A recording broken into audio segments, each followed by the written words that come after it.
council work study session started. It is Thursday, August 20th. Right now, the time is 4:04 p.m. So due to concerns over COVID-19 exposure, the city has implemented measures to protect our community, including the closing of council chambers and limiting public appearances to electronic means only. Members of the public may view the live meeting proceedings on Tempe Channel 11 or attend the meeting virtually through Cisco WebEx events by visiting tempe.gov/clerk for more information. First item on the agenda is the call to the audience for issue review session items. Audience members have up to 3 minutes to address the council. Madam Clerk, are there any speaker or comment cards that were received from the public? I have two, Mayor. One is for item 2D, the other is for item 4C10. So I can read those whenever you're ready.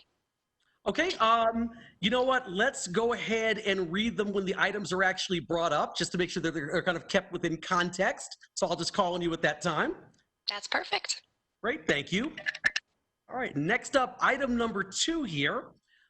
Is 2A, defining the success of Tempe arts and culture. I'm going to call upon Ralph Remington and AMS Planning and Research to make a presentation today. Thank you, Mayor Woods. Good afternoon, Mayor Woods and Council. I'm Ralph Remington, Deputy Director for Arts and Culture and Community Services. In 2015, the City of Tempe approved an arts and culture plan after being vetted by 900 community stakeholders. Because of that plan, on June 1st of 2016, I was hired to execute an expansive vision for arts and culture that incorporated equity and inclusion. With the addition of the History Museum and the Edna Bile Center, we rapidly saw the need to create a business plan enabling the entire division of arts and culture to congeal under one umbrella and organizational purpose. Towards that end, in 2019, we hired AMS Planning and Research to assist us with that endeavor. Bill Blake, Melora Civil, Jessica Rhodes, and others worked with our entire team, as well as city leadership, Community Services Director Keith Burke, and former Director Shelley Hearn, to gather data and ultimately make recommendations based on said data. What you'll see today is an update, and we will present a final report to you in a council work study session in October. After the presentation, we welcome any thoughts or comments that you may have. And with that, I give you Bill Blake from AMS. Thank you, Ralph. Thank you, and thank you for having us here today. We've been working with the Arts and Culture Division for some time to develop strategies and recommendations for the future operations of the division. Tonight, we would like to update you on this work and share with you the guiding mandates that have been developed.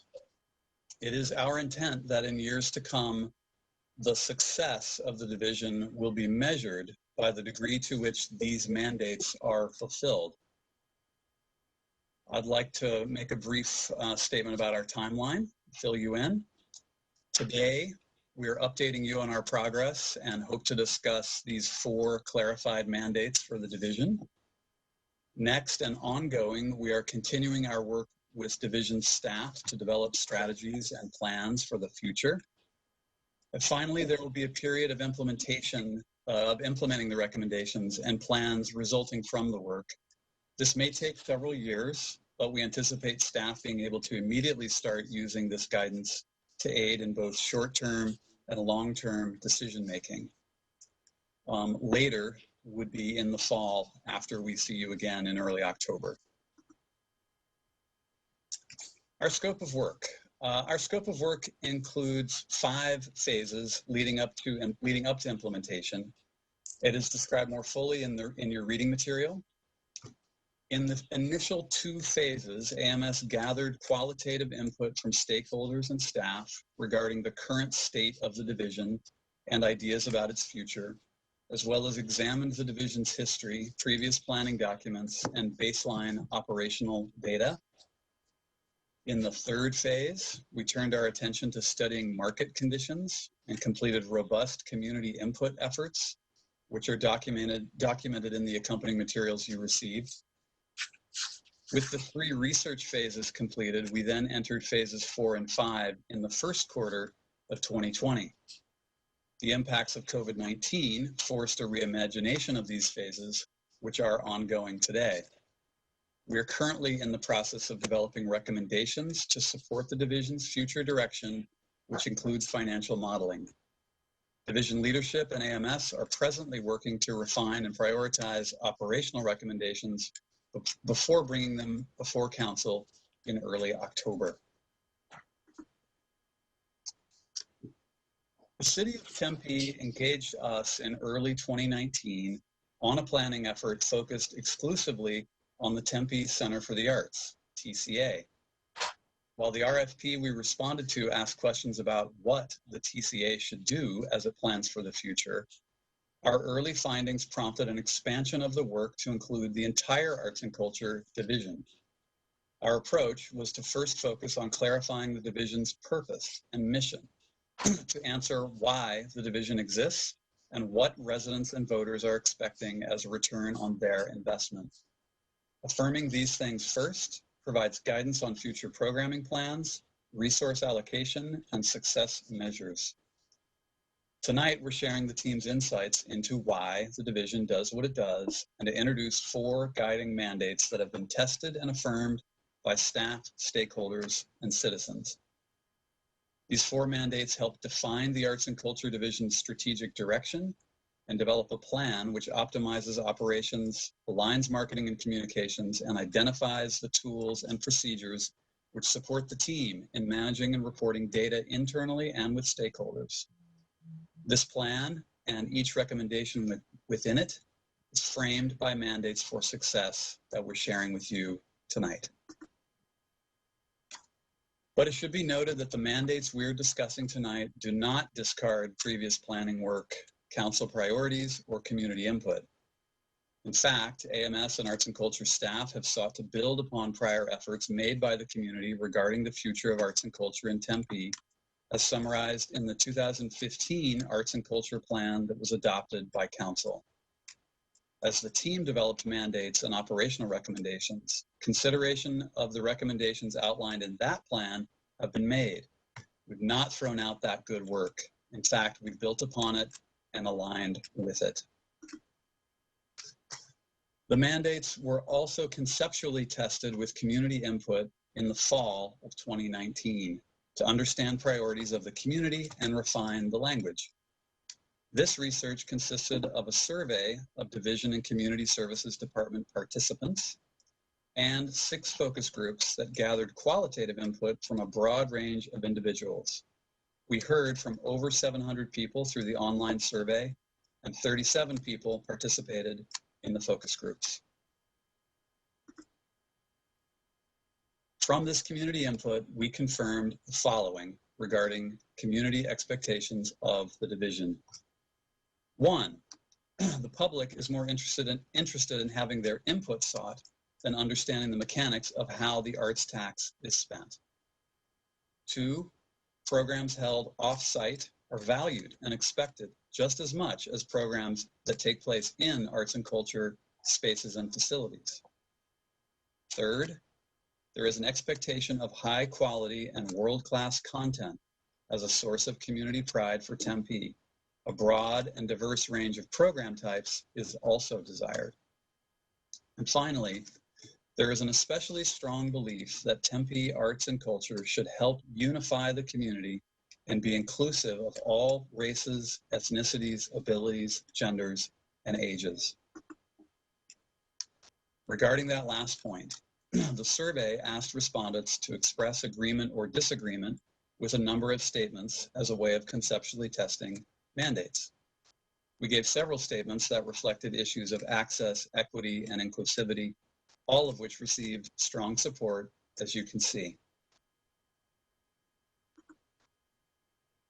We also noted particularly strong agreement that arts and culture in Tempe should be a source of community pride, and that programming choices should be abundant, highly visible, and take place throughout the city. Respondents also expect that arts and culture venues be vibrant, active, and welcoming places. All of these inputs fed the development of 4 mandates, which help define goals related to arts and culture activities, operations, and communications. These mandates inform prioritization and resource allocation as the division engages in partnerships or makes decisions regarding capital and operational investments. The Arts and Culture Division has experienced tremendous evolution over the past several years. These mandates help the division become a more cohesive entity, leveraging its spaces, programs, personnel, and history to fulfill common goals year over year. These mandates inform the division structure, provide focus to programmatic choices, and frame the way marketing efforts are deployed and data is managed and reported. All recommendations align with fulfillment of these mandates. So what are these mandates? The 4 mandates we've developed are transparent, outbound, buzzing, and belonging. Transparent. Through community input, the team learned that transparency is important, but opportunities for public input are more so. Transparency is thus an internal mandate about accountability amongst staff and with city leadership. It is also about seeking the public's feedback on a regular basis and then acting on it. Outbound. Tempe has some truly great cultural facilities, but facilities should not be the extent of arts and culture in Tempe. Community stakeholders believe arts and culture should be a point of pride for Tempe, and that programs should activate the division's spaces and Tempe's neighborhoods. Many focus group participants felt uninformed about the division's events and locations, but are interested in hearing and seeing more information about programs that take place throughout the city. Buzzing. There is tremendous appreciation for buildings and the care taken to maintain them among stakeholders. However, this is in parallel with differing expectations for how the buildings are used. There are also expectations for quality content, which for many translates into touring artists and exhibits, as well as expectations to allow people to express themselves artistically. While measuring fulfillment of this mandate may be more straightforward, by measuring volume and frequency of activity, for example, balancing and controlling quality and diversity of product is often more challenging. Finally, belonging. A place of belonging. The division embraces the belief that all people have the right to express themselves artistically, participate in creative activities, and have access to learning and experience all forms of art and culture. We and staff acknowledge there are communities within Tempe who have been unable to fully engage in the city's arts and cultural activities or express themselves artistically and culturally in the public forum. This mandate seeks to address these past inequities and to position arts and culture in Tempe as a highly visible, unifying force. Those are the 4 mandates. I'll now turn the presentation back over to Ralph to talk about next steps. Thank you, Bill. So our next steps, we're nearing completion of phase 5 of the study. The following steps and timeline have been identified for the continued planning and recommendation efforts. For the rest of August 2020, we will continue to work on implementation planning, which includes establishing priorities, balancing resources, and forecasting timelines. Next, beginning this month and through September 2020, we will be codifying the recommendations and sharing them with arts and culture staff as we prepare for implementation. Then, on October 1st, 2020, we will bring a summary of these recommendations back to council. So following that presentation, we will begin to implement, which will require efforts from many staff across the division. And with that, we will now take your feedback on what has been presented this evening. Thank you so much. Great. Thank you so much, Ralph. Thank you, Bill.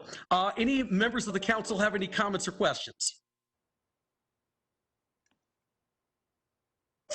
I do, Mr. Mayor. Sorry, I didn't raise my hand, though. No problem, Councilman Huber. Well, thank you so much for the presentation. And I've been so delighted to see the evolution of TCA and arts and culture under Our Deputy Director, Ralph Remington, thank you so much. You bring such a wealth of artistry and expertise to the process. And I know you have this vision, and I believe it aligns with our council's vision and the city's vision to make the TCA sort of the public square where all ideas and artistic creations can be presented and celebrated in all peoples. And so I really appreciate that. And I want to just point out that the Dutchman production that you premiered in Tempe last fall, that you also participated in Minneapolis, it still resounds in my brain. I still can't keep a lot of it out of my, it made me think so deeply about race and issues here in Tempe and across the nation. So thank you for that. Thank you for staying true to that vision. I'm excited for what the future holds for TCA. I'm very worried about the budget cuts. I mean, I know we have to accept these budget cuts because of COVID, but I'm hoping there'll be no further cuts because I think arts and culture are central to our identity as a city. We've seen that with the strong support for permanent arts tax in our city, and I hope we continue to keep the arts uppermost in mind when we make budget decisions. Thank you, Councilmember Cubie. Thank you. Great, thank you, Councilmember Cubie. Next up, I've got Vice Mayor Keating. Thank you, Mayor. Yeah, I just wanted to say thank you to Ralph and staff. I think you guys do a great job with not only TCA, but Tempe's larger vision to include arts in, our city and our neighborhoods. And I know it's a tough job sometimes, and I couldn't be more pleased with y'all's performance. Thank you. Thank you, Vice Mayor. Great, thank you, Vice Mayor Keating. Next up, I've got Councilmember Adams. Yes, thank you, Mr. Mayor. Thanks for the great presentation. I really, really appreciate it. I like that we had a large survey, which makes it a lot more legitimate. So that was really great work. And then I really like the idea of activating the neighborhoods. This is a great opportunity to meet others in your neighborhood, and it builds an overall feeling of community with one another, and all the while being able to enjoy great entertainment. So that's a win-win, and really, really impressive, this study. So thanks so much for all your hard work. Appreciate it. Thank you, Councilmember. You bet. Great, thank you, Councilmember Adams. Councilmember Arredondo Savage.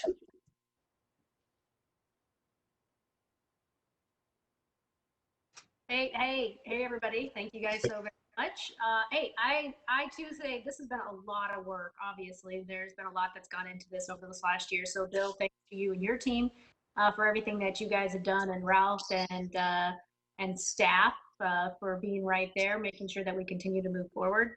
I do have just a couple of questions and thoughts that I'd like to get some more information on.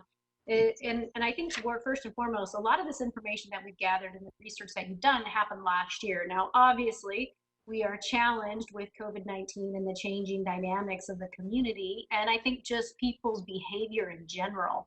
Can you talk a little bit more, Bill, about what you're seeing? Because this is totally probably unprecedented for you and your organization, of how we really embrace kind of where we are right now and what that looks like in the future, especially digitally. Because the one thing that you said, and I think Councilmember Adams mentioned it too, that it's that arts and culture go beyond a building, and I 100% agree with that. But now, do we think that beyond the building might look a little bit different? And if so, what does that mean to you, and what are you thinking? Is that to me or to Bill, Councilmember? Either one. I mean, Bill, probably because I guess, he's the one that's done a lot of the homework this last year. So, Bill, go for it. Sure. Happy to. I'm sure Ralph will want to pipe up a bit about things that the division's actually doing in response to COVID. It is absolutely a very challenging set of circumstances for all arts and cultural operations. Arts and culture, whether it's a museum, an art center, or a performing arts center, these are public gathering places. We have these things in our society because we need to gather. And gather in a place that's not a church, and actually not necessarily a city council, that's outside of politics and religion. We need these places to hear stories and see expression. And so everything is built around human beings gathering together. So it's absolutely challenging in totally new ways. I'm glad that you've picked up on the idea that activity shouldn't be bound to our buildings. It was a very strong theme even in 2019 to get content out into the neighborhoods. I think the arts tax initiative also heard that from taxpayers and voters. And we certainly think it's really important. And it's actually really important in relation to that last mandate about belonging, to both be inviting and bring people in, but also get out to where they are. Ralph and his team are now having to define getting out to where people are as reaching through a screen or getting them to participate in a podcast. And so there's a number of ways to do that. Some of them I think are going to stay with us for forever. As everyone's adopted some of this technology, it's great to be able to have an on-screen dialogue with an artist who's maybe across the country or across the world. That can happen now, and a lot more people know how to tune in to WebEx or Zoom than did before. We also think it's important sector-wide that during this time of the pandemic, when we are socially isolated, that the arts be part of the solution to that we are anti-isolation and trying to be resilient and keep and stay connected to our patrons and to our community. And the arts can do that in a way that a lot of other forums cannot. And I know Ralph and the team have embraced that. So that's some broad brush thinking, but the struggles that Ralph and his team have been having since March, we've kind of been right there with them during this time and trying to bring in knowledge from across the country and all of our different clients who've also been wrestling with this as well. But Ralph, I don't know if you want to add on to some things that you guys are actually doing. Yeah, I think thanks for those points. And as you know, council member, we have a shift series going on. It's weekly, so we have various artists that we're now filming inside of our TCA spaces and in various different spaces, so that people at least have it's not just in someone's living room that you're seeing an artist, you're seeing them actually on a stage. We also have taken walk-in Wednesdays and made it digital. So using, again, the TCA venues, but broadcasting them digitally. And so we'll continue doing more of those efforts. We're looking at, I'll be doing a podcast coming in the fall to talk about social justice and how it intersects with arts and so on and so forth. So there are various methods and things that we were planning to do. Obviously, Arts in the Park was really successful in how it digitally created an Arts in the Park event, and that was literally right when COVID was breaking out. So, and speaking of Arts in the Park, pre-COVID time and after COVID time, hopefully, what happened pre-COVID was that was a fantastic way to get out into the various different communities, and lots of people showed up. It's been highly successful, and so with a lot of council support. And so we thank Vice Mayor Keating and Councilmember Navarro for initially coming up with that idea for Arts in the Park, because it's been highly successful for us. So thank you for your continued support in that way. Yeah. And I think the one thing too, I would say all of our departments have done a fabulous job of pivoting, and everybody's kind of had to pivot. And Ralph, you guys and your team have certainly been one of those that has risen to the challenge. So thank you for what you continue to do. I guess as moving forward, I think the one thing I wonder, you say from August to October is really about implementation. And I didn't really hear about maybe going back out to our stakeholders. I know we've gotten a lot of input from residents, but I'm hopeful though too, during this time, we have an opportunity to really touch base with our partners and those users that you've been working with. And we've already, created those really great partnerships with them, because their life looks a little bit different also. And just making sure that we're kind of coming back together before we just implement things moving forward based on what we heard last year, that we're able to kind of understand a little bit more of some of the changes and challenges, and that we're able to incorporate those and create some really solid outcomes of what it is that looks like success for you guys. And I think that will definitely happen when you create those strategic priorities, but really those performance measures. I guess that's what I'll be really looking for moving forward is, what are we trying to accomplish? What outcomes do we want to see as we move forward and create this implementation and do things? I am thankful for the strategic priorities that we have, and we'll really look forward to how this will incorporate more specifics moving forward. Thank you. Yeah, thank you. Thanks, Bill. Thank you, Thank Mayor. you. Thank you, Councilmember Arredondo Savage. Any other members of council have any comments or questions? Hi, this is Councilmember Garland. Yes. Hi, I have a few questions that I wrote down. One is in phase 3 and on page 11 of the slide, it had mentioned an arts and culture plan, and I was trying to go on the website to locate that plan so I could read it and look at it, but I didn't see it. I was just wondering if that was available that I could look at. It should be online, and I know that it was on our city site for a while. It lived there for a while, but last I checked, it was online. So I'll check and see. It was implemented in 2015. Okay. In the 2015. Okay. Yeah, it could be just because I couldn't find the right place to locate it, but I'd like to see that. Find it for you. Thanks. And I had another question about the Arts and Cultural Commission. Are there people on that commission, and have you guys looked at like with the dedicated revenue stream, if you're going to have people on there, or do you currently have people on there that to address like financial performance and oversight for the dedicated tax stream? Do you have that on there? I don't know. So the Arts and Culture Commission is not an oversight commission. It's an advisory commission like all of our commissions. So they and those appointees are appointed by the mayor, and so you can only have new appointees as those appointees cycle off. Okay. And then my last question was pretty much I think what Robin just said is, are there benchmarks that Tempe could use to gauge arts and culture performance? And would those be in like the next phase, one of the next phases that we have to address? Bill, do you want to speak to that? Yeah, sure. And absolutely, council member, those performance measures will be coming and are part of the work and recommendations that we're making. The reason you're hearing about these 4 mandates tonight is that the performance measures, at least as far as the consulting team is putting together, really will all fall under these 4 mandates. And so I guess our hope would be that in years to come, in months to come, when the team comes back to council and reports on progress, that you still maintain this frame of these 4 mandates. How are we being transparent?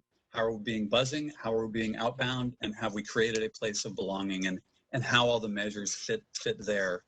And that's sort of the logic that we have followed in developing these mandates, so that there's accountability, and of course accountability to what?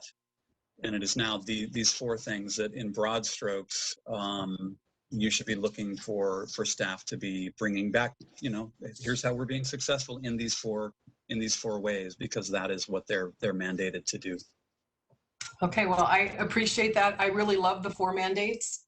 And I'm really excited about supporting the TCA as much as I can. So thank you very much, Mr. Blake. Thank you, Ms. Ralph.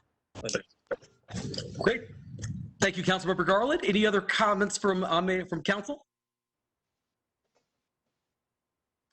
All right, hearing none, I just wanted to say to Ralph and Bill, just, kind of echoing comments that were made before, just excellent job, really thorough work. And I'm just really, really excited about the future of arts and culture in the city of Tempe. I know there were already great things going on, but just, knowing that we've got this kind of plan and all the research, the effort and the thought process that's gone into it, I just can't wait to see what's going to happen as a result of all of this. So thank you for all your hard work. And if you need something from either myself or the council, we are always here to help you out in whatever way that we can. Thank you, Mayor Woods. Thank you. Thanks. All right. All right, here, next up here, we've got item 2B, which is the New America presentation on COVID impacts on regional housing. This item was requested by Councilmember Cubie. The representatives we're going to be presenting are from New America, Patricia Solis, Laura Phillips, and Yulia Panfil. Hope I said that correctly. But they're going to come and give a little presentation regarding COVID impacts on regional housing. So I will go ahead and turn it over to them. Wonderful. Thank you very much, Mayor Woods. If you just bear with me for one moment, I will share my screen. All right. Hopefully everybody can See the screen? All right, wonderful. So thank you, Mr. Mayor, Council Member QB, and to the entire council for giving us an opportunity to present. My name is Yulia Panfil. I'm the director of the Future of Property Rights program at New America. Over the last year, our program has been working to measure housing loss nationally and also in 3 case study locations, one of which is Maricopa County. We hope that this research can help you and others understand which areas of the county and also the city of Tempe will be hardest hit by COVID-related housing loss and target assistance accordingly. Can I interrupt you, Yulia, real quick? We actually are seeing your notes, so if you can switch them so that you can see just the... Oh, I'm so sorry. Here, let me stop that. All right.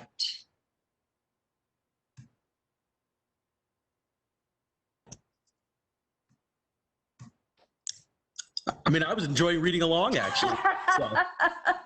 How about now? Can you Nope, just see the screen now? We're all good. Just the screen now. Yeah. All right. Fantastic. Thanks for the levity. So at a national level, we created a housing loss index that ranks about 2/3 of all U.S. counties on their combined level of evictions and mortgage foreclosures. So the eviction rate is the total number of evictions divided by the number of renter households. And then the foreclosure rate is the total number of foreclosures divided by homeowner households with a mortgage. And together, those rates combine into an overall housing loss rate. So for example, Petersburg City, which is an unincorporated county equivalent in Virginia, has the highest housing loss rate in the country at 12.15%. Meaning that about 12 out of every 100 households are being evicted or foreclosed upon every year. And that converts into a housing loss index of 9.2, which means that the rate is about 9 times higher than the national average. So if you look down at the bottom, we've added Maricopa County. Maricopa County's housing loss rate is about almost 4.5%, which puts it at 3.5 times the national average. Maricopa County has the highest housing loss rate in the state. So in addition to our national exploration, we also took a look at 3 counties across the country, Maricopa County, Marion County with Indianapolis, and Forsyth County with Winston-Salem. And in each of those counties, we worked with partners to go down to the census tract level and measure housing loss. And also pair that with key informant interviews to really understand the dynamics around that loss. So here in Maricopa County, we were very fortunate to work with the Knowledge Exchange for Resilience Center at Arizona State University. And together we analyzed eviction and foreclosure data from 2014 to 2018 and interviewed multiple key informants and stakeholders to really understand who is losing their homes, where within the county they're located, and why. So I'll just quickly touch on some of the insecurity factors that we found through our interviews. I won't dwell on these for very long because I think many of you already know them, but often what it came down to was a combination of low wages and an affordable housing shortage. As you know, rents in the city are increasing at some of the highest rates in the country. And we in particular heard that seniors and others on fixed incomes were having a really hard time keeping up with rising rents. And part of what is contributing to this affordable housing crunch we saw was a combination of out-of-town investors. About 15% of all home sales in Phoenix, for example, were investment properties, and also many short-term rentals, vacation rentals, the Phoenix metro area being a vacation hotspot. Those Airbnbs are taking away some of the longer-term rental options. So I won't dwell on this map too long. This is a static map of the overall housing loss rate for the county. And I'll just point your attention to the interactive map, the URL at the bottom of the page. if you type that into your browser or access it later, you'll be able to go to an interactive heat map where you can hover over every census tract and see what the housing loss rates are. But just again, to underscore that countywide, the eviction rate was 6.2%, which is about 3 times the national average. And the foreclosure rate was almost 3%, which is about twice the national average. So before I move on to diving into the city of Tempe, I want to make a disclaimer about eviction data. We sourced our data from the Maricopa County Justice Courts and found that almost a third of our records did not include judgment information. So we didn't know whether the tenant in those cases was evicted or not. And for that reason, we couldn't actually include those records in our calculations. So as a result, we believe that even this high eviction rate is significantly underrepresents the total number of evictions. So this is a census tract level heat map showing Tempe specifically. And this is overall housing loss, which includes both evictions and foreclosures. And I won't dwell too long on this particular map because I'll come back to some of the hardest hit census tracts a little bit later. But just to say that in an average year, we saw about 2,550 households being evicted in the city and about 65 households being foreclosed upon. So you see that eviction is a much more acute issue in Tempe than foreclosure. Tempe's eviction rate is 6.5%, which is a little bit higher than Maricopa County's overall rate, but its foreclosure rate is only 0.3%, so it's much lower. And here I'll turn the microphone over to my colleague Patricia to explain this slide. Thank you so much, and thank you for inviting us to share this information. What you've seen so far are the historical housing loss rates from 2014 through 2018, and you still see that in the map on the left that is in purple hues, where the darker that it gets, the higher the loss index. But we were very curious to sort of juxtapose the kind of information that we're getting right now in 2020 in terms of unemployment rate, because the loss of income or employment could really be one of those shocks that might indicate housing loss. We're working on better ways to quantify that kind of a relationship, but from a visual point of view, you can see something that may or may not be so surprising to you since you know Tempe so well. But the further north that you get, you see higher rates of unemployment popping out in certain areas and lower rates towards the south. And the same thing is sort of happening. It's mirroring what was happening from the historical housing loss patterns. So, that is just to say that people who have chronically experienced housing loss are also the same people who are probably most at risk at least of the unemployment, losing some of the income here in early 2020, the first 6 months of 2020.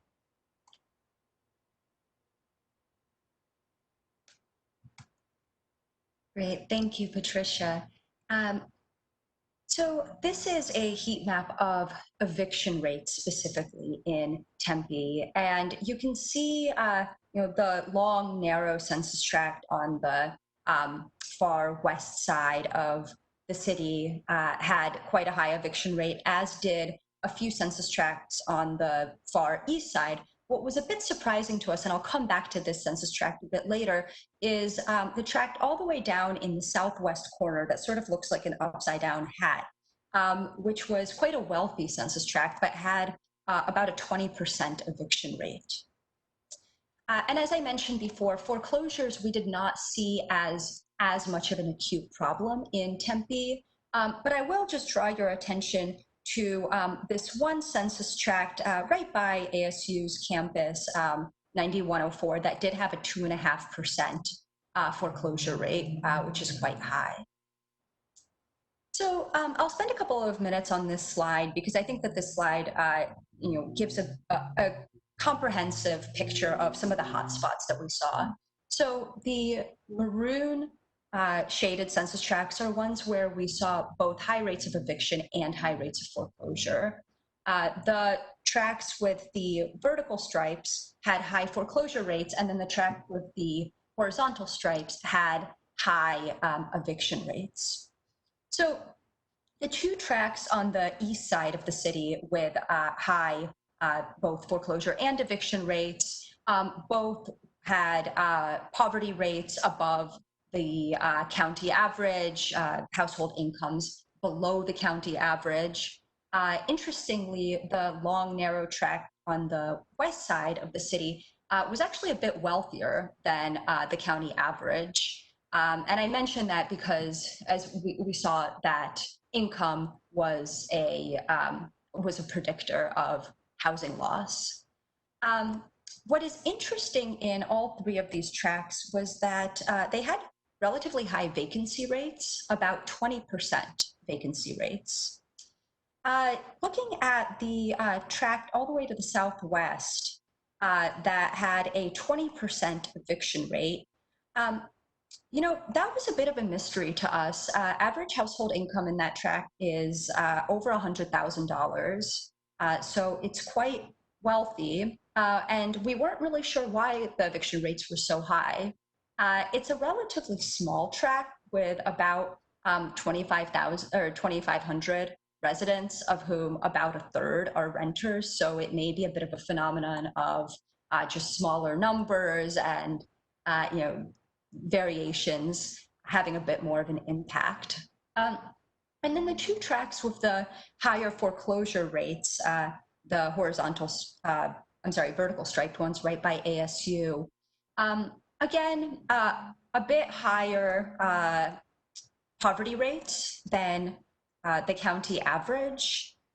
One thing that I will point out, the northernmost of those two tracts had a very high rate of percentage of foreign-born residents. About 50% of the residents in this tract were foreign-born, and that's compared to about 15%. That's the county average. So that was quite interesting, and that stood out to us. And then I would say that this is the second most interesting of the slides in my portion of the presentation. We saw that whereas about 87% of landlords were represented in eviction court, almost none of the tenants were. And that really translated into stark differences in outcomes. Of the cases for which we had judgment information, we saw that landlords won about 99% of the time.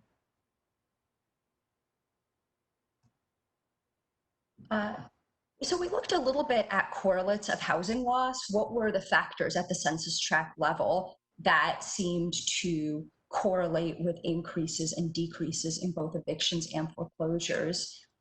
We saw that as the number of families without health insurance in a census tract went up, so did both evictions and overall housing loss. So you can see the potential implications of that in the current crisis. We also saw that while there certainly were correlations related to race, particularly tracts with predominantly Latinx households had higher rates of evictions and mortgage foreclosure, we actually saw a higher correlation with non-citizen households. So tracts with a higher percentage of non-citizen households had substantially higher levels of both eviction and overall housing loss. And I will hand it over to Patricia. Thank you. We were really pleased to collaborate with New America at ASU on this study, to sort of be a part of that national study. And one of the reasons is because we really are keen on understanding how we can help build community resilience. We do have some related tools that and related research that we're wanting to make sure that you were aware of as we're kind of moving our way through this, and sort of seeking your curiosity about what are some of the questions that you have that we could direct some of this attention to. In particular, there is a URL at the bottom of this slide where you see where we have a dashboard where we've just compiled various sources of economic data that are pretty common just to track. You know, a lot of people are building these health dashboards. So you'll see that, yeah, go ahead. You'll see that, you know, our dashboard is sort of a health of the economy kind of dashboard. So you can kind of look at those trends. We update them as soon as those come out from a variety of different kind of sources. I will point out on the next slide that most of these are going to be county level data, but there are some that are city level. So I know that you can maybe find Tempe statistics on that dashboard. And you know, with this kind of information, we really think that it's important to understand that historical loss in terms of you know, housing, as well as what to possibly expect coming up.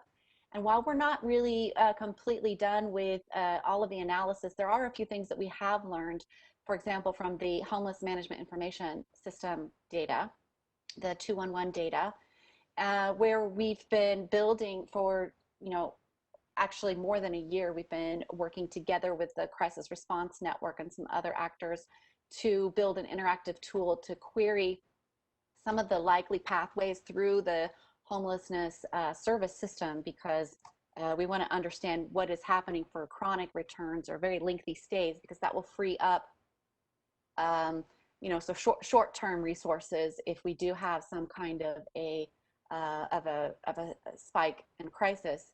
And a couple of things that we've learned are that this is, there's a lot of assumptions about who is experiencing what kinds of systems. So we actually use machine learning and unsupervised clustering kinds of algorithms so that we did not put our own biases into those questions. And we've discovered that people who are aged 40 through 50 are actually the highest risk to long-term staying in shelters. That is even a stronger correlation than gender and race or ethnicity in terms of statistical significance. So the age factor is really important. We're concerned about this because of the job loss situation that you know, people at that age might have a hard time getting back into the job market. So something really to think about as we're coming around with this COVID response. And then finally, I would just say that we were able to see that there's really a vicious cycle in the chronicity of homelessness. You know, is a very high predictive, a very likely predictive factor if a person's response to the number of times experiencing homelessness was high, or if they refused to even answer that question.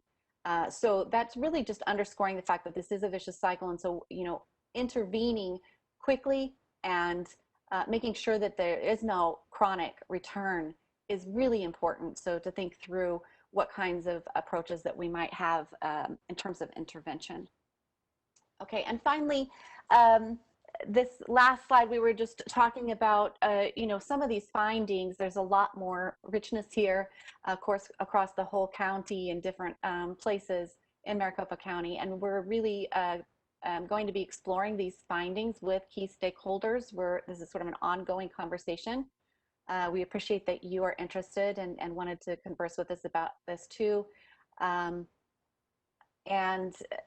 You know, some things that we want to look deeper in, but we don't know, you know, maybe there are questions that you have, curiosity that you have as well.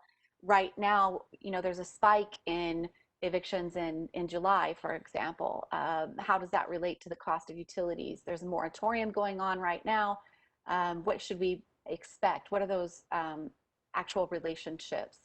And what else do we need to know in order to be able to address this housing loss? What kinds of things that you're actually seeing on the ground as well?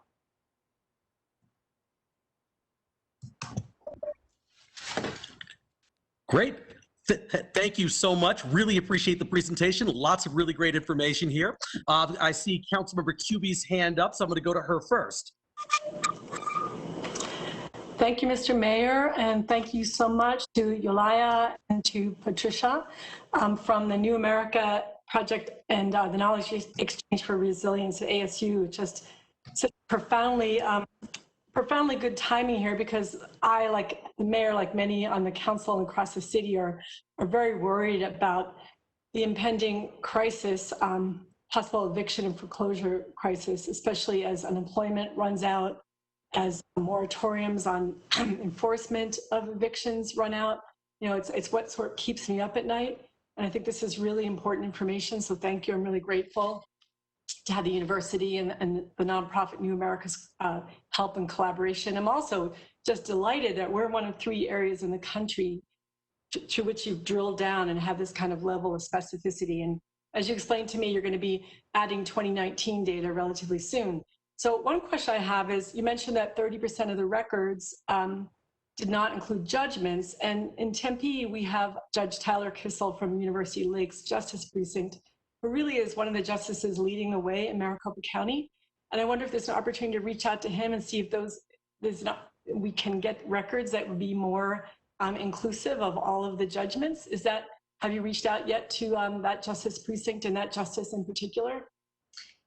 Thanks so much, Councilmember QB. And we have not, and that's a fantastic idea. We would very much like to take you up on that offer. And it's true, we don't know why those records are missing. And it's possible that all of the missing records are judgments for the defendant, the tenant, but based on historic judgment rates, we sort of doubt that's the case. And I'm really proud of that, our justice, because he really is doing a lot of training of other justices, or they call it Just I, across the area. And another, like the really striking sign that you showed about legal representation, I know that in Arizona, the Multifamily Housing Association is really strong. One of our representatives, Missy Epstein, is trying to bring a tenants' bill of rights into state law and has been unsuccessful as of late. Maybe in the future she will be successful. But knowing that less than 1% of tenants have legal representation, it brings to mind consideration that we may want to think about in impending crises coming up, that we might want to think about if we do get more COVID funding, or if we're considering, we should think about having some sort of legal aid or funding a nonprofit to assist with all the tenants that are going to be needing help. It may not be enough just to refer them to clinics and to legal aid services, but to consider that the city take a more full-throated approach. And I just wanted to raise that with my colleagues. And also, I just want to make note that when you look, there's a number of areas that we have a special concern about, but seeing that we have this geographic distribution that we can highlight, to me, it gives us this opportunity for outreach that we might have known that La Victoria is going to be more prone to some evictions just from past experience. But now that we see this geographic outreach, we're able to really target some of our efforts in getting communication about what financial aid, what utility aid is out there. And we know like August 22nd is a deadline, for instance, for people to apply for some COVID rental assistance. And knowing that really helps us to, not just with social media, because not every neighborhood maybe is as tuned into social media, but that we can actually do door hangers, mailers, and direct engagement with the neighborhood associations there where we know where we anticipate problems. So I think that the data you're supplying us today has such direct connections to outreach and to offering resources to those that may not be aware. And also you mentioned the age-specific information about 40 to 50-year-olds. Again, that's something we could target on social media to get more information out about what resources are available through Tempe Community Action Agency or Salvation Army or specifically our housing department. So I see a lot of direct use that cities can find with the data that you're putting together, and I thank you so much.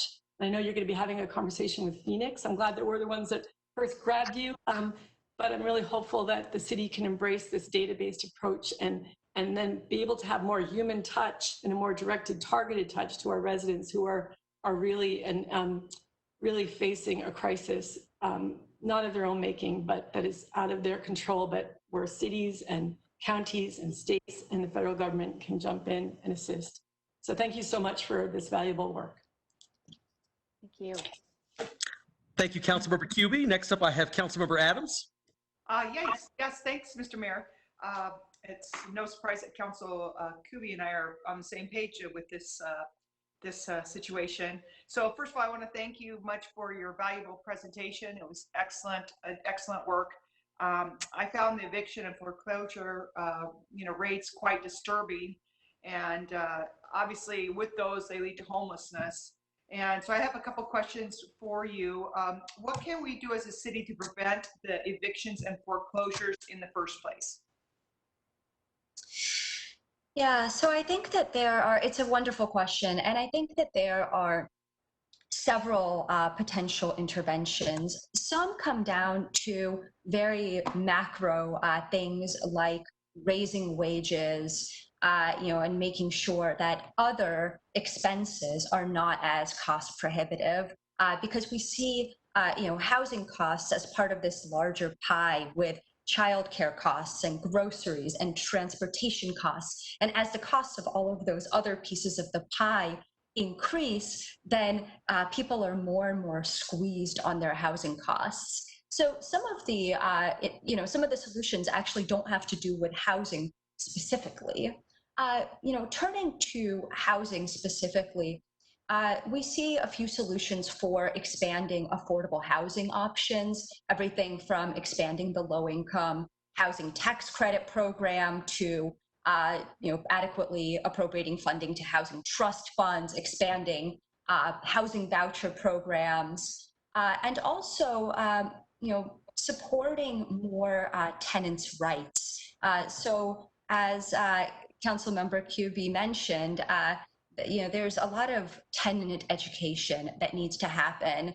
Tenant bills of rights, we've seen very successful in other cities that just allow tenants to know what their rights are in the case that they're evicted, what they can and can't be evicted for, expanding legal representation, and in particular to undocumented households, and also just to households for whom English may not be a first language. I'm thinking back to that finding of citizenship status really correlating strongly with evictions. And we think that part of that is because navigating the legal system is difficult even for a native English speaker. So when you add in, English as a second language, that becomes more difficult. So increasing bilingual accommodations in court, for example.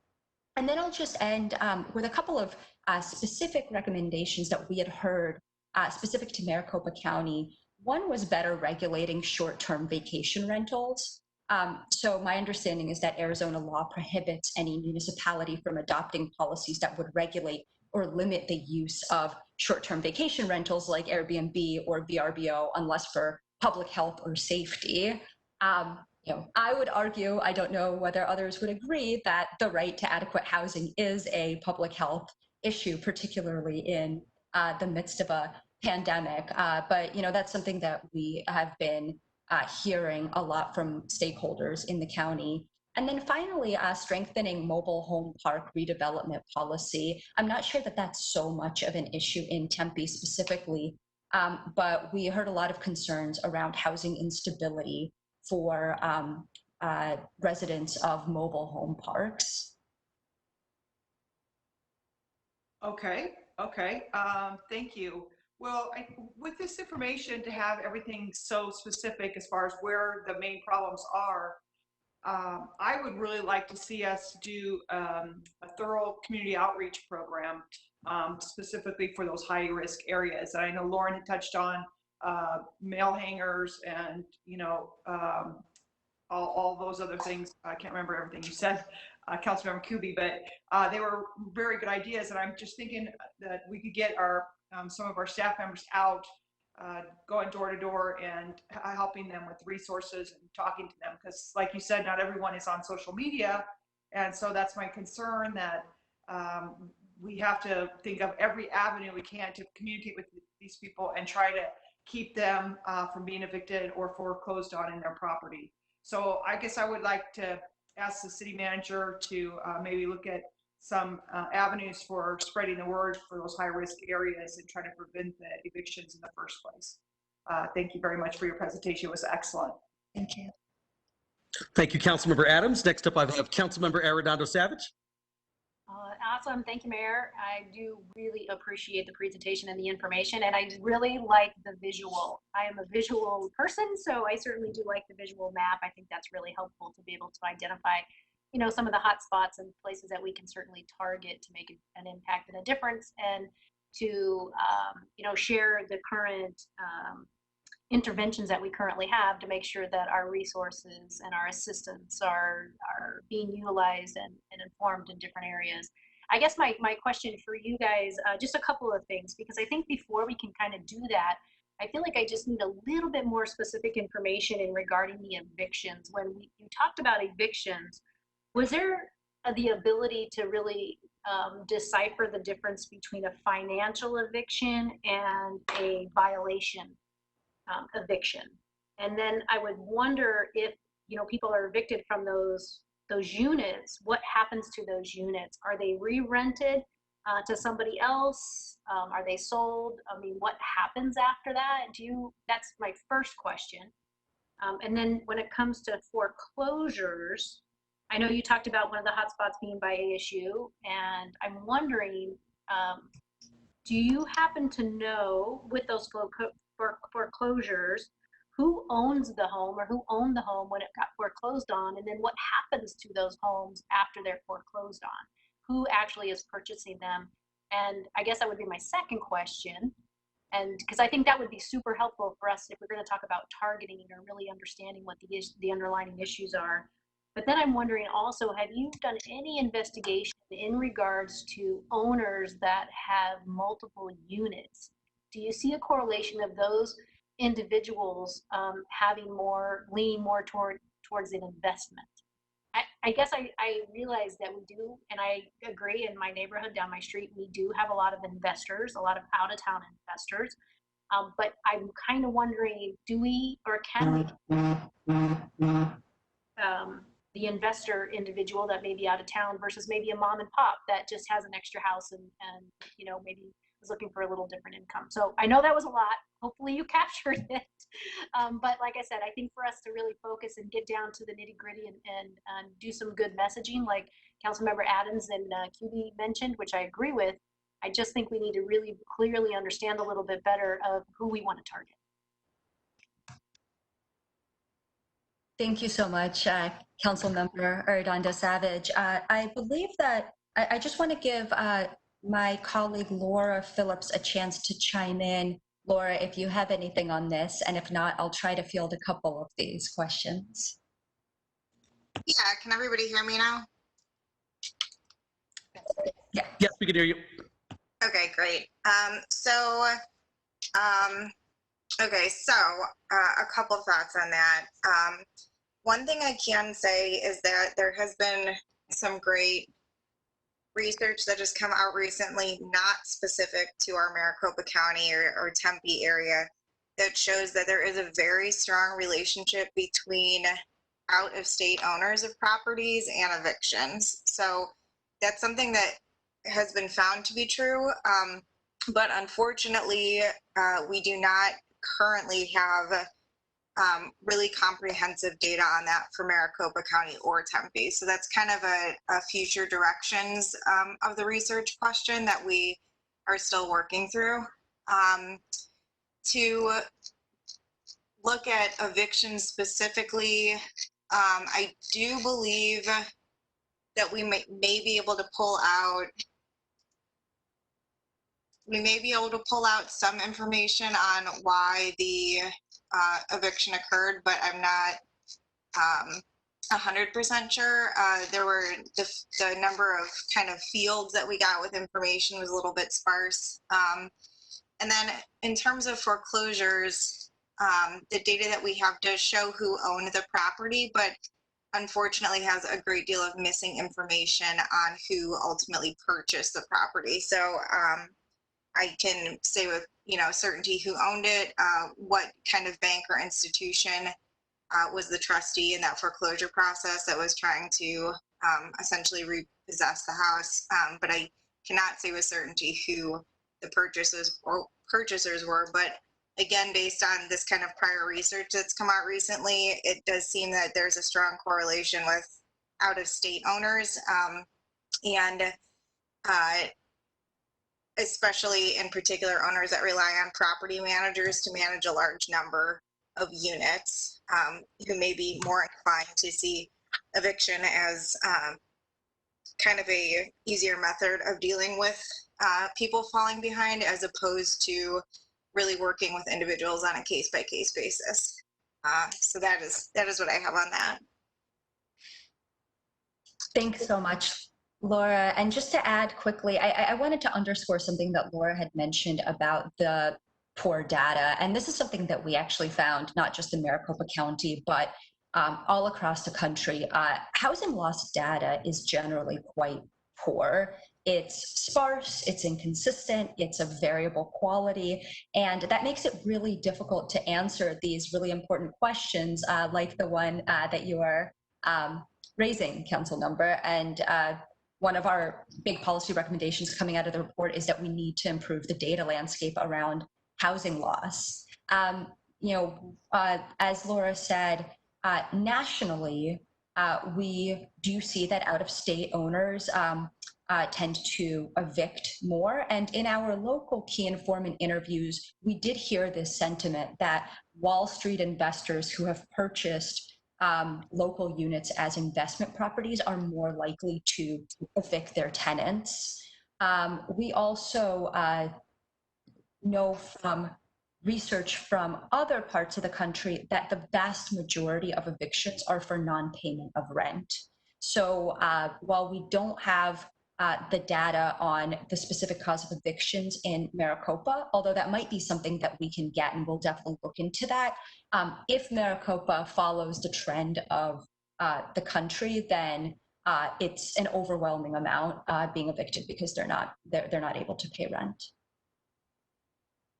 This is Patricia. The only thing that I would add to what my colleagues have said, which I think they've covered quite a lot of what we're able to say at this point. The only thing that I would actually add is you've noticed that one of the correlates of housing loss was the lack of health insurance. And it's not surprising to see that, some kind of economic shock is what sometimes is the ultimate tipping point for people to lose their homes, whether that's foreclosure or evictions. And that's just something to really keep in mind now that we're looking at this historical data. We're already seeing that loss of health insurance is one of those correlates. But if you lose your job and your health insurance is tied to your job, there might be a greater number of people in that category that we would see beyond what we've already seen historically. So looking at unemployment trends is also kind of important, I think, for looking what's happening in Tempe. All right. Well, thank you. I guess I just feel like this is really good information, kind of broad information, which is still really good and I think helpful, because we can certainly pay attention to some of those areas and just try to find those answers as to what's going on and why it's happening, and what preventative measures do we need to really work on, or if we have any gaps. So thank you again for the information. Much appreciated. Thank you. Thank you, Councilmember Savage. Councilmember Navarro, do you still want to speak? Yeah, I was going to say, can you hear me? Yes, sir. Okay. No, I appreciate the presentation. You guys did great and very candid presentation too, and I appreciate that. I know there's a lot of dynamics, as we're talking about just recently, on what causes what, and so many different elements of information that are not readily handy. But I do appreciate what you guys have put together and trying to highlight pretty much what we might surely be anticipating with the COVID crisis, with the things that have gone on for the past several months, and in long and short of how do we start getting the word out of the services that we do have, where are we lacking in services, how are we working with the federal government to help us in those areas. That, I think, hands down is noted. I think this council notices that we need to be proactive, hopefully now, on trying to make some headway on that. And if communication and information needs to get out there, great. Some of this stuff, though, does happen, and we're kind of kept capturing the data after the fact. So we really need to, like I say, be a little bit proactive in how we're doing that. I know that we have great programs out there. I know we try to broadcast them. I think a lot of people do understand that we have the rental assistance, the utility assistance, those things that can help any family try to prolong their existence and to stay afloat to, hopefully catch that next paycheck. But there is a lot of dynamics that go in here. I know that we talked about raising minimum wage or trying to get pay to a scale, but at the same time, if we're talking about Tempe and the people that are living in these areas, they might not work in Tempe, or they might not have the ability to take a job in Tempe. So there is dynamics that across the board that have some real effect to what we're trying to achieve and how we're trying to achieve it. But I think long and short of it, I think out of this whole thing, we just have to be proactive on what we have and try and get that message out. So appreciate you guys. Thank you very much. Thank you. Thank you, Councilmember Navarro. Councilmember Cubie? Thank you. Thank you, Mr. Mayor. Just seeing that stark graph showing the lack of legal representation that tenants have, less than 1%. I'm wondering if council agrees, if the city manager could look into what opportunities are out there, are there pro bono services that Tempe residents could tap into? Is there an opportunity to pair up with the Sandra Day O'Connor College of Law and their clinic? They have a legal aid clinic. Maybe there are just pro bono attorneys that would be willing to step up. And I know that we can't really get involved in private contracts between parties, but I know there are cities that have a legal assistant that helps tenants with evictions. And so it can range from the gamut of fully funding a position to working with nonprofits to just getting information out to people about where there is assistance available. But I'm hoping with consensus of the council that we could just kind of see what the picture is and maybe in a Friday packet hear about what opportunities might be out there. Thank you, Councilmember Cubie. I'm probably going to turn to our city attorney, Judy Bauman, to see if she can answer that question. But I do believe, Judy, there have been times in the past when I know that I have personally gotten feedback or inquiries from people who are concerned about being evicted in their specific home. And I know that while, as Councilmember Cubie talked about, we don't get personally involved in individual situations or in private situations, there are many times where we can point someone in the right direction, perhaps. But I wanted to turn to you just so you could provide, some more expertise on this than I know that I have. Thank you very much. Thank you, Mayor, Council members. Judy Bauman, your city attorney. Wanted to let you know we are more than happy to look into what pro bono options are out there, and we are somewhat familiar with community legal services and the legal aid clinic that Councilmember Cubie mentioned at ASU. So we can certainly talk with each of them and other folks out there as well. There are some that focus specifically on our elderly residents, for example. We can talk with them and see what services they provide and offer to have a more robust referral type service. Thank you. Great. Thank you. Thank you, Judy. Is council okay with Judy moving forward with that? Yes. This is Jennifer. I am. Okay. This is Doreen. I am. Me too. Okay. Sounds good. Sounds like we have consensus, for Judy to provide more information on pro bono legal services or possibly partnerships. So thank you, Councilmember Cubie, for that suggestion. I'll go ahead, I guess, and kind of close it out here. I just wanted to say, once again, thank you so much for the presentation. Lots of great information about a very relevant issue right now, especially during the time of COVID-19. There are so many people who are currently either unemployed or underemployed and really, really struggling financially, which can cause a lack of housing. So just appreciate that there are organizations like yours that are really on the ground gathering information and data about this and trying to provide policymakers such as ourselves with information so we can make good decisions about how to mitigate this current crisis. 3 points I wanted to just sort of make. One, during your presentation, you talked about mobile homes. That is definitely an issue in the city of Tempe. I know many years ago, Tempe Community Council was working on a mobile home relocation policy. And I remember during my time as a council member, Councilmember Arredondo Savage and I having conversations regarding some of the situations we have on Apache Boulevard, where now because of the presence of light rail, the land is a lot more valuable than it was 15, 20 years ago. And a lot of folks who own the mobile home parks are looking to sell and get out of that business. But then many times they end up selling and the homes become either kind of market rate or luxury apartment complexes. Therefore, the people who were at that one point living on that site in the mobile home park now don't have anywhere that they can actually live. And so I think that that's going to clearly be a continuing issue in the city of Tempe, especially along Apache Boulevard, where I think you probably have the highest concentration of mobile home parks and RV parks and things of that nature. And I think it's just a matter of, we understand it's a free market economy that's based on capitalism, and we can't stop private owners from getting out from under a business they no longer want to operate. But we can, as Councilmember Navarro talked about, be proactive in terms of trying to identify solutions. So when and if these things do happen, there are other places for folks who have been living on that site where they can continue to live in quality, affordable housing right here in the city of Tempe.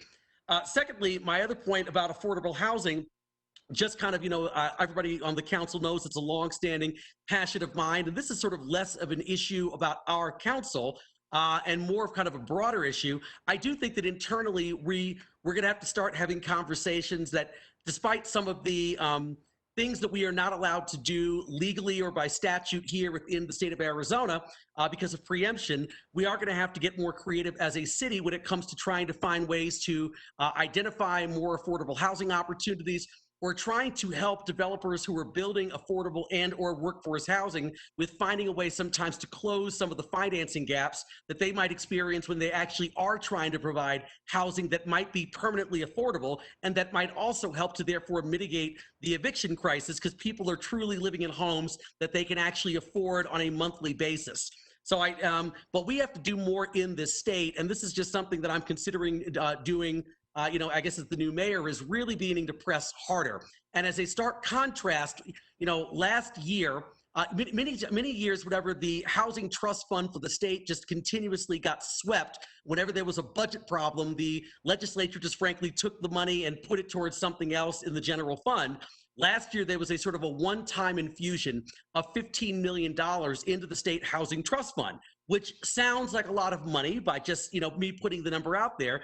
But that's why context is important. Last year in the state of Massachusetts, where a friend of mine operates an affordable housing company, their governor, Charlie Baker, and the legislature put $1.8 billion into affordable housing, along with tons of other options. So 15 million compared to 1.8 billion, it's just obvious that as a state, we have to do more when it comes to the affordable housing crisis we have. And I think we have to press our legislators and folks at the statewide level to come up with solutions and put more money into these issues. We can't just simply talk about supporting affordable housing at a statewide level and then not put the money there that actually helps us to realize that vision.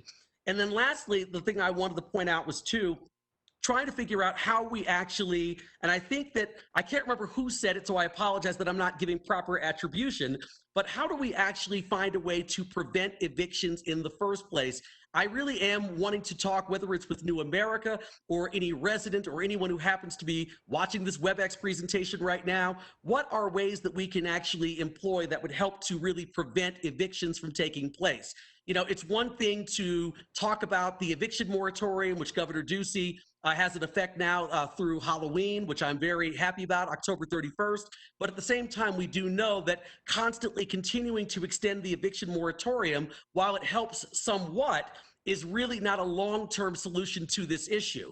So we really need to figure out what the root cause is, identify that, and then try to implement solutions that actually really will help us to mitigate this eviction crisis, increase the stock and supply of affordable housing, and anything we can actually do to proactively address this problem. So that's more of a statement than an actual question, but just wanted to put that out there before we close the discussion.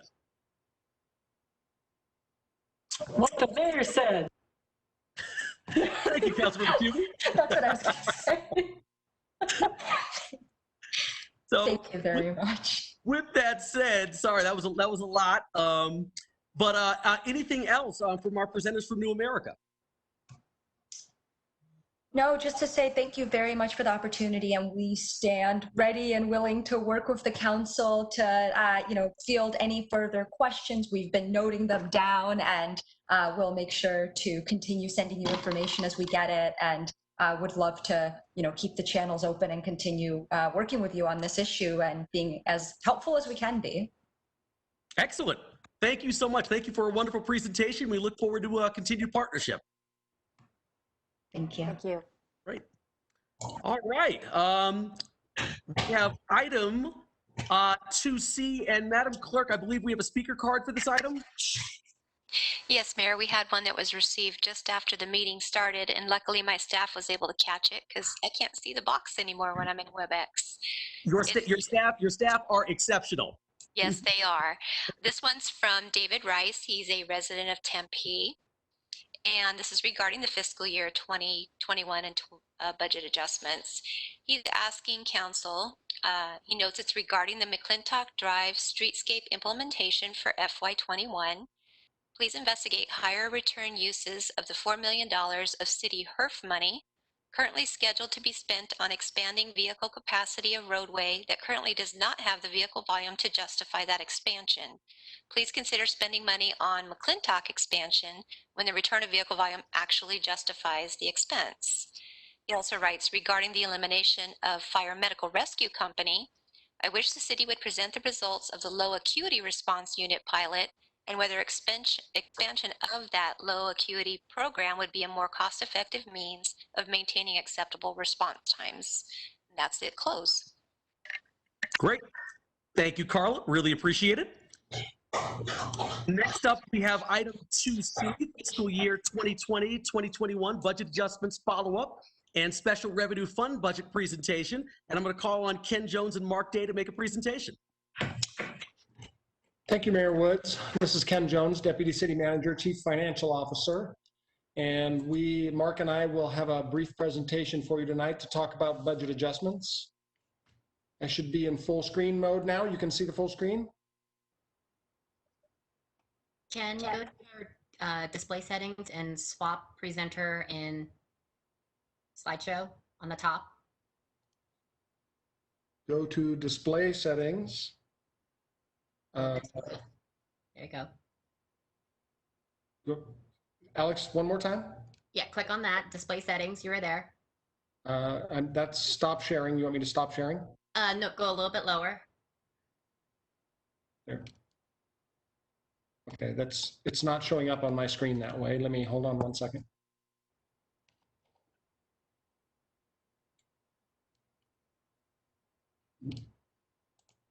You start over, Alex. Share content. Screen 2. Perfect, Ken. That's good? That's good. Okay. Thank you, Mayor. Thank you, Alex. So we're going to talk about budget adjustments tonight, Mark and I just want to give a little bit of background. If you recall, on June 25th, we came forward with some budget adjustments that were necessary due to COVID and the economic downturn and what we project in revenue reductions. At that time, we told you we were looking at about $14 million in budget reductions, and I just want to remind you that that number would have been bigger, except right before that meeting, we had heard that we were getting $22.5 million in Arizona CARES funding. So the Arizona CARES funding will be deposited in the general fund as a reimbursement for our public safety personnel costs that will occur during the year. So that $22.5 million did a couple of things. One, it helped offset the necessary reductions, and tonight we're just talking about general fund. And it also provided us the opportunity to put into place some community recovery initiatives that we will also discuss tonight. So that's the background on that. So tonight we want to talk about, and by the way, today's presentation directly related to our financial stability measures and relate to fund balance and bond ratings.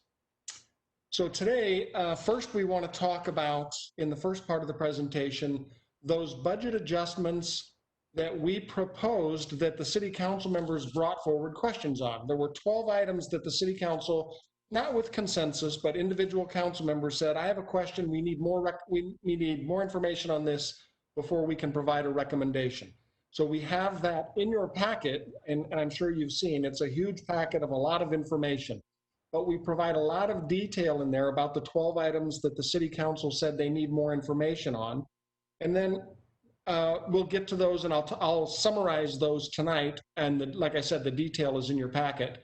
And then the second part of the presentation, Mark's going to talk about the special revenue funds, transit, transportation, and performing arts, and propose those budget recommendations. So We know that the city council looked at our previous recommendations for budget adjustments in the general fund and didn't have issue with most of them, and we assume those will go forward.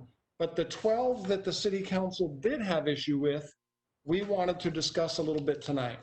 So the city council said, we're a little concerned that you're cutting too deeply in code enforcement, which is going to affect the safety of our community, and we're wondering if you can look at that. So the response, as you saw in your packet, is we are removing that proposed budget reduction for consideration tonight.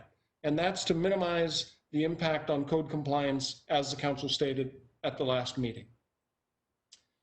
You also had concerns about elimination of the contracted hearing officer. We got back to community development. They shared your concern. They tried as best they could to provide the budget reductions that would have the least impact to the community, but to avoid conflicts of interest, we've also removed that from consideration for a budget reduction for this fiscal year. Staff training for budgets. Council was concerned and they wanted more information. And when we got to Rini Broderick at the time and said, how concerned are you about the reductions to staff training budgets? It isn't that staff isn't going to be trained, it's that they're going to be trained more efficiently. And our employee development section has acquired some new software that will allow them to do that. So in our tonight's proposal, we are maintaining those reductions to departments' base budgets for training, knowing that it doesn't mean employees won't get trained. They'll get trained more efficiently. They'll do less travel to get their training, but they will still receive adequate training in our opinion. The dive team operations concern the city council. It was a proposed elimination of the dive team. What we have tonight is we're proposing to maintain the full dive team services. And Chief Reese has proposed that rather than paying off-duty overtime for training, Fire Medical Rescue will provide comp time to those employees for that training, which will somewhat reduce the budget savings, but be able to maintain the dive team operations. The delay of the ambulance build-out. The ambulance build-out, we still think needs to be delayed. Chief Reese is going to look at alternatives for being able to deploy that extra ambulance, but we are maintaining that as a proposed budget reduction, which is to not use general fund money to do that ambulance build-out at a fire station currently. Parks encampment. City Council expressed concerns about reducing that budget. The staff in community service has found that there's a specific federal CARES Act grant that can be used to continue that cleanup. So we will recognize the benefit in the general fund and be able to take that off the table. Parks, camps, encampment cleanup will continue as it has in the past. The same for restroom custodial service in the parks. That same federal emergency solutions grant can be used for that. So we found an alternative funding source there. So the general fund will still see the benefit of the reduction, but we will maintain that service. Preventative maintenance of facilities. We went and talked to our facilities maintenance folks, and what they said was, although it is a cut to preventative maintenance, the amount that they have proposed does not concern them, and they think they have other funding that they can use to appropriately maintain the facilities. It's a relatively small cut. That is staying as a recommendation tonight. Community service programs in vulnerable neighborhoods. Community services went out and looked at that, and they said some of the services and programs will naturally have to be eliminated in at least this fiscal year because of COVID restrictions, social distancing, and the like. But we took your advice, we went in, we identified about half of the cut, put it back in recommendation to maintain that in community services budget and let community services decide which programs should or shouldn't be reduced based on the ability to produce those, because they did find, like the council suggested, that some of those services would disproportionately impact vulnerable neighborhoods. So they will address that with the additional funding, and that reduced that budget cut by about half. We had been asked, there was a proposed budget reduction that was combined. It said, let's close Kiwanis Recreation Center on Fridays and also close an hour early. We went and looked at those two. We have added back in and taken off the table for consideration the reduction of Friday service. So Fridays We are now proposing that Kiwanis stay open, but we are maintaining the recommendation that it close an hour early in the evenings. Technology-related budget reductions, it was a general comment that said, I hope we're not reducing technology too much. This is a time we should be relying on technology and improving technology. When I got to Mark Wittenberg, he said most of the reductions were related to efficiencies. They negotiated contract savings on several large software contracts. They retired some of the on-premise server class hardware and went more to cloud-based services, and they just improved some of the efficiencies of those contracts. So Mark wanted to stand behind that budget projection and say that this is still one of the least impactful things that internal service could offer. Lastly, the AED program in our facilities, rather than eliminate that program, the proposal now is to maintain those AED apparatus with not using overtime sworn firefighters, but instead switching the maintenance of those to risk management and facility maintenance in internal service. So those are the 12, and like I said, there's much more information in your packet, but those are the summaries of what's contained in there. Moving on, you also raised 3 issues that weren't directly related to the budget proposals that happened in June. You brought up 3 issues of police department operations, the top heaviness of the organization, and also looking at the contract with Sings Farms. So we are intending to address those in separate presentations from staff and separate conversations by the City Council, not to be considered necessarily in this budget discussion, but we did make note of those, and we'll make sure we don't lose track of those. And I just wanted to say that the total amount of all of those adjustments that we made since your June meeting is about $320,000. And so in order to keep the budget balanced and still make the budget reductions we need, we went to the recovery initiatives and said, let's look at those. Those are estimates anyway. Let's look at those estimates and see if we can refine them. And these are the 2 recovery initiatives out of all of the recovery initiatives that we proposed that we are proposing to adjust. So there's a slight adjustment to the resource coordinator and human services. And then rather than $1 million to match private development investments, we reduced that to $750,000. And just as a reminder, I'm going to go through these quickly, just as a reminder of what those initiatives are. We have our first category of domestic violence, physical health, and mental wellness. We had several of those. You can see the one at the bottom was the only one that we're proposing for adjustment. All of the others, we're still maintaining those proposals. And let me just stop here and remind you, these are relatively broad initiatives, some of them, and you have directed staff to form a committee of various departments to look at specifically how can we best address some of these issues. So we will be coming back to you with the specific expenditures in each of these categories, which could vary slightly from our original estimates, but you will approve all of the ultimate expenditures. In the second category, homelessness and homelessness prevention, you can see we haven't touched those. Those initiatives are still intact. Economic recovery and workforce development, no changes there to all of those recovery initiatives. Equity-based revitalization and recovery will go forward as previously proposed in June, no adjustments there. And then, oh, I'm sorry, let me go back a page. I wanted to stop here and just say, so we really need some closure tonight on these general fund budget adjustments that were proposed in June, have since been modified, as you saw in your packet, and as I explained tonight, as well as the recovery initiatives. We really need to give the departments a good idea of what they're able to spend this year. So I'm hopeful that tonight we'll get feedback that will bring closure to these budget adjustments and we can move forward. So before we move to the special revenue funds, Mayor, I'd like to pause here and take any comments and questions from the mayor about, or from mayor and council about the general fund proposed adjustments and also the recovery initiatives. Great, thank you, Ken. Any members of council have any comments? I see Councilmember Adams. Yes, thank you, Mayor. Ken and Mark, thanks so much for your hard work on this budget. I really appreciate you being flexible on the cuts. It is heartening that you worked with so many departments throughout the city on solving our budget cuts and looking outside the box. So I just really appreciate that. And I'm fine with the budget as proposed moving forward. Thanks again. Thank you. Thank you. Councilmember Cubie.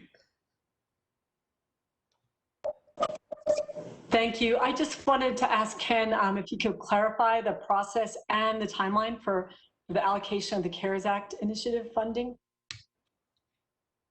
Thank you, Councilmember Cubie. We intend to, after tonight, if we get approval from the City Council, to move quickly.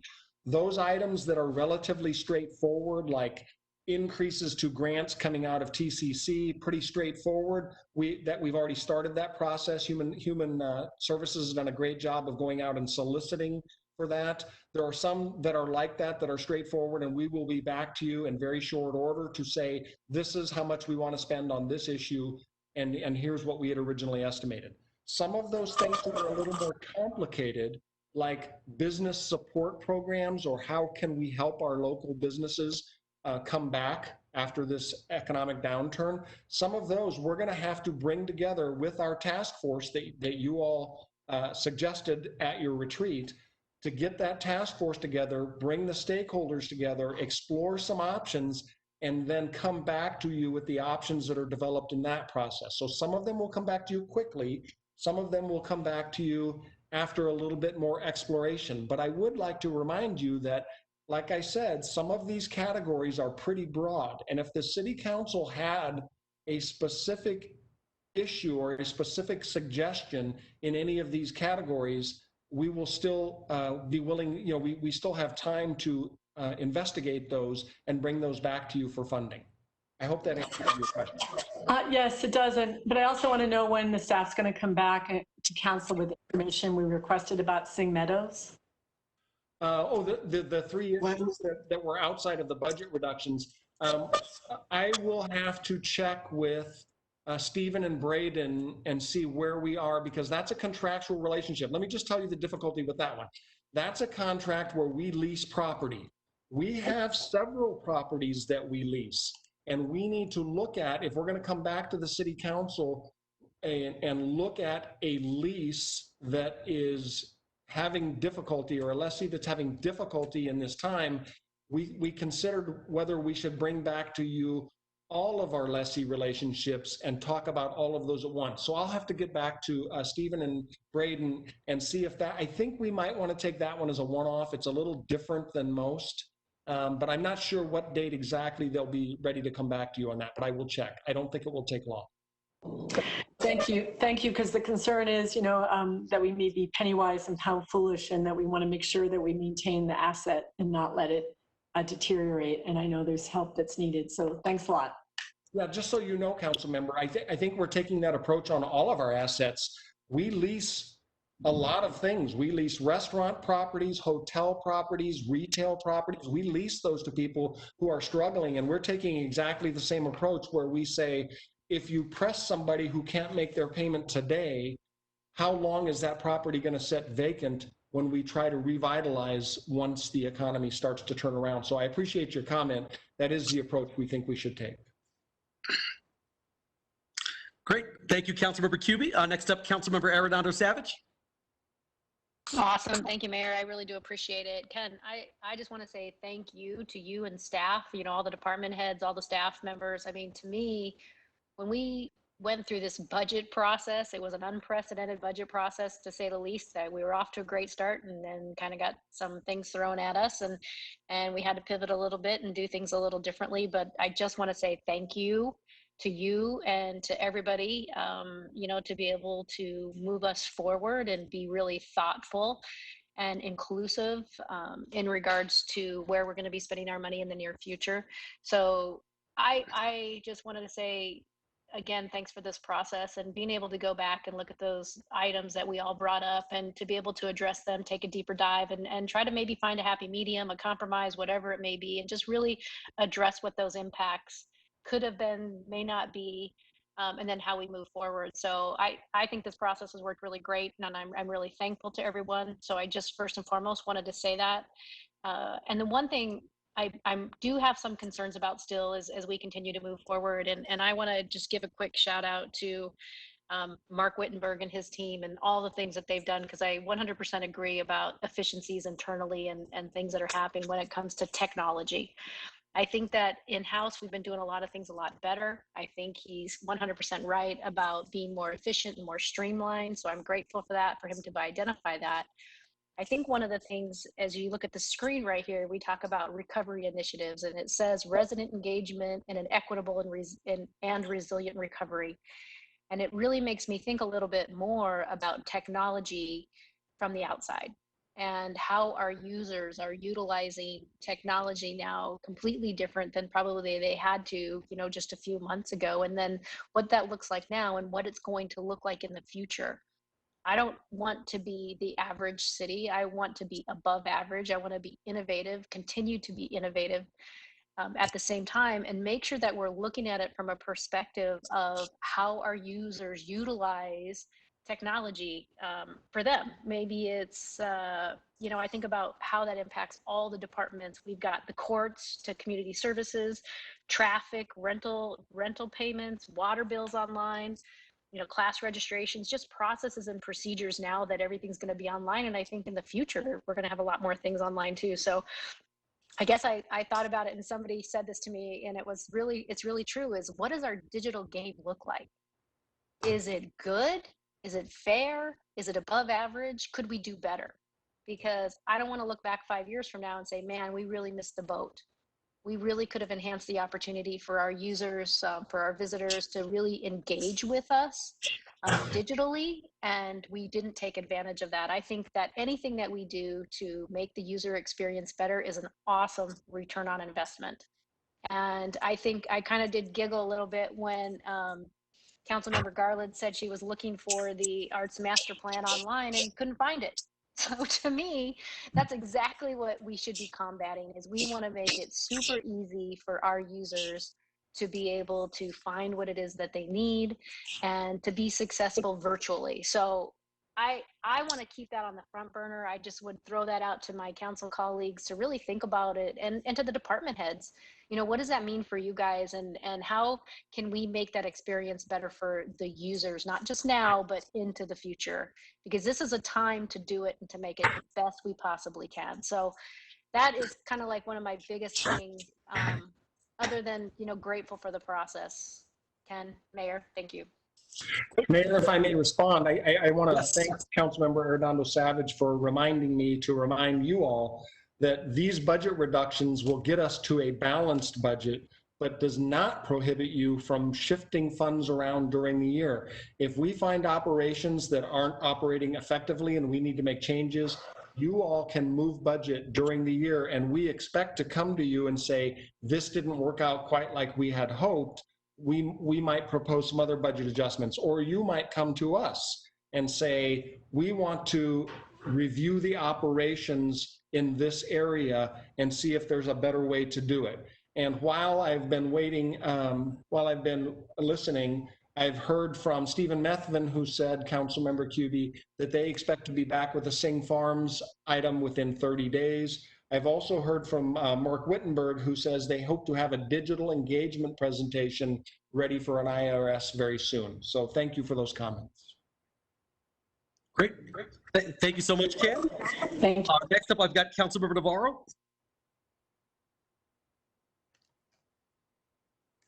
Okay, thank you. No, Ken, thank you for the presentation and the information you gave us. It's great. I support, what you have read and what the departments have stated to where they can make some changes and cuts or not eliminate. So I do support that. You brought up one point which always intrigues me is, are we doing things, are we working hard, but are we effective and efficient? And I think through department within the cities, I know there are areas throughout our city that we are working hard and we're trying our best, and not to ask for more money or more funding, but we're not effective and we're not efficient in those areas. And I think that is one of the things that I know prior to pre-COVID that I wanted to push is our core values of the cities and where are we short at making things more effective and efficient and not just working hard at it because we're saving money. So I do hope that we can start diving into those areas. And I don't know how we start approaching that through, each department, each section to find out, what can we do more effectively, adding more personnel, adding more technology, whatever it is. I think those things, as we go forward from today into the next couple of years, we really need to be addressing those shortfalls because those shortfalls are critical on how we're going to perform as a city, and it's going to really restrict us as we start growing here in the future. So I appreciate what we're doing tonight. I appreciate what you spoke about, but I do stress that we need to really start looking at those individual sections, departments, and making sure that we're efficient in those areas. That's it. Great. Thank you, Councilmember Navarro. Vice Mayor Keating. Thank you, Mayor. Yeah, I just wanted to echo some comments from Councilmember Navarro and Councilmember Arredondo Savage with regards to streamlining efficiencies, particularly in our user experience and offerings in the digital space. I'm happy to hear that we are going to get a presentation on that soon. So I'll leave out a lot of my planned comments just to say that I do believe increased digital involvement in the city would not only streamline a lot of processes, but save us a lot of money on the back end. If we had, I think of when I worked at ASU, you sign into my ASU and you have a dashboard of everything you could possibly want right there. So if there was something like that for the city of Tempe, where you could sign in, see your water bill, see if you have any code violations, see if you have a traffic ticket, court date, all those kind of things that were available to at a centralized hub, we wouldn't need so many people on the back end to administer all these things. It's like if everyone was paying their water bill online, we wouldn't have people to sit in a call center and take those payments over phone, or if they were signed up to receive their water bill paperlessly directly to their email, then we're saving money on printing costs, postage, and again, administration. So I do think this is an opportunity for the city to kind of look at, our internal processes and how we provide services to Tempeans, and maybe see what we can do to add some efficiency and streamline some of these things and make them central. So it's not trying to find, everything here or there. And yes, it is very difficult, as Councilmember Garland mentioned, to really find anything on the website. So I would like to see some sort of investment in improving those processes and infrastructure in the future. Thank you. Great. Thank you, Vice Mayor Keating. Councilmember Adams. Yes, Mr. Mayor, thank you.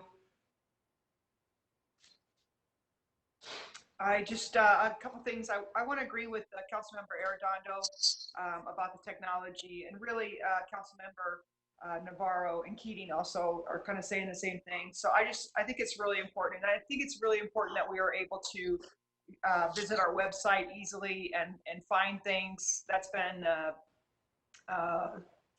concern for a while, and I just think we want to do better. So I don't want to cut our technology, especially now when everyone's working from home and we're struggling to keep up with the technology that we need.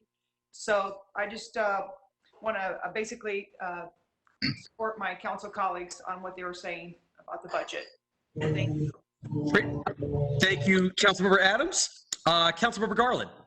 Hi, thank you, Mayor. I just want to say I'm glad I brought a chuckle to Robin. Ken, I want to say thank you for that incredibly healthy packet that you sent to us. I was amazed at how much stuff there was in there.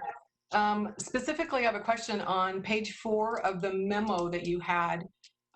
You said something about creating a specific non-departmental general fund center to track expenditures, specifically related to COVID-19, our emergency declaration, and so on. And it says it's for the potential possible reimbursements from FEMA and other disaster funding sources.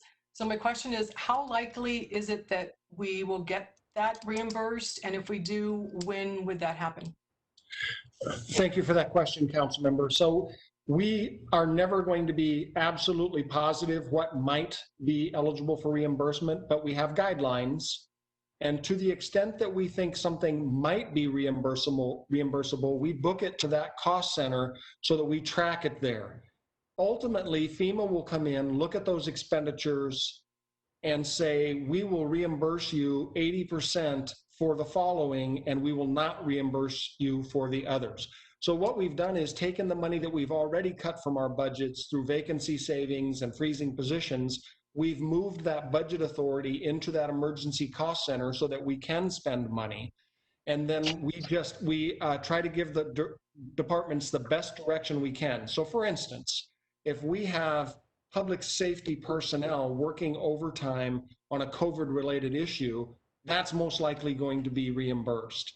If we have to enter into digital engagement with our residents to provide library services because they can't come to the library, we're not sure. So we still book that to that cost center saying we wouldn't be doing this if it weren't for this emergency, and we want reimbursement for that. We're just not sure what the ultimate ultimately what they will reimburse. And we also don't know exactly what the timing is, because FEMA has to get a sense for when this is all coming to an end, and they cut off the emergency and say, okay, we're only going to reimburse expenditures up to this date. So the timing we're not sure about.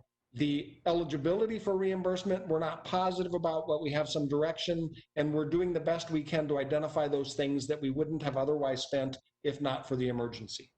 Okay, that's great. And I also thank you for that information.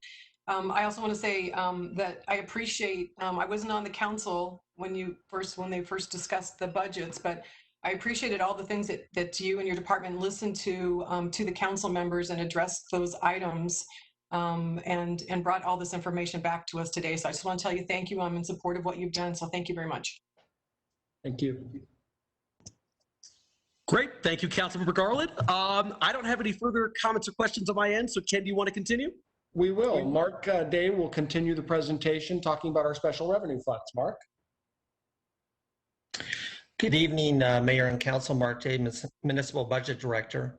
So in addition to the general fund, FY21 budget adjustments for the city's special revenue funds, which are the Performing Arts Fund, Transportation, or we usually call it the HERF Fund, and the Transit Fund, are necessary due to the economic impacts of COVID-19 on the major revenue sources for these funds. Like the general fund, overall strategies have been developed for the special revenue funds to address this anticipated revenue decline. And these include utilizing fund balance where possible to spread the reductions over a 2 to 3 year period, and determining budget adjustments that would keep the fund balance within policy for each of these funds. Spending was reduced in the last quarter of fiscal year 1920 to help bolster fund balances, and approval from the city manager for all hiring so that only crucial vacant positions are filled at this time, and identifying budget reductions or adjustments that do not require layoffs. So next, we're going to provide you a brief overview of the proposed budget adjustments for each of these special revenue funds. Next slide, please. So the first one is the Performing Arts Fund. So the primary funding source for the Performing Arts Fund is the 0.1% performing arts tax, and this revenue provides about 80% of the revenue for the fund. Between the last quarter of 1920 and for all of 21, we're projecting a $2.5 million decline in tax revenues from our previous projections. And due to the COVID-19 social distancing requirements, we're also projecting a 60% decline in facility revenue for fiscal year 21. So to address this revenue decline, Community Services was provided a budget reduction target of 15%. And due to the lack of available fund balance, these adjustments were proposed for fiscal year 21 rather than trying to spread them out over a few years. So included in your memo, we detailed the 8 budget adjustment proposals, and they totaled approximately $950,000, or about 14% of the budget. These included one-time adjustments of $525,000 and recurring adjustments of $428,000 with 2 vacant positions frozen. They also included the delay of some performing arts CIP projects. We did solicit resident and employee feedback on the proposed adjustments. We did that for a week at the end of July through July 28th through August 4th, and those comments are provided in your packet. Next slide. Okay, the next is the Transportation or Highway User Revenue Fund. So the primary funding source for this fund is the distribution from the State Highway User Revenue Fund. And that's based on a statutory formula that includes both population and county of origin of the motor fuel sales. So we receive a portion of the revenues that come into that fund from these sales, as well as some of the taxes on motor vehicle registration.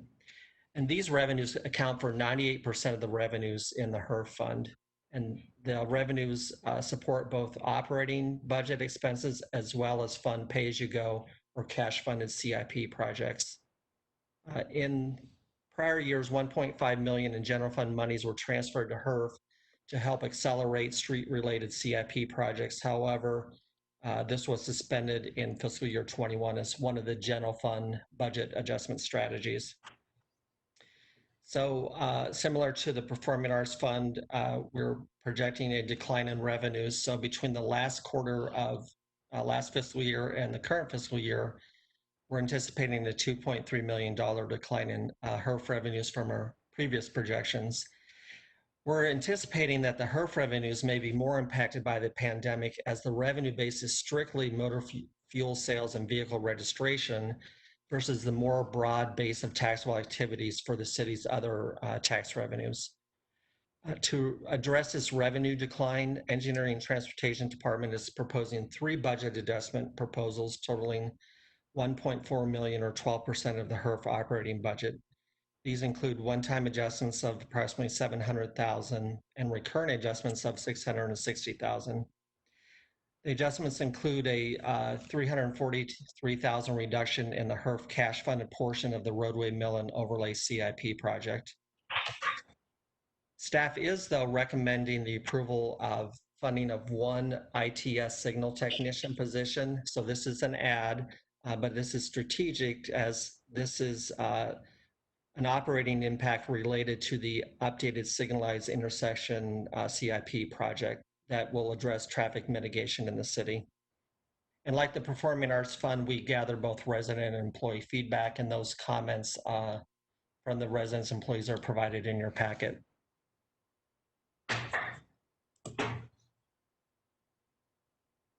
Okay, so like the general fund, we are projecting the need for additional reductions in 21-22. So our current estimate is 470,000 or an additional 4%.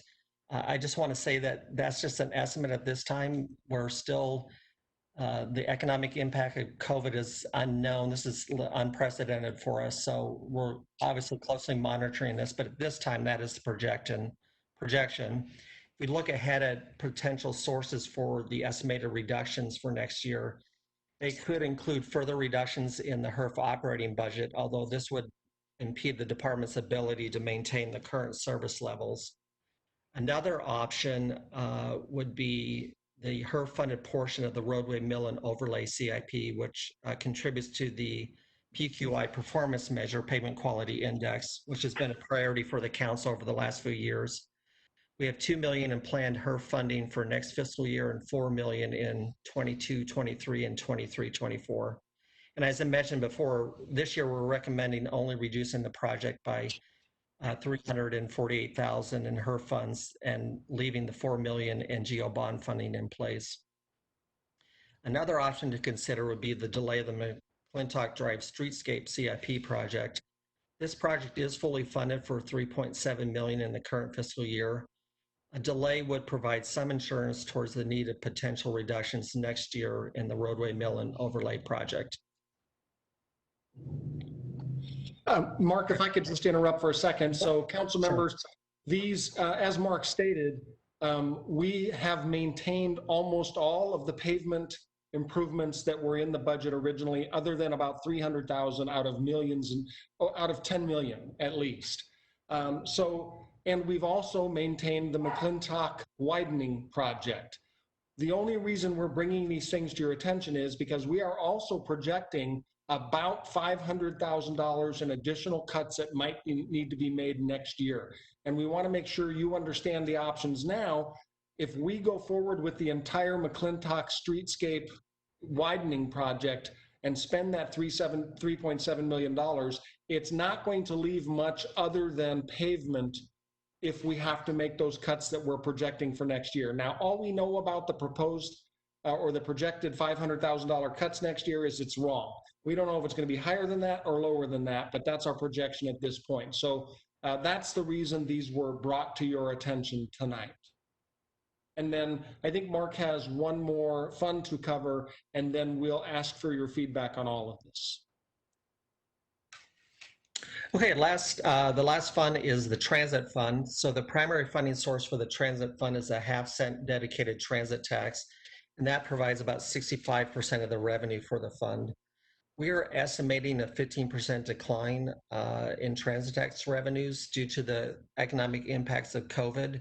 So between last quarter of last fiscal year and the current fiscal year, that equates to about $11 million. We had developed a budget reduction department or target for the engineering and transportation department, but late this spring we received notification that the city would be provided $21.5 million one-time offset to the light rail and bus operating expenses via the CARES Act funding received by Valley Metro. So this one-time funding and the available fund balance in the transit fund will allow the department time to develop future budget adjustments that address the long-term stability of the fund and allow for a comprehensive public outreach process. So the engineering and transportation department staff will present an overall plan for the transit fund at the September 17th work study session. So council members, those are the special revenue funds. We've talked about those, and we've provided you some alternatives if you wanted to consider those, and we would like your comments or questions and direction on these funds. Great. Thank you, Ken. Thank you, Mark. First hand I saw was Councilmember Adams, and then we'll go to Vice Mayor Keating. Thank you, Mr. Mayor. Yes, I have first of all, thanks, Ken. That was a great presentation, and Mark, good job. I just really want to see our mill and overlay projects continue, and maybe we'll have to get really creative about how we go about doing that, but I think it's really important. The residents of Tempe have let us know on our surveys that that is something that's important, that the roadways are able to be traveled easily and smooth and things. So that's a high priority for me, and I just wanted to let that be known. Thank you very much. Great. Thank you, Councilmember Adams. Next up, Vice Mayor Keating. Thank you, Mr. Mayor. Of those projects that were listed, obviously, McClintock is something that is very important to me to see completed. I'm kind of disappointed that we're even in this position, given this project was supposed to be completed over a year ago. But I understand, that's we can't always get what we want. That's the world that we live in.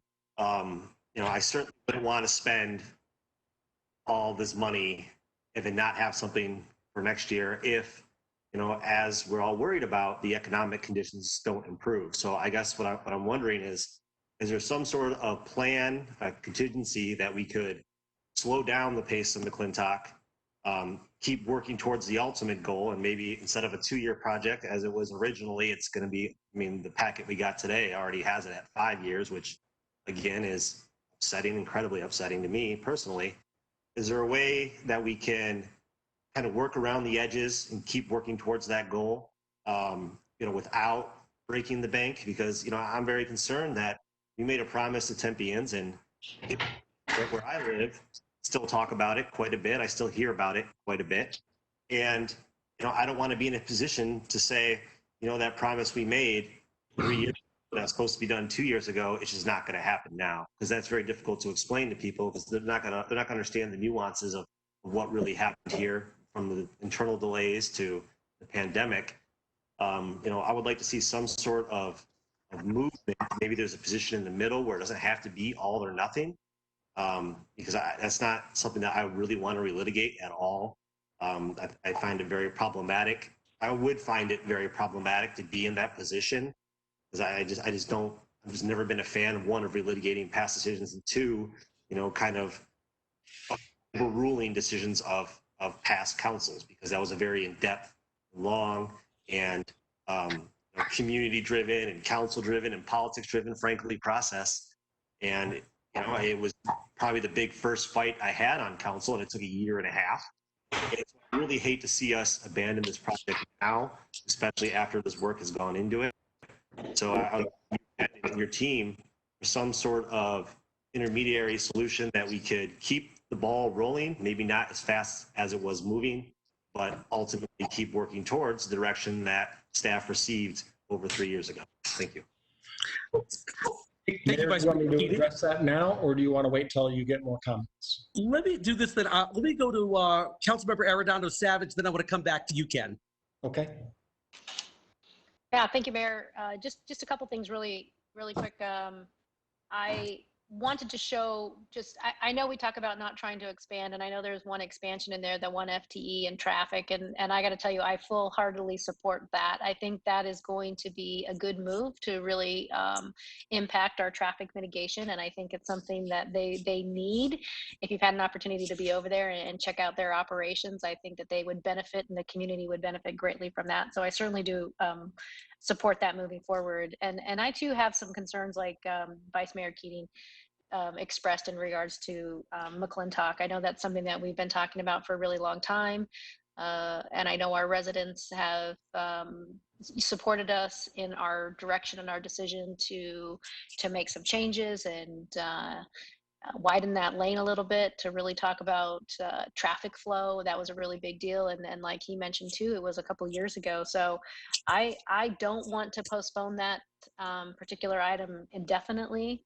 I think I would 100% support some type of a compromise that still keeps us fiscally responsible for the future, but also follows through on the promises we made to our residents and the decisions that we made 2-3 years ago. And the fact that it's fully funded right now and expect to be moved on, I feel like we owe it to the residents that supported that decision to continue with that program in whatever way that looks like. Maybe it's a Del Rio to Broadway, or maybe it's Broadway to Apache. So I certainly agree. I think that's something that needs to be addressed, and I do not want to see that abandoned at all or indefinitely postponed. Thank you, Mayor. Thank you, Councilmember. Members. I want to go to Ken really quickly, and then I'm going to go to Councilmember Cubie. So Ken? Okay, so thank you, Mayor. This is Ken Jones again, Deputy City Manager. Those seem like really simple questions, and I'm going to apologize in advance because this is going to be a very detailed answer because I don't have a slide in front of me that will depict this, so I'm gonna go through it a little bit. So we know that the McClintock widening project goes from Del Rio to Apache. Del Rio is between Southern and Broadway. That entire project is budgeted at $3.7 million. The project involves actual removal of curbs and widening of their street from Del Rio to Broadway. That is where we needed to acquire property, where we need to relocate utilities and do those types of things. Above Broadway, between Broadway and Apache, actually just slightly north of Apache, but between Broadway and Apache, we are not widening the street. We are widening the area above the curb to place bike lanes in what is now a relatively narrow sidewalk and expanding that area to accommodate both bicycles and pedestrians. So staff today, Marilyn DeRosa's staff in engineering, provided us what could be a compromise or an alternative. We've already gone through the property acquisition and utility relocation for the area from Del Rio to Broadway. So it would make sense to complete that part of the project, which involves road widening, because you don't want to restripe that street twice. That gets expensive. Slurry sealing and restriping gets expensive. So we could actually go forward with that portion of the project, and what that would leave is the parts north of Broadway to Apache, which, like I said, only involve work above the curb to accommodate the pedestrians and bicycle traffic. So if we did that, we would actually, we are projecting about a $500,000 additional budget cut next year. What's left north of Broadway is approximately $650,000. So we could complete the majority of the project, including all of the widening and moving of the curbs and widening of the streets, and leave only that portion between Broadway and Apache, which, this is important, at any time that the council said traffic has picked up and that area is causing a bottleneck, we know that we're not moving those curbs. All we're doing to the street there eventually is to restripe the lane of traffic back in anticipation of adding a bike lane. That could be accomplished at any time in the future.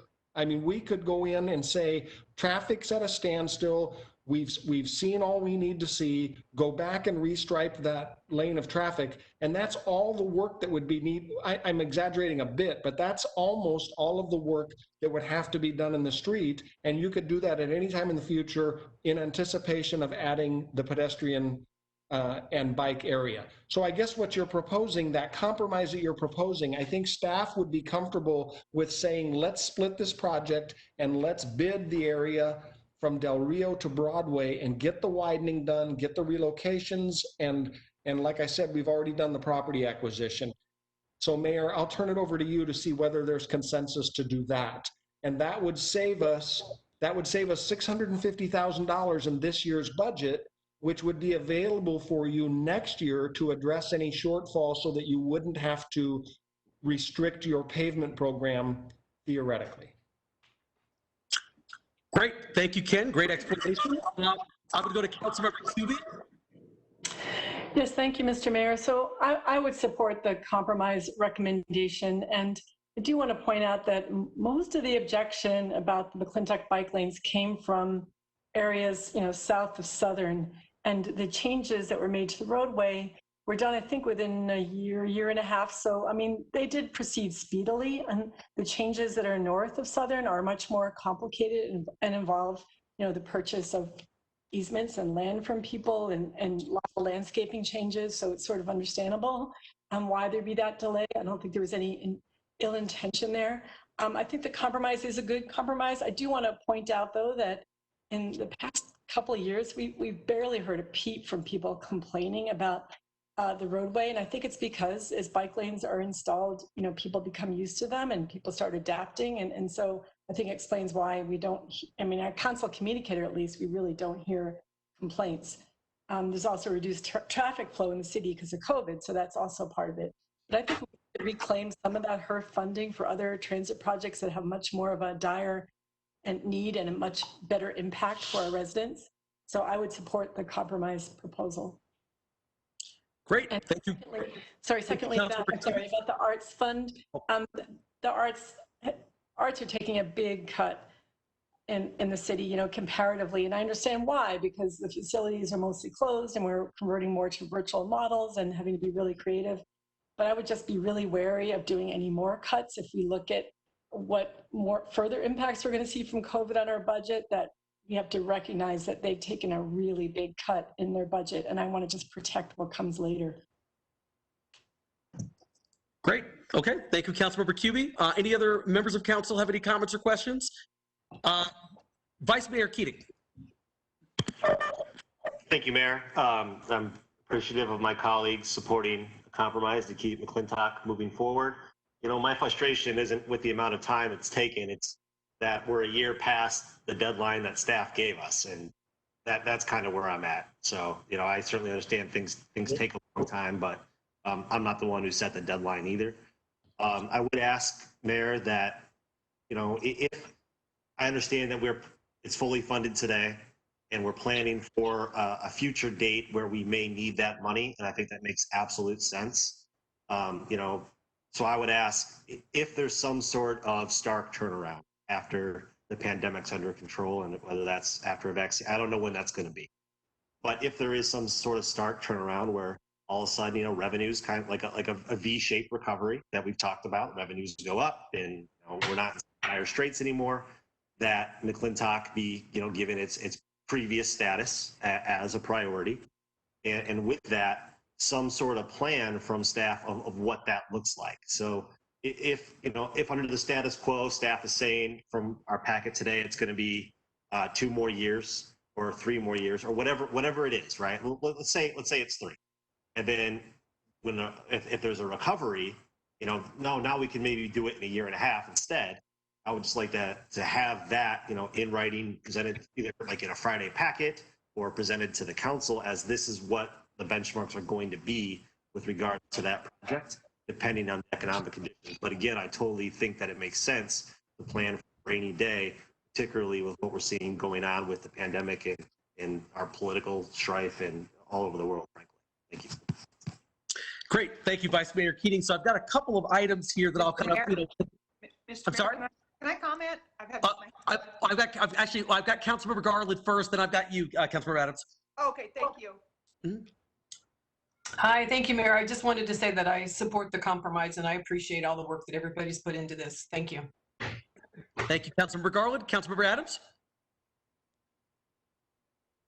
Yes, thank you very much, Mr. Mayor. I agree with Councilmember Arredondo Savage and Councilmember Keating about McClintock. When I was campaigning, I really heard a lot about McClintock and really what a problem it was for the residents. And so I am very supportive. I'm okay with the compromise, but I am very supportive of having clear and specific timeframes and getting this improved for our residents of Tempe. Thank you. Great. Thank you, Councilmember Adams. So just to kind of summarize here, I've got kind of part A and part B of this. One, and I'll turn my camera on too. I completely support the compromise. I think it's great work by staff to come up with something that really helps to kind of, you know, preserve both elements of this. One, I absolutely agree that, you know, pavement is always very high in the rankings for our residents. They are clearly very concerned about making sure that our streets get paved in a very quick fashion to make sure that they've got smooth travels all throughout the entire city. So I agree that that's definitely a top priority.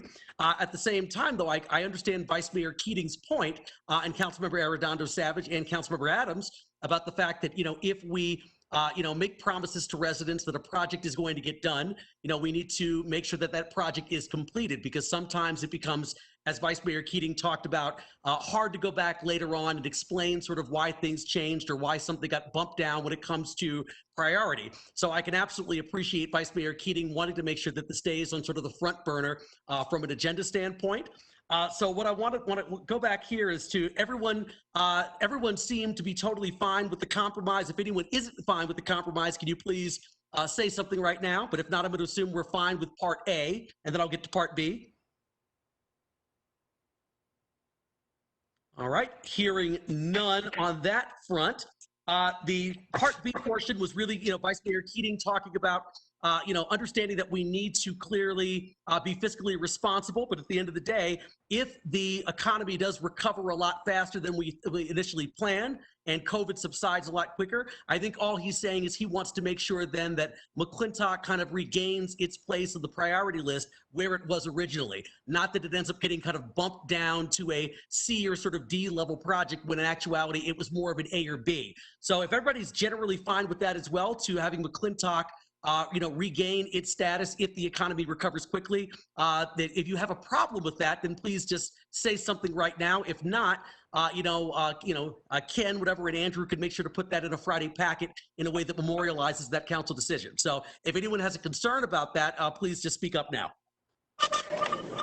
Sloan, I do have a concern because I think we literally have not had a council communicator complaint about McClintock, and it may be a year and a half, it may be longer. And, you know, again, the primary objection about McClintock bike lanes came from South Tempe. And once the Del Rio section is complete from Del Rio South, there'll have been, you know, that change made. And so why not go back to the residents and say, how are you feeling about Del Rio to Apache? You know, this is, I bet we'd find a lot less, it would be a lot less problematic.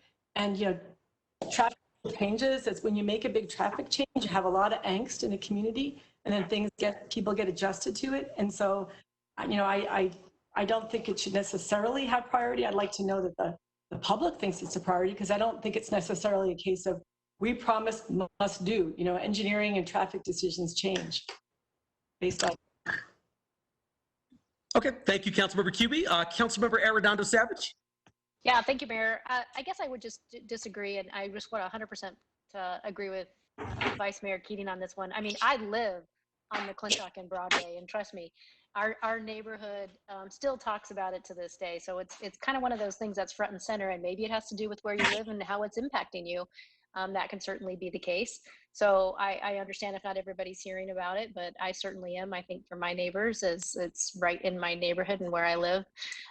So I 100% agree that we need to make sure that it is a priority. And if the finances allow in the future for us to move forward with it, I 100% support us doing that. Thank you, Mayor. Thank you, Councilmember Arredondo Savage. Does anyone else have any other concerns about McClintock becoming a priority again if the economy recovers faster? Any other concerns? Mayor, I have a quick addition. I just want to make sure that we're talking about getting a timeline from staff as well. Yes. Okay. Thank you, Vice Mayor. Ken, any concern with providing not only kind of restoring McClintock's priority if the economy does rebound faster than we think it might, and also providing a timeline if that's what the council consensus is? No, thank you, Mayor. I believe it will remain a shovel-ready project. We already have the design for everything above Broadway, so it's a project that's ready to go. And the next time you would consider it formally without any intervention would be during the next CIP.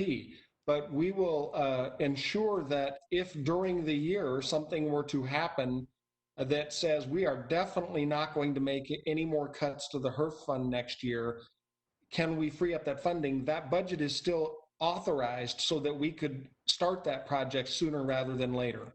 So we will document that as you have suggested. And the timeline, I'm a little confused on the timeline.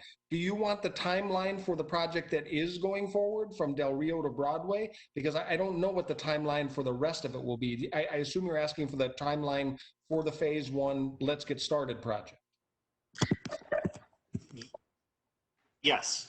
So I'm looking for a timeline of what we have got consensus for right now as far as a compromise, and then a timeline if next year all of a sudden it's not as bad or better than we had hoped. What would that look like as well? Okay, we will definitely provide the timeline almost immediately on the project going forward, and then document the intent to move the rest of the project forward as budget allows. Thank you. Great, thank you very much. Any further comments or questions from council? All right.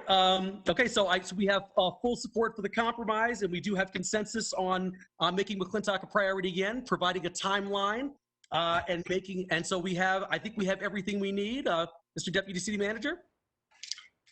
Thank you, Mayor. I guess all we need is your nod of the head to say we have consensus on all of those special revenue funds, transit, transportation, and arts as proposed. Great. Okay. Thank you, Ken.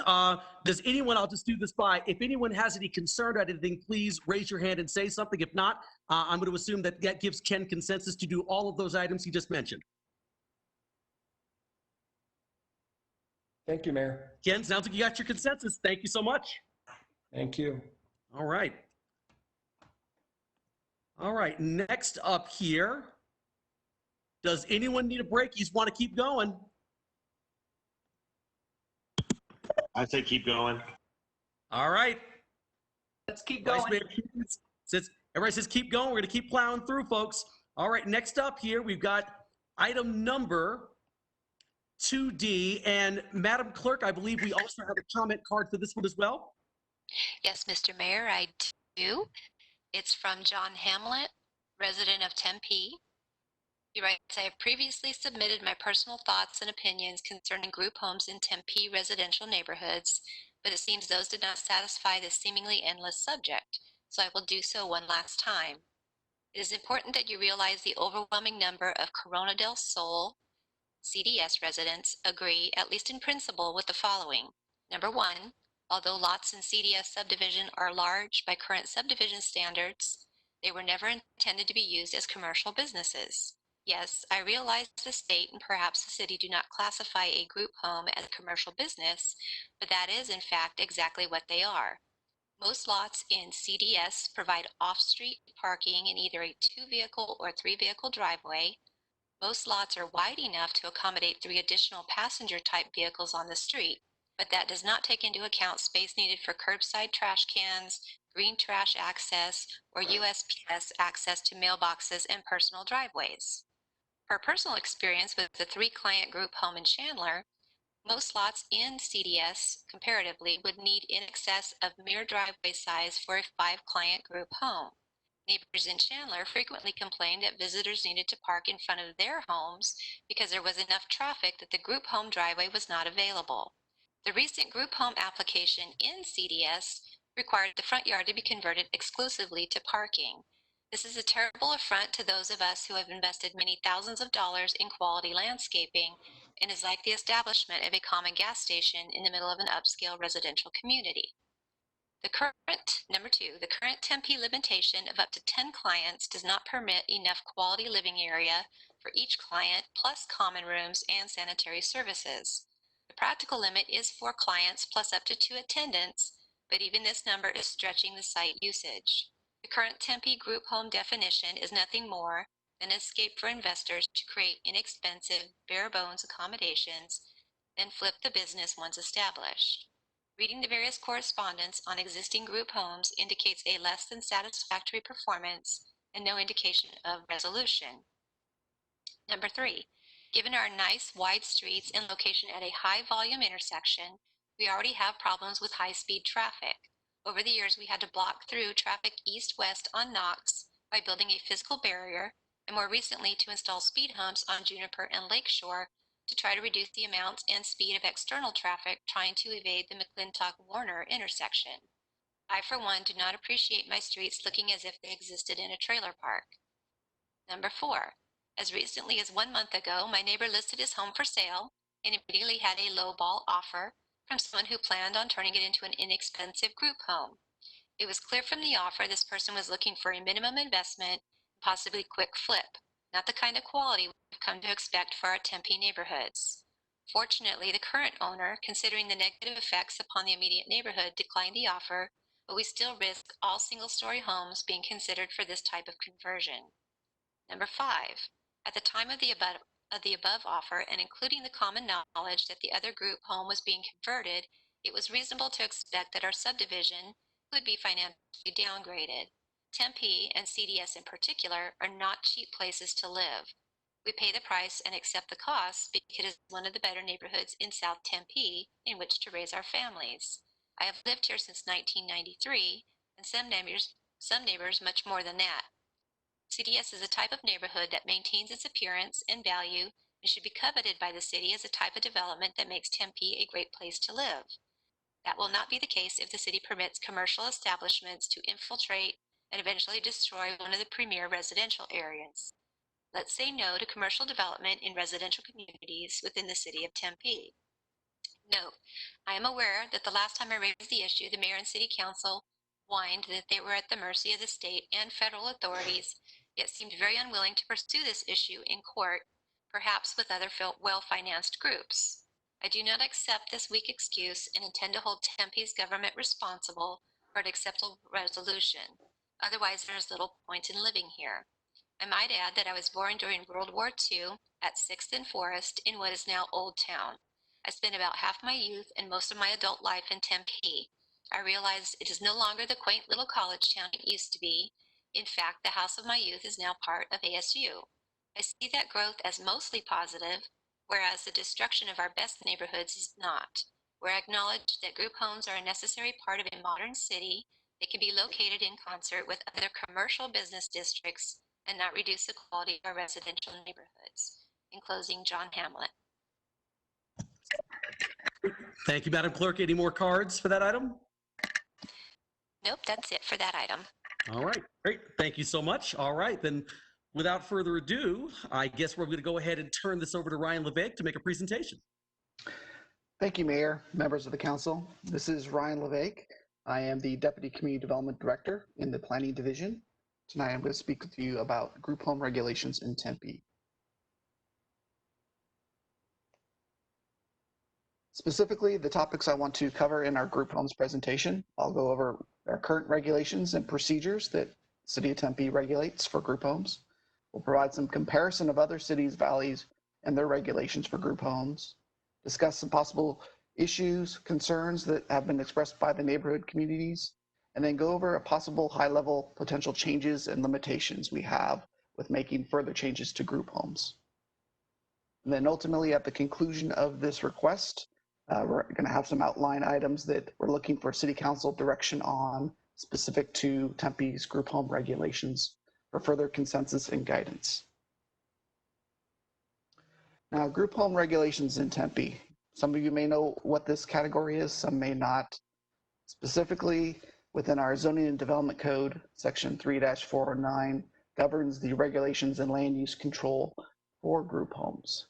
Group homes are, among other things, assisted living homes, there are adult foster care homes, child shelters, which are typically housing of children under the age or up to the age of 18, and then adult behavioral health therapeutic homes, and more recently, a new category that has been licensed by the state is sober living homes. Now, sober living homes has come into effect since 2019, where they have established license requirements by the state. They started in July 1 of last year, and implementation of that process has begun the beginning of this year. At this time, we don't have any identified sober living homes that have been licensed through the city. What group homes does not include, it does not include the developmentally disabled homes. This is another group home classification. There are local state law regulations that limit local zoning actions for the developmentally disabled, and primarily it's the Department of Economic Security that maintains and controls this classification. Group homes also do not include fraternity and sorority houses. Fraternity and sorority houses are specifically restricted from residential single-family classification, and group homes do not also include other non-defined group homes that do not have a disability.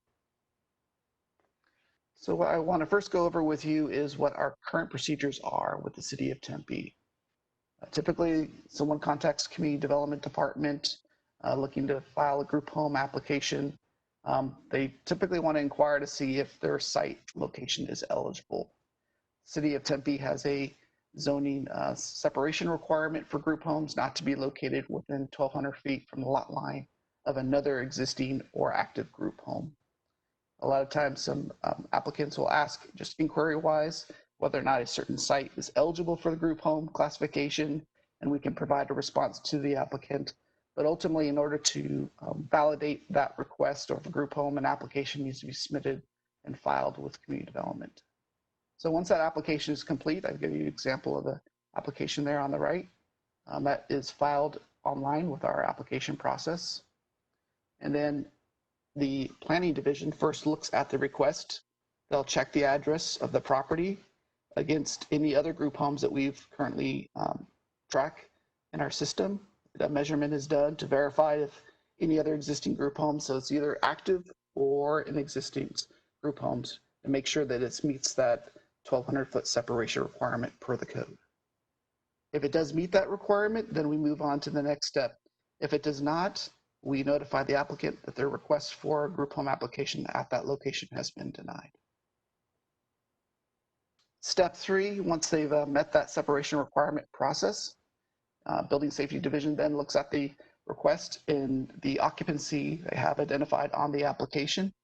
If the intent is to provide up to 5 residents, this excludes the staff on the site. The up to 5 residents is considered, from building code purposes, under the R3 occupancy.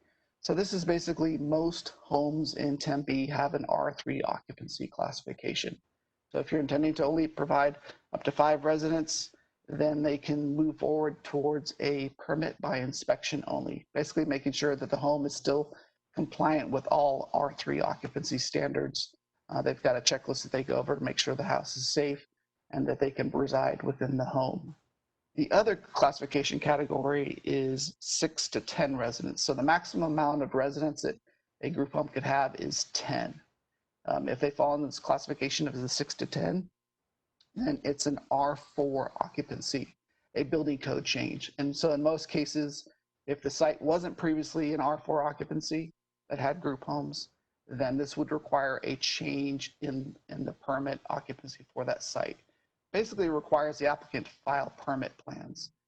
They may have tenant improvements that changes the makeup of the floor plans, the reviews, and there's additional building code requirements to make sure and ensure that there's life safety matters are addressed on the property.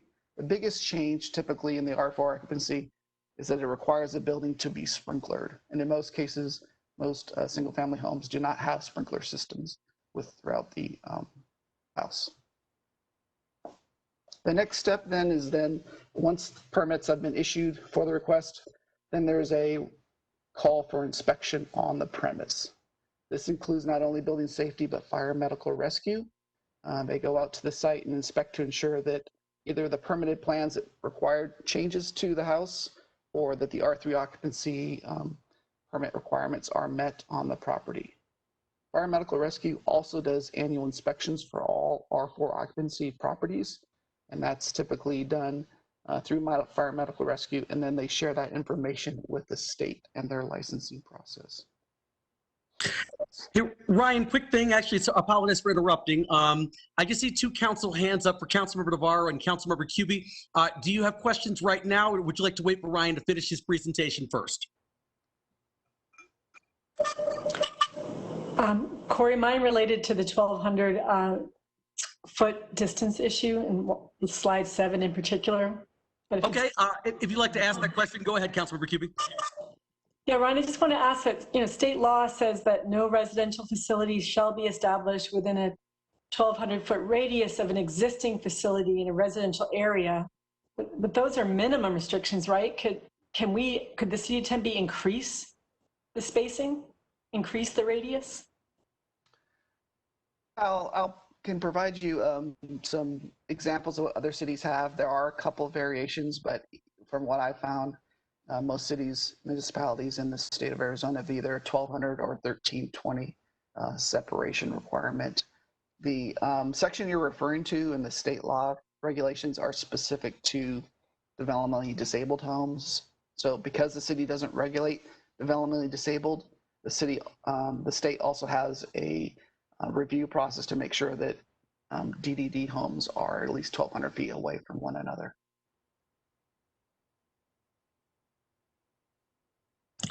Okay, Councilmember Cubie, does that answer your question? Yeah, we can talk about the actual policy of it later. Thank you. Okay, thank you. Councilmember Navarro, did you still have a question? No, actually, that answers mine, so thank you. All right, sounds good. Councilmember Adams, do you have your question now, or do you want to wait? Mr. Mayor? Yes. Councilmember Adams? Mr. Mayor, I'll wait till Ryan's done. Okay, sounds good. Then I'll come back to you as soon as the presentation's over. So Ryan, go ahead and continue. So certainly. Okay, moving on to the current procedures. So along with the city review, there is a licensing process with the Arizona Department of Health Services. So they control the licensure of these types of group homes with the state. A lot of times, the city's process is the front end of the process, and then once they complete that, then they move forward on to the state licensing process. They've established the rules and qualifications for those care providers and ultimately provide the final review on allowing them to open the facilities up. So not only does the city provide an occupancy clearance review process, but as well, the Arizona Department of Health Services does that occupancy review as well.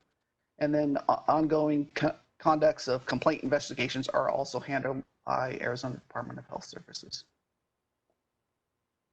In some comparison of looking at other Valley cities and group home regulations, what we've done is done a comparative analysis in this chart of Scottsdale, Phoenix, Chandler, Mesa, Gilbert, Glendale, and Tempe's regulations. Moreover, what I find in the regulations is all cities have identified a maximum occupancy. Cities like Scottsdale, Mesa, Tempe, and Glendale have 10 max resident occupancy. And in most cases, they either exclude the staff or caregivers or identify a total maximum amount of caregivers, and that's typically two. The city of Chandler and Glendale, Chandler, and Gilbert have a specifically 5 max residents and excluding staff. With that 5 maximum residency within their regulations, they have an exception process that basically allows additional occupancy with the accommodations of a disabilities waiver that's evaluated. City of Phoenix as well has additional categories. They break it down into 1 to 5 residents that doesn't have separation requirements, and then a 6 to 10 category with a 1,320 foot separation requirement. And then they also have a category for group homes of 11 plus or more. It's more commercialized, and I think it's allowed in other specific commercial areas, not typically single family residential. And so looking at the separation requirements, you can see most of the cities have consistently a 1,200 foot separation requirement, with the exception of Glendale and Phoenix for their 6 to 11 plus category. And some of the cities that have the 1,200 foot separation, they also have some exceptions to allowing that 1,200 foot to get closer when there's only separation, say by a freeway, arterial street, canal, or railroad. Those separation requirements are then reduced further, like in Chandler, for example. Other requirements and regulations we noticed, there's licensing deadlines to ensure that the group home application process, when it starts with the city, that there's a follow-up and a timely deadline to complete the ultimate process. Unfortunately, City of Tempe and Mesa, we do not have the licensing deadline requirements, but we rely on the building code occupancy permit, that if it's expired or is no longer completed, then we can close out the request. Other cities also have areas and parking requirements, limitations on lot size, maximum areas for requiring parking, parking requirements to be all on site. There's some other regulations we found throughout the other cities' requirements. And then specifically 3 cities, Phoenix, Chandler, and Gilbert, have the disability accommodations waivers. Different variations of it, but relatively, it allows the same thing to allow certain exemptions or waivers of the requirements for group homes.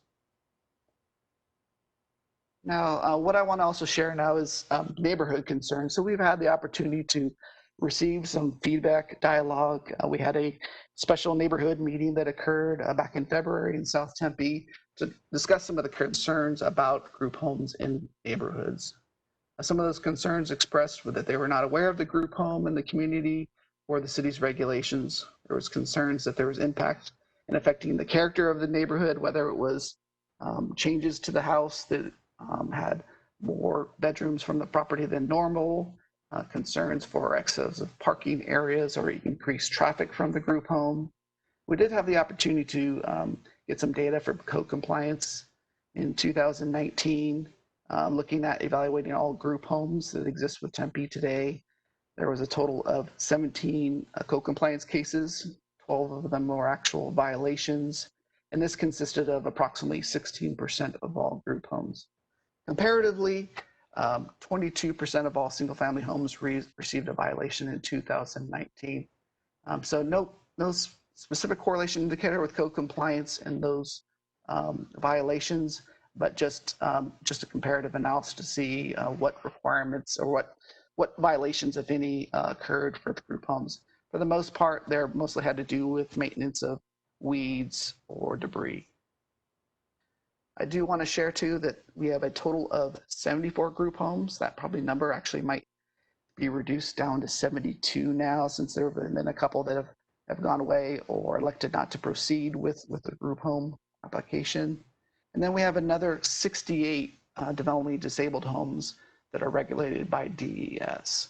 A lot of times some residents may call up and say, hey, why is there a group home in this area when there's another one less than 1,200 feet away? And a lot of times that confusion is they may be identified a developmentally disabled home versus being nearby another group home that's a separate regulation process.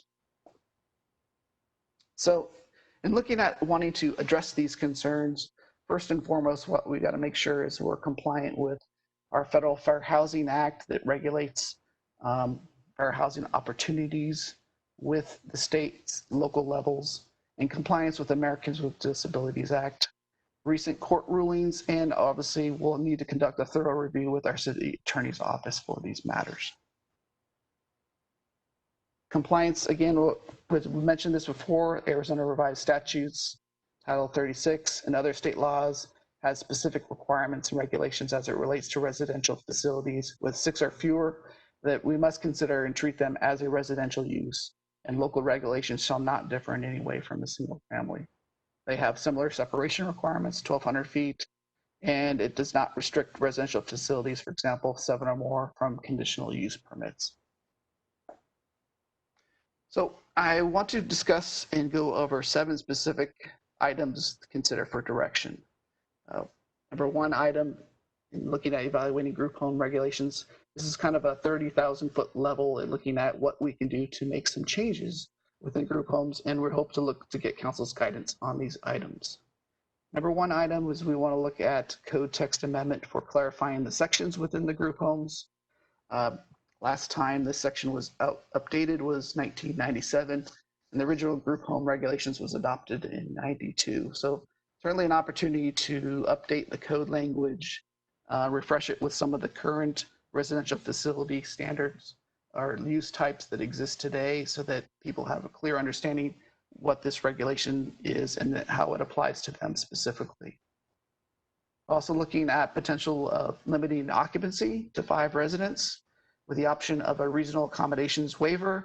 So this is similar to how Chandler and Gilbert have this requirement. Right now, we just have a classification occupancy allowance of up to 10, and then they go through a building safety permit process to see what classification they're allowed. Number 3 would be an on-site parking requirement for residents and staff. Right now, just like the single-family single-family residential homes are required 2 parking spaces on site that is not in the front yard setback. So this allows someone to have a driveway, which typically sometimes is used for parking, and then the designated required 2 parking spaces to be on site but beyond the front yard setback.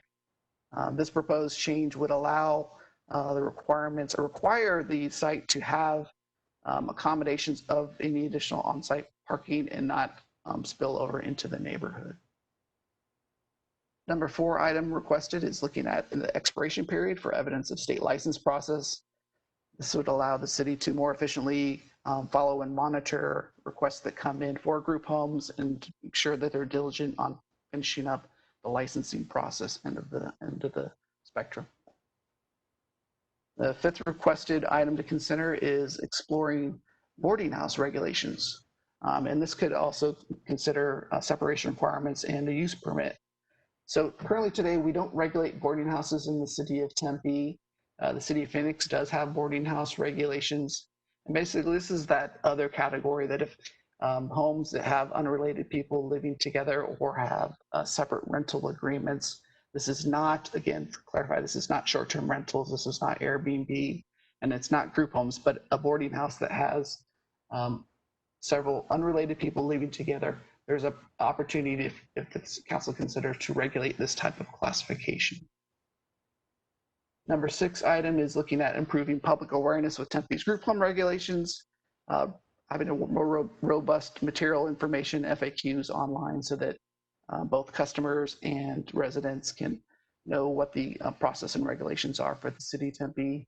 And then creating access to our new GIS webpage layer that allows people to see where these group homes are located, and it can identify both the pending and existing sites that are in process with the city of Tempe. I do want to note in all these items that if council wants to consider any further advanced review of this, there's certainly the opportunity for a consultant to have a more extensive review. But currently right now, we don't have any identified funding that would assist us on that effort. So in overview of it, evaluating these potential changes, I've got here the top line shows our Tempe's current regulations of 10 max occupancy, 1,200 foot separations, and then licensing deadline is right now contingent on the building permit expiration process.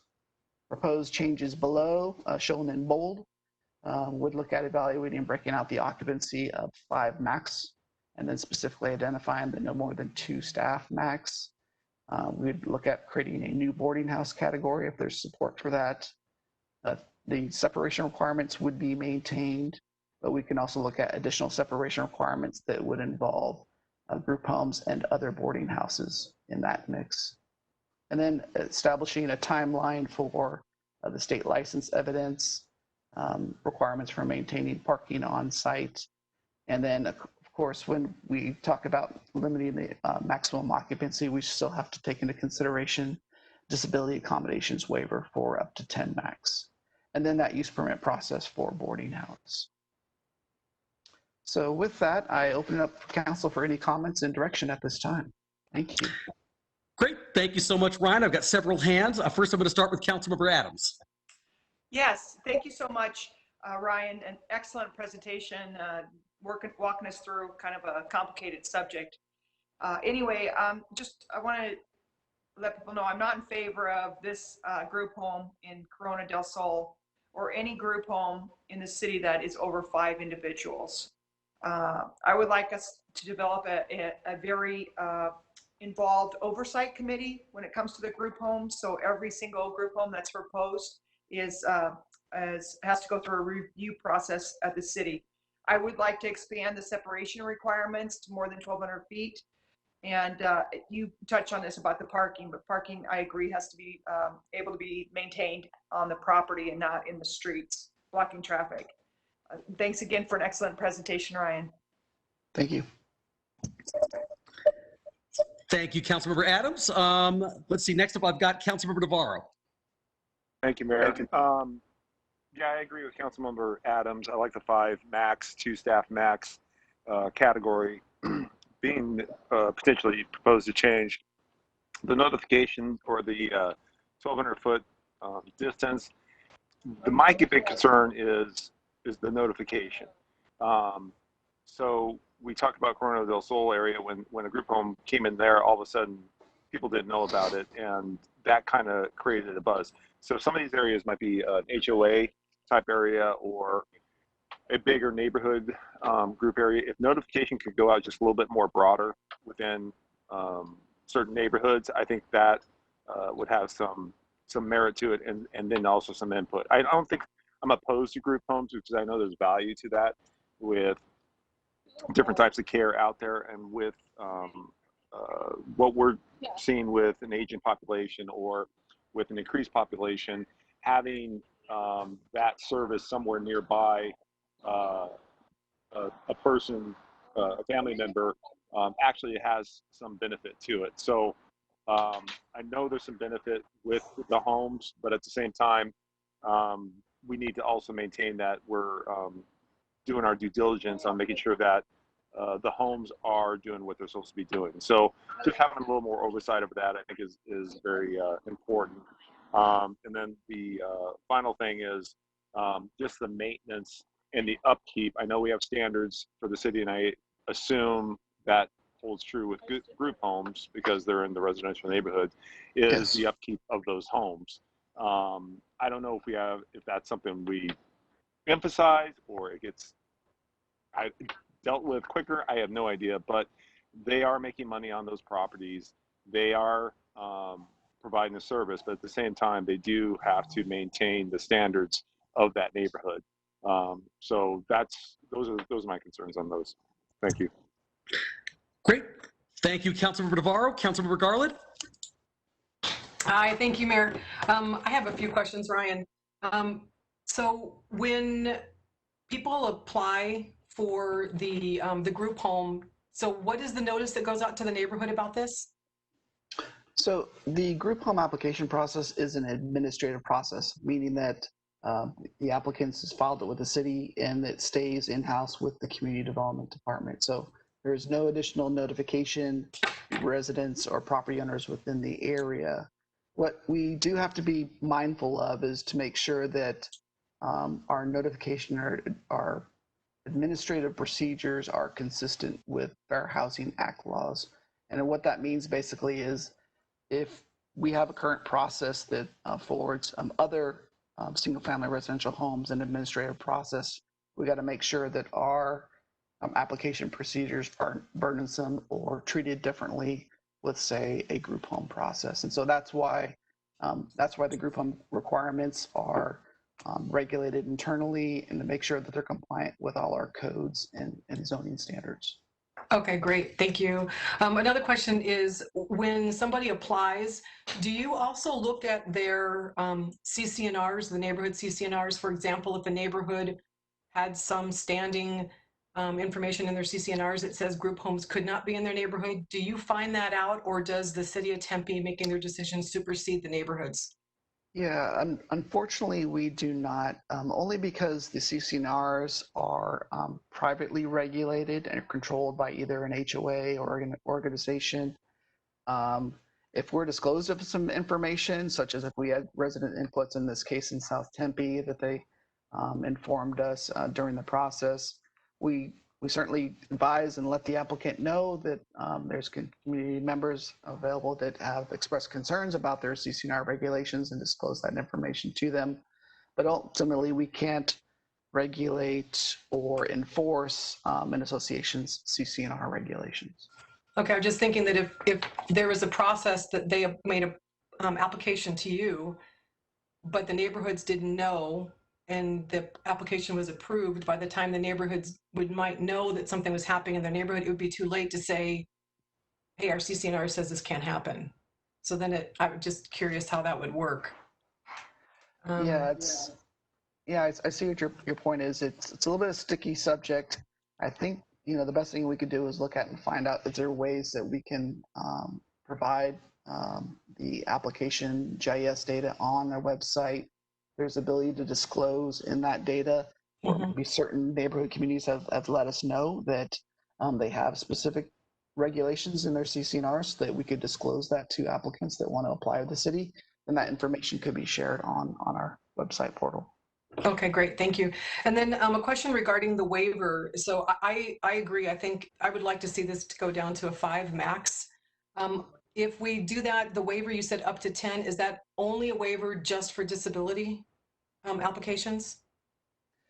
Yeah, what that disability waivers is, and there's a few different ways to may approach it. We have to evaluate the criteria that defines what that exception is, but the 3 cities that have the disabilities accommodation waivers takes into account if the request needs to comply with fair housing laws. And so a lot of times we got to make sure that, is there adequate fair housing accommodations, and whether or not that accommodation through this waiver should be granted or not. Oh, okay. Okay, that makes sense. And we can bring that material back to you for review. Okay, thank you. I also agree with the parking and the parking on site, and I just will throw one more thing in. There was a homeowners in South Tempe. We were at a meeting at their house when they were discussing this group home that was going to go into their home or into their neighborhood. And one of the things that they said was, when they talked to the gentleman who was going to do the building, he said the reason why he did it in Tempe was because we had a 10-person max and Chandler had a 5-person max. So I just want to throw that out there, that he recognized coming to Tempe was a little easier for him and for the business that he wanted to do. But Ryan, I really appreciate your work, and thank you so much for your presentation tonight. Thank you. Great. Thank you, Councilmember Garland. Councilmember Cubie? Thank you, Mr. Mayor. Thank you, Ryan. Before I comment, I just want to ask 3 questions of Ryan, and I posed them earlier in the day, but it may have to come later because it's last minute. But do group homes pay commercial property tax, and do they pay rental tax? That's one. And how many 6 to 10 bedroom homes are in residential areas in Tempe now, especially how many 10-bedroom homes, but how many in that category? 10? That's the second question. And the third is, what percentage of the front yard can be used for parking in residence and also with group homes? Okay. So any of those can be answered now. Yeah, I was able to get your answers for you, and I can present them now. I reached out to Maricopa County assessors and asked them about the commercial property tax. Researched a few sites in Tempe, and some of them had various different classifications. For the most part, the group home properties fell under the non-primary residence rental property classification, either 4.2 or 4.1.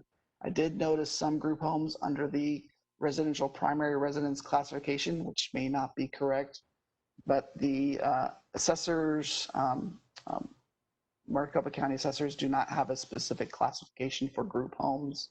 So it appears to me that they typically fall under this rental property classification. Now, as it relates to whether they pay rental tax, the feedback I got from the city's staff is that not necessarily, a lot of times these group homes fall under an exemption classification. That either they're a nonprofit or they have a healthcare exemption that allows them to not pay that rental tax. The question about the up to 10 category, how many we have in the city. So fire management system indicates that there are 17 R4 occupancy classifications. So this basically means that someone has chosen to be in the category of 6 to 10 and the R4 occupancy, and there's 17 within the city limits. That could mean either that most of them have 10 occupants, or they may just have 6 or 7. It doesn't specifically define the number of bedrooms in the house. In some instances, you might have 2 elderly residents living in one room, and so they might be a couple that can live in one room, but that doesn't necessarily account for the total number of bedrooms in the house. And then the other question about parking and paving area.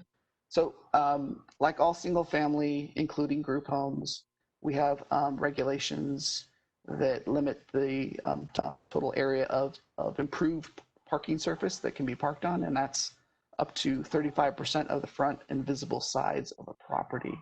This is regulated by our city code nuisance section 21-3B4, and it basically requires that any of the area that's intended for parking on, such as a driveway, that area be contiguous to the driveway, and that it does not exceed 35% of the total visible area. And that enforcement happens with code compliance. The only one downfall and caveat to that is that basically they have to be cited when in the act of parking those vehicles in those improved areas. So it's not an enforcement of the paved areas, but actually vehicles parking in improved paved areas. So that might be something we can possibly look into to see if there's any regulations we can develop that would address the concerns for paving over a front yard. Thank you, Ryan. I really appreciate those quick answers. And, you know, I'm concerned about some that may not be paying rental tax when they should. And I also want to thank the Honorable Anisha Kurjian for bringing the questions about the property tax and rental tax to my attention, because, you know, these properties have impacts on neighborhoods and on the city. And it seems fair to me that they would be paying rental tax because they impact neighborhoods, and just like any other house does. But I want to just go back and comment now and thank Councilmember Adams and the mayor, especially because they were at the meetings this summer. I was there too in Corona del Sol and attended the church meeting at the church on Knox Road. And so I know they understand this issue. And Councilmember Adams, our special kudos to you because you wanted to bring this forward as a working group. And I believe the mayor stepped in and talked to Andrew and said, like, let's start looking at this now. Maybe we should be moving forward. So thank you, Councilmember Adams, for always putting neighborhoods uppermost in your mind. Thank you. Regarding the notification for neighborhoods, I know we have to follow state and federal law, and we don't want to give people this unrealistic expectation that we can stop, say, a 5-bedroom home when we can't. But I do think it's important to play out. Let's play out a scenario where someone's not really sure where they locate. They have a meeting with neighbors and learn the neighbors are really opposed to one that's maybe still we have the 10-bedroom limit, and the neighborhood is so opposed that they realize, like, oh, I think I'll go somewhere where it's a little more conducive and are not impacting a neighborhood and encountering such community opposition. So I mean, I realize it's a tender balance, but I think we do have to do some kind of notification program. Now, related to the 5 to 10 bedroom issue, I'm kind of channeling resident Greg Maston, who wrote to us late in the day. And he mentioned that the Fair Housing Act, this is the Federal Housing Act, it doesn't prescribe the number of occupants or the spacing for group home, but it requires reasonable accommodation. So the answer is, a 10-bedroom group home, is that a reasonable accommodation in the neighborhood? And state law, it allows up to 10 persons to be housed in a facility in a residential neighborhood, but it doesn't mandate that the city do so or make an accommodation as Chandler has done. So, federal state law, it does not prevent a city from limiting facilities to no more than 6. I think it has to be 6, right? Ryan, maybe you could clarify that.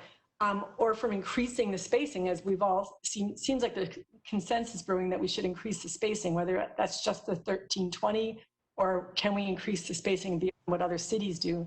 But federal state law does not mandate or prohibit us from increasing the spacing. I think that's something we seem to be developing a consensus on to do that.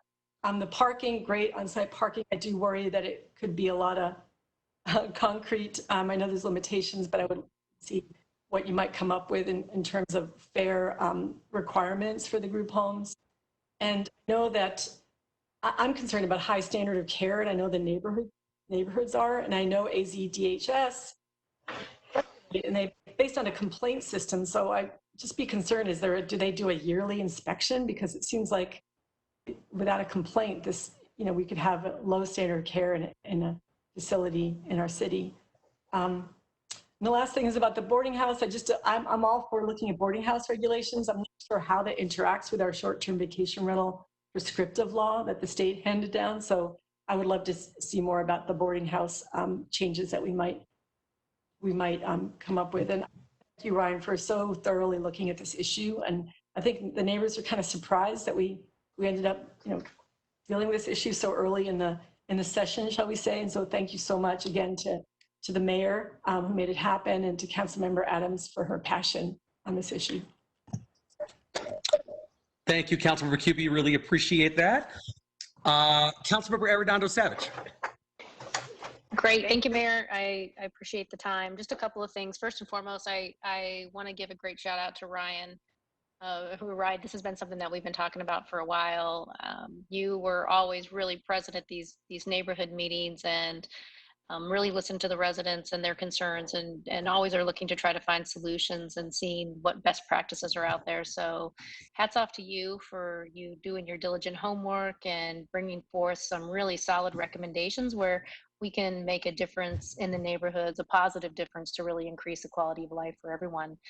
So just Ryan, thank you for your continued work. And you always amaze me, and it's still great that you answer the phone when I call. So thank you for that. And then I just want to say thanks to all those residents, I think, that have been vocal and spoke up and talked about their concerns, because sometimes, that we don't really have an opportunity to hear from the residents until it's too late or something happens. But, I think together we're going to be able to make some really good positive changes. And that's because people were sharing some of their concerns, and not only just concerns, but also offering up suggestions.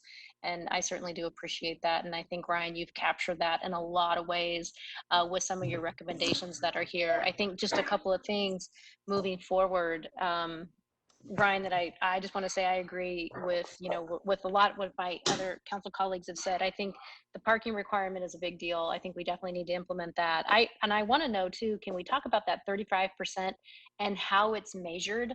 Because I know you and I have had this conversation in the past about the measurement has to do with kind of where the back gates are aligned within the front of the house. So maybe something to think about as we move forward. Because people probably don't realize what 35% is when you look at it, but how it's measured is kind of a different thing. And I'm not opposed to looking at the distance, the separation requirements. If we want to increase them, I think that's certainly an opportunity for us to do that.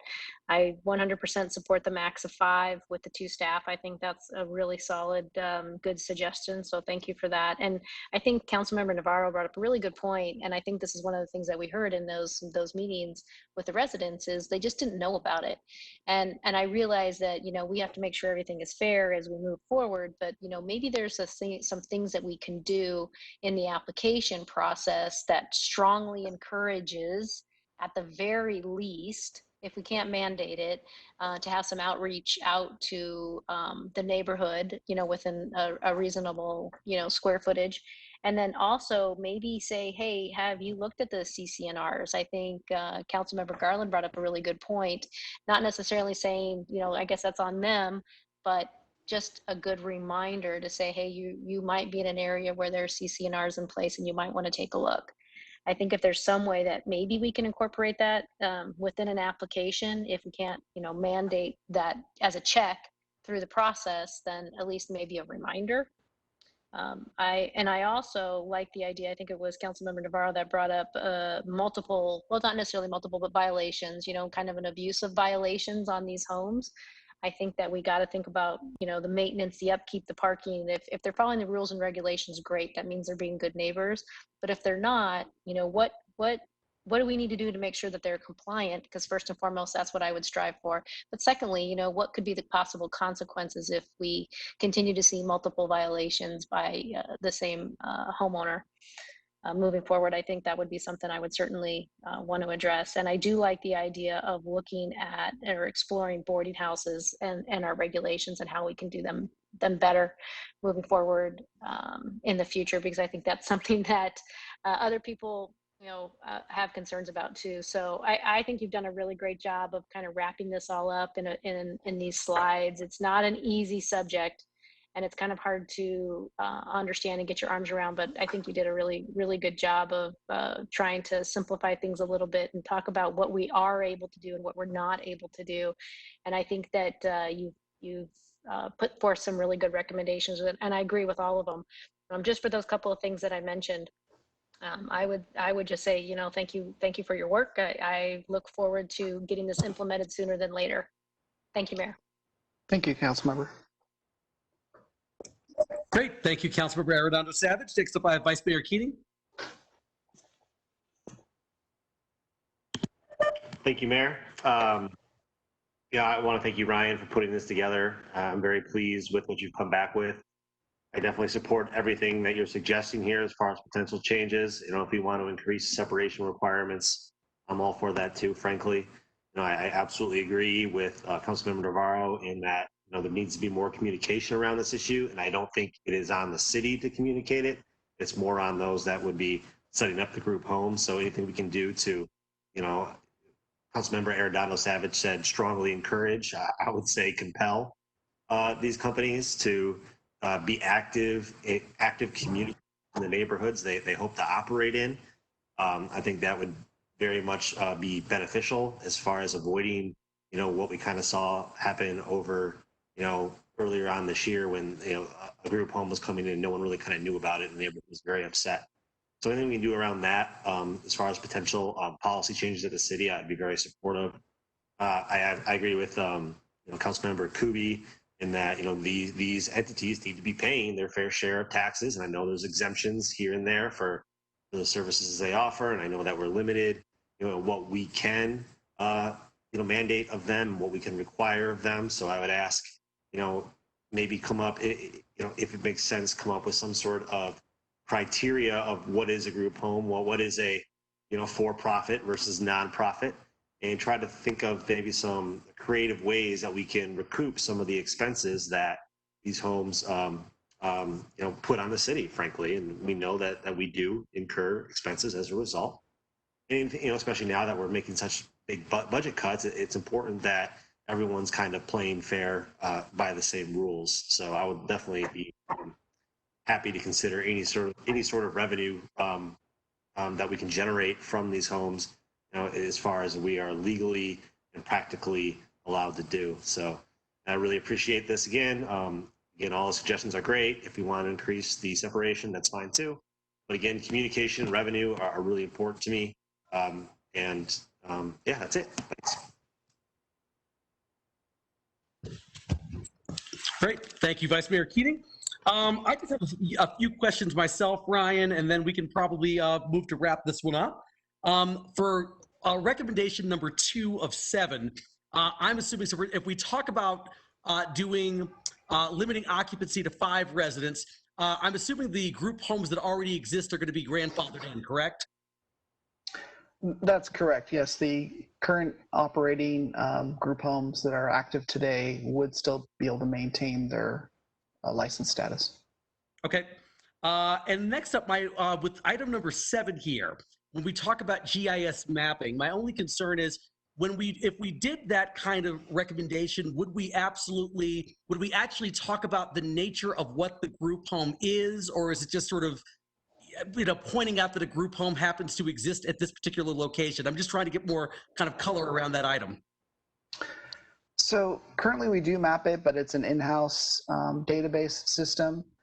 We do have to be careful and mindful that we're not violating any restrictions that state law allows for publishing address information. So we'll be working with those various different subtypes. But moreover, from what I've seen, there's public information that's on the Arizona Department of the Health Services sites that addresses majority of group homes. There are some limitations such as sober living homes, but we can work around and identify those classifications for group homes. So that was my sort of concern. It really comes down to a privacy issue on my end, and just making sure if we go down that path that we are completely in line with the, not just the Fair Housing Act, but just generally doing what I would consider to be the right thing. Because my concern is that, some group homes, there are situations that are highly sensitive. If you have domestic violence survivors or things of that nature, I wouldn't want to necessarily then put that on a GIS map for anyone to see that that's what's going on at that house, because those are folks who are trying to leave very difficult situations, and I want to make sure that their identities are protected and that they are protected themselves. So that was my one concern about that item, frankly, was privacy. So I'm fine with you taking more of a look at it, but I just want to make sure I know exactly what that means before we go forward with that. I think I agree. What we could do is just look at a little further in depth to see if it's worth providing that information, because yes, there might be some restrictions or limitations that wouldn't allow us to fully present all group home classifications on a web page. And then we can bring that data back to you for a decision. Okay. Couple more questions here regarding notification, actually. So I know that Councilmember Adams asked for it to be, that's actually not what she said. Let me go back up. Councilmember Adams, I know, made a comment about wanting to do more than 1,200 square feet from a distance and separation standpoint. Can you remind me, is that something that we are allowed to do according to fair housing, or is 1,200 pretty much the limit that you think you could reasonably enforce? We'll have to take a deep dive into those numbers. Certainly, anytime you create your regulations to be more restrictive, it might be looked at negatively, or loss of potential properties that would have otherwise been allowed to occupy a group home. But we can take a deeper dive into that with our city attorney's office to vet what's appropriate and what's not. Okay, sounds good. And just from a notification standpoint, I guess my only concern with that was also, just making sure that that was consistent with fair housing, and that whatever we're doing is, as you talked about later on in your presentation, is consistent with what we're doing with other items. As an example, if a developer wants to build a property, what is the sort of notification radius for that developer in terms of how far out would we send out notices to the surrounding neighborhoods? And my perspective would be, I would want group homes to be kind of in line with that similar notification radius that we would make a developer comply with, but nothing that's sort of out of the ordinary and looking like we are putting additional regulations on top that might get the city in a little bit of hot water. Okay, understand. We can certainly come back to you all and evaluate the various types of notifications that could be considered. Do you have some initial concerns with providing a different notification, say, than a typical administrative application process? But there were some good ideas and comments about how we can be able to have the applicant be able to reach out or encourage them to reach out for the neighborhood and be aware of their CC&Rs and regulations. Okay. And, and Ryan, just that really concludes my questions. I wanted to say, thank you so much for the presentation. I see a couple of other, Vice Mayor Keating, I saw your hand go up and go down. Did you want to go again?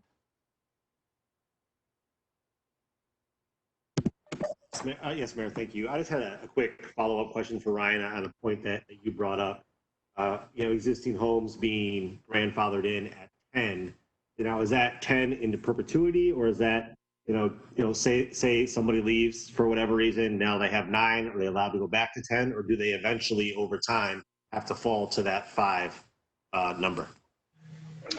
So the 10 max clearance is contingent upon that specific business. So at a time and point, if that business shuts down or no longer occupies the property, any new business application or a group home at that location then would have to comply with the current regulations in place. Okay, so if it's the same business and say it's Keating's group home, Yeah, if they're continually running and then never shut down, then they're still allowed to be under that occupancy classification. Thank you. Thank you, Vice Mayor Keating. Councilmember Cubie? Yes, Ryan, what would happen then if a group home, they came into a neighborhood and they expanded the house and made it from 5 bedrooms to 10 bedrooms, like that's happened, you know, like say a year ago, and then they decide to go out of business. Anybody coming into that, it might reduce the value of that home to that property owner, because who is going to buy that house except someone that wants to do a group home, and they won't be able to do 10 bedrooms. Is that a legal problem that might arise? And I have another comment too. A lot of times probably it's more on the sellability of the property.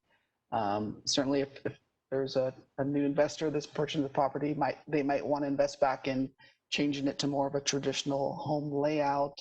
But certainly that could be a factor in you know, the sellability of what was previously a group home site to, you know, housing a single family residence.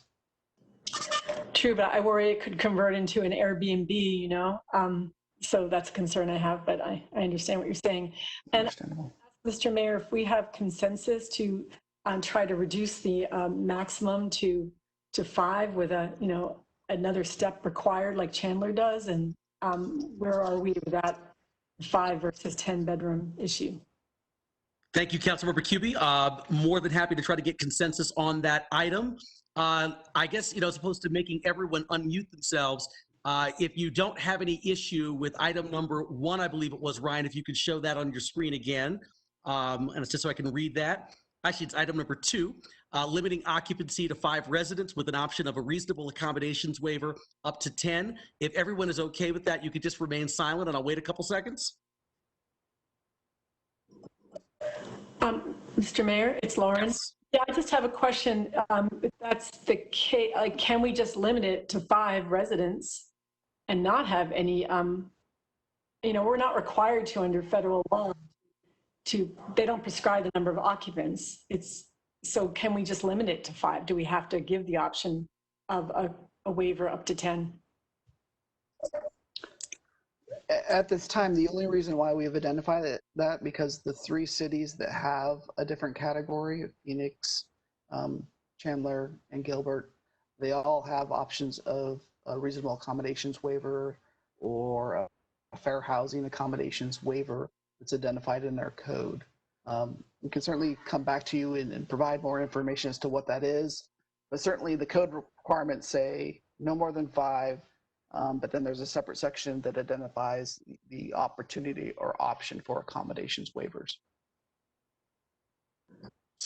Thank you. I was just thinking about what some of the residents have said that, yeah, it's reasonable to provide a 5 bedroom group home. Is 10 reasonable in a residential neighborhood? Like, that's not necessarily reasonable to the neighborhood, and it's not limiting accommodations elsewhere. There's other places available. So, but yeah, I would like to hear more about it, but I'm happy with the direction that you give right now, more about how that works.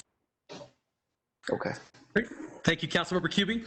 So I think trying to wrap this item up, so Ryan, what it sounds like is of these 7 items that you actually requested council direction on, it sounds like everyone would really like you to come back with some additional information. This was a great presentation, so exceptionally well done. But if you can come back with just some additional information and further clarification on some of the items that council asked questions about, that would be great. And I guess at that point, once we have some additional information, whether it's from yourself or from the city attorney's office, we can then kind of make a final decision regarding consensus. But I'm not going to try to go around the room and get consensus, because it sounds like almost on every item there were additional questions that, you know, 1 or more members of council had questions on. So I'd rather try to get those answered first, and then we can come back at a future date and really kind of give some clear direction to staff. Does that sound okay, Ryan? And do you have clear enough direction to go forward? No, great. I've got my marching orders. I agree. Thank you. Great. All right, excellent. Council, thank you so much. Appreciate it. Thank you, Ryan, for a great presentation. All right. And next item here is item 2E, which is the transit shelter design. And I'm going to go ahead and turn this over to Bonnie Richardson to give a presentation, and Marilyn DeRosa for transportation and engineering.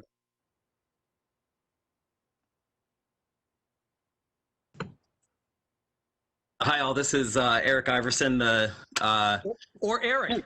Yes, for me. I'm gonna go ahead and share this. Hopefully, you can all see the presentation now. Yes, sir. Yeah. So, thank you, Mayor Woods and Council. In the interest of time, we'll try to move through this pretty quick. I'm Eric Iverson, the transit manager. There's a big team that has worked on this project. So a lot of that information is in the packet. There's a really extensive background packet that has been sent to you as well. So that can answer a lot of the questions and detail the project. We are looking at a new transit shelter in Tempe. So want to share that with you and the process that we have taken to get there.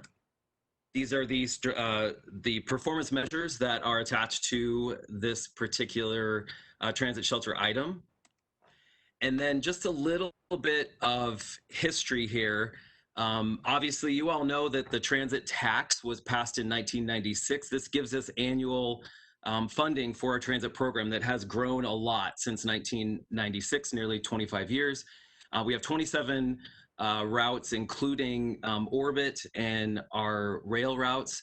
We have now 800 plus bus stops around the city, and you can see a picture of the existing design here that comes in 2 sizes.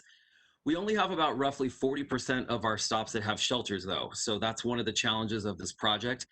And then we are proud to say that we have achieved at this point the highest per capita transit ridership in the region. And then just want to mention too that because we have that dedicated funding, we have an annual line item in our transit tax that pays for the O&M of these shelters, as well as a relatively moderate install program for these, but that is the source of funding that we will be using for this project. We're looking to create a shelter that is going to attract new riders, makes it more comfortable for our existing riders, fits into some of the harder, more complex, limited right-of-way locations that we have in the city, and then ultimately create a new sort of identity and set us forward in a new path for the architecture and the look of our transit system. Setting a new tone, really, if you will, for transit in Tempe. And with that, I'm going to hand it over to Bonnie, who will share with you the design of the project. Hello, can you hear me? Sure can. Thanks, Bonnie. Great. Hi, good evening. I want to quickly go through our slides here for you tonight. We have had extensive public outreach. You can see that we've had 5 public meetings, but more importantly, we developed a steering committee that really helped guide us through the ideas that were presented for our transit shelters. And that included everyone from ASU sustainability people, materials people, bus operators. As you can see, we had a broad span of committee members, and that was their participation was listed in your packet. We also made a particular approach to outreach to the ADA community, both by meeting with the Broadway apartment residents and Valley Metro's accessibility group. Our research partner, and I just want to touch on this briefly, again, this was in your packet, but we have an exciting collaborative partnership with ASU through the Urban Climate Research Center and 3M Company to research a new film that can be applied to the roof of our transit shelters that can actually has the potential to cool the underside of the shelters up to 6 to 12 degrees Fahrenheit. So we're looking for ways we can really use new materials to cool and create a better environment for our transit patrons. Our consultants on this project are TY Lin and J2 Engineering. Next. Here again, you'll see our public outreach was extensive. we've had over 400 comments online. So even through the pandemic, we've been able to outreach and received really substantial comments that our committee, as well as our consultants and staff, took to heart in terms of how we modified our designs. Next. So what we found from the very beginning was that shade and seating is really critical to those who are interested in our transit shelters. You can see just one study of one size transit shelter here that we looked at how the shade translates over the daytime, and we're looking to really maximize shade. In all of our designs, we have increased our roof canopy so that will help provide shade even if it is off to the side of the shelter. I want to also mention that ADA accessibility is always critical to our design, as well as developing vandal-proof designs based on what types of materials we're using. And we have considered public art. While we don't have a public art budget for our shelters, these are our standard shelters. We do have a proposal to be able to integrate some type of art on the screens that will be developed for each of the shelters. That could appear to be a neighborhood grant proposition or public funding for arts. Next. So form and function are critical. We wanted these to be simple and, most important, adaptable to space constraints. As we've researched the number of sites that do not have transit shelters, most are limited in the right-of-way depth. So we have developed 4 different sizes of transit shelters to try to provide more shade at more stops, even those that are limited. Shade and seating, again, comfort and accessibility is important. We want an aesthetics that uses color, lighting, and architectural interest so that people, whether they are walking on the sidewalk, using transit, or driving down the street, recognize what our brand is in terms of Tempe's transit provisions. And sustainability, which does include cooling, but also life cycle costs, and looking at how we attract long-term ridership growth. Next. Early concept designs, we started with 13 or 14 ideas, honed them down to 3, and again, using our steering committee, along with public input, developed a consolidated concept that we're going to show you tonight. But these early concept designs on the left, we incorporated a living green screen, very popular among our citizens. But what we found when we researched further was that trying to provide a watering system, developing a meter and water from the middle of the street was cost prohibitive. In the center, you saw what was our most kind of bare bones approach. It had maximum flexibility, but did not really maximize shade for the location. And then on the right is what we further developed, and we'll show you next. So here you see our medium transit shelter. It's a 7 by 14 foot footprint, but if you look at the roof canopy, we're almost 10 by 25 feet. And what that means is that at different times of the day, we're offering maximum shade. As we proceed, we'll talk about proposed materials later. You will see that we have 3 different seating options as well. On the left, we looked at having flip-up seats. When those are not occupied, it provides additional shaded space for those who may be in wheelchairs, as well as in the center of our design, as you can see. Next. So here are the 4 sizes from the very micro. Again, this footprint is only 3 feet deep, but 9 feet wide, and gives us a canopy of 6 by 12 feet. So we can't accommodate maximum seating on these sites, but we are providing shade and a backing screen that will help provide vertical shade as well.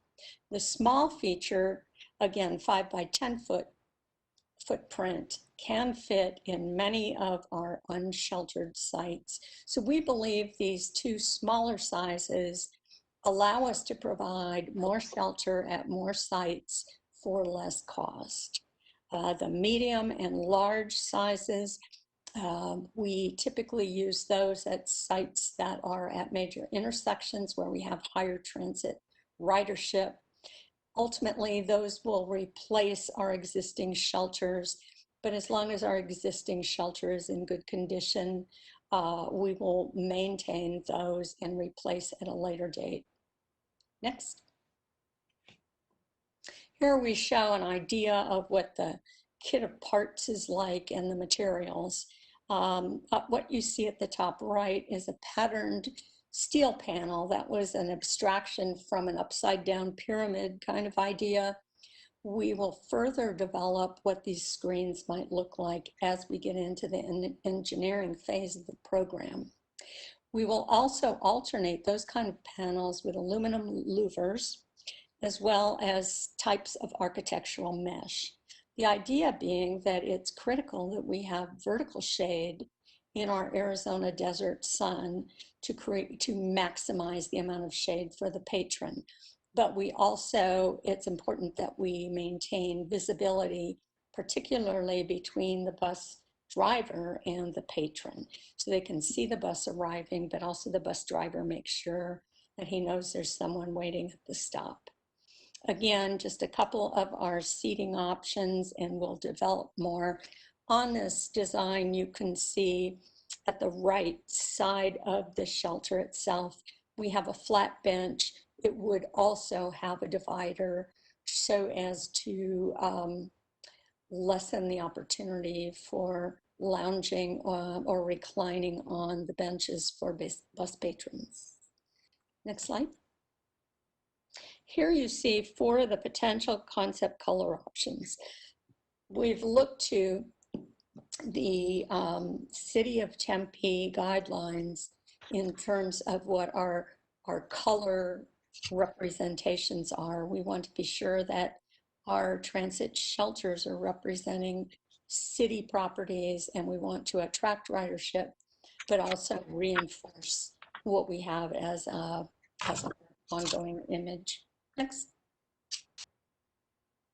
Well, this is a bit dark in this slide. What we're trying to emphasize here is that we want to use nighttime lighting. There will be sufficient security lighting for safety, but we also want to do something that has a little bit of drama so that the shelters stand out at night to patrons as well as those driving down the street, so that they know we do have a transit option. Next. Here again are just some additional views of that main shelter showing the vertical screens and the accessibility. Next. So this is important. We're looking at providing over 400 shelters. Our goal is to provide some type of shade at every bus stop, whether that is by tree shade, by building shade, or by transit shelter. Typically, most cities look at transit ridership for how they develop the locations for their bus shelters. And we, of course, will look at that, but in addition, we want to look at where future demand may be, which includes identifying where we have population centers in residential districts, as well as employment. And then, more importantly, we are adding an equity opportunity to evaluate where we have minority populations in households below poverty, because we do know that those populations often need bus services more than other locations.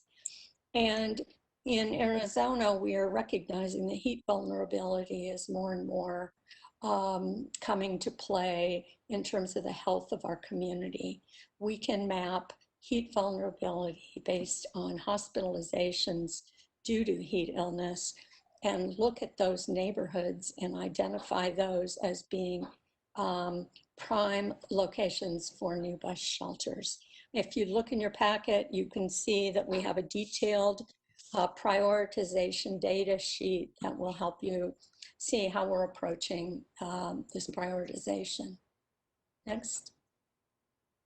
So what's coming next is engineering reviews. Should we receive your approval tonight, we will move into engineering, where we'll have reviews at 30, 60, and 90% completion, primarily focusing on constructability. So is this design flexible? Can it fit multiple sites? Does the kit of parts work? Adaptability to variety of site constraints, and of course, using vandal-proof materials. At each of these stages, we will do cost estimating and value engineering.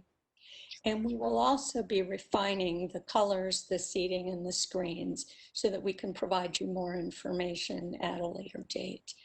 Also important is that we will be working with our consultants and a fabricator to develop a prototype for public view. And we're hoping to be able to have that prototype available in spring 2021. Next. So here you can see we're finalizing design hopefully this fall, fabricating in spring, and initiating installations in 2021, 2022. As Eric's mentioned about the budget, we do have a line item that does fund a certain number of shelters each year. So this design development does not request additional funding, but we will provide as many as possible each year going forward. But this is a long-term goal to provide shelters across our city. So I'm happy, that was kind of quick, but I'm happy to answer any questions that you have. And Eric's available as well. Thank you. Great. Thank you, Eric. Thank you, Bonnie. Really appreciate the presentation. Does anyone from council have any comments? I see Councilmember Navarro. Thanks, Mayor. So I enjoy the presentation. I love the fact that how you guys are addressing the shelters and how they look and having some, excitement to it, so to speak. I'm just going to pitch this out there. I know it's always a hot conversation, but if those shelters, or if this council decided to use advertisement in those shelters, is that still a possibility? And the only thing I mention this is being on the council as long as we have, or as long as I have, and going through a downturn and then going through this, our opportunity to capture revenue through what I've seen through Chandler and Gilbert and some other areas in Phoenix, utilizing advertisement at the shelter, not all of it, but just on one side of the shelter, wherever we can. Is that a possibility with these new shelters, or could we,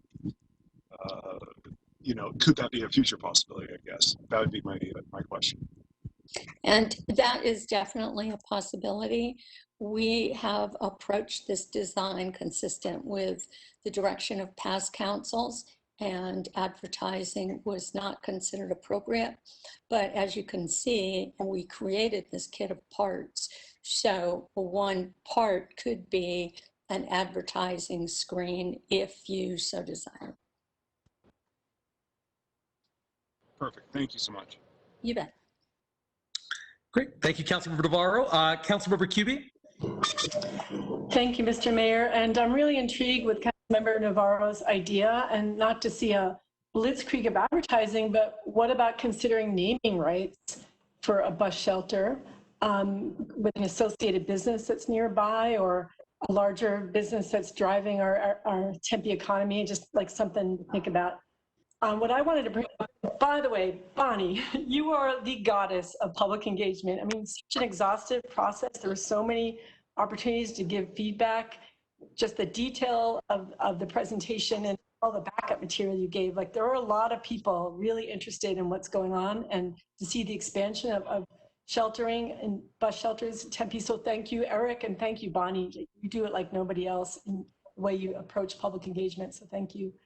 But I want to bring up something kind of out there, but I think it's maybe something to consider, and maybe it relates to the the naming rights, but there is an ASU materials scientist by the name of Cody Friesen, and he is the founder of this company, Zero Mass Water.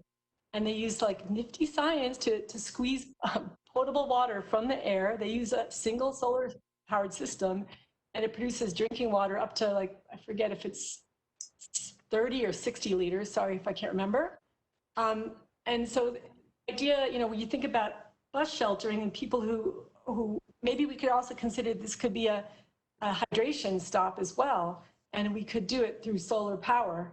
And I don't know what the cost of it is. Maybe it's completely out of line. Maybe it's a pre-COVID dream, or, you know, a pre-COVID reality and it's a dream in post-COVID world. But again, maybe it could be associated just as a demonstration project and a couple of the sites that a business or a philanthropist might want to name.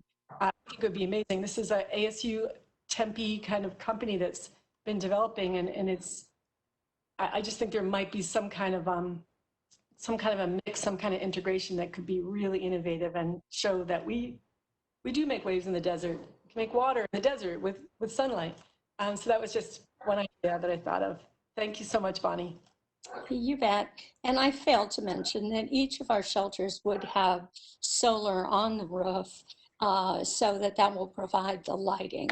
We did have a lot of interest from a variety of the community who asked about water opportunities. And again, what held us back was the cost of running water generally from the center of the street and providing a meter to get water to the shelters. If I could just follow up, yeah, I understand that. And we know that putting in water fountains where there isn't piping can be really expensive, but I know Zero Mass Water does not require that piping. It uses solar, and it has a system, it's like a solar still. It uses the sunlight to create water. It doesn't create huge amounts, but I'm wondering whether we could, there's possibility of reaching out to Cody Friesen at ASU and seeing if there's some potential even for a demonstration project if it's paid for by a business. Sure. I think that's really interesting. Thank you. Great. Thank you, Councilmember Kuby. Councilmember Adams? Thank you, Mr. Mayor. Eric and Bonnie, I just want to thank you for your presentation. Bonnie, the amount of information that you get from the community and how you take your time with that and really get the community's input is so impressive to me, and it has been for many, many years. So thank you for that effort. I'm very supportive of the shelters throughout the city, and I like the idea of advertising them or having naming rights. So I agree with Councilmember Navarro and Councilmember Kuby on that. I also, Lauren, I know what you're talking to about the referring to, I should say, for producing water out of the environment. I've seen that experiment, and I think that would be a great item to explore. And perhaps we could even get a sponsor and name the shelter after a sponsor, and they would help provide funding for that kind of project. So that's just my 2 cents. Thank you very much. Thank you. I do want to mention Laura Keifetz has really been a key participant on staff at helping us do all of this outreach. So it's not just Eric and I, but we do have other staff who are really helping us succeed in this public outreach.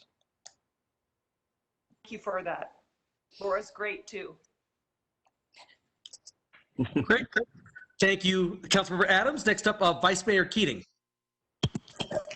Thank you, Mayor. Thank you very much, Bonnie, for this presentation. I want to echo some suggestions my colleagues brought up. I love the idea of some sort of advertising opportunity. My preference, of course, would be like a digital screen companies could buy X amount of time per day on, but we could also use to highlight, local Tempe artists or news or, any sort of information we have to get out to the public.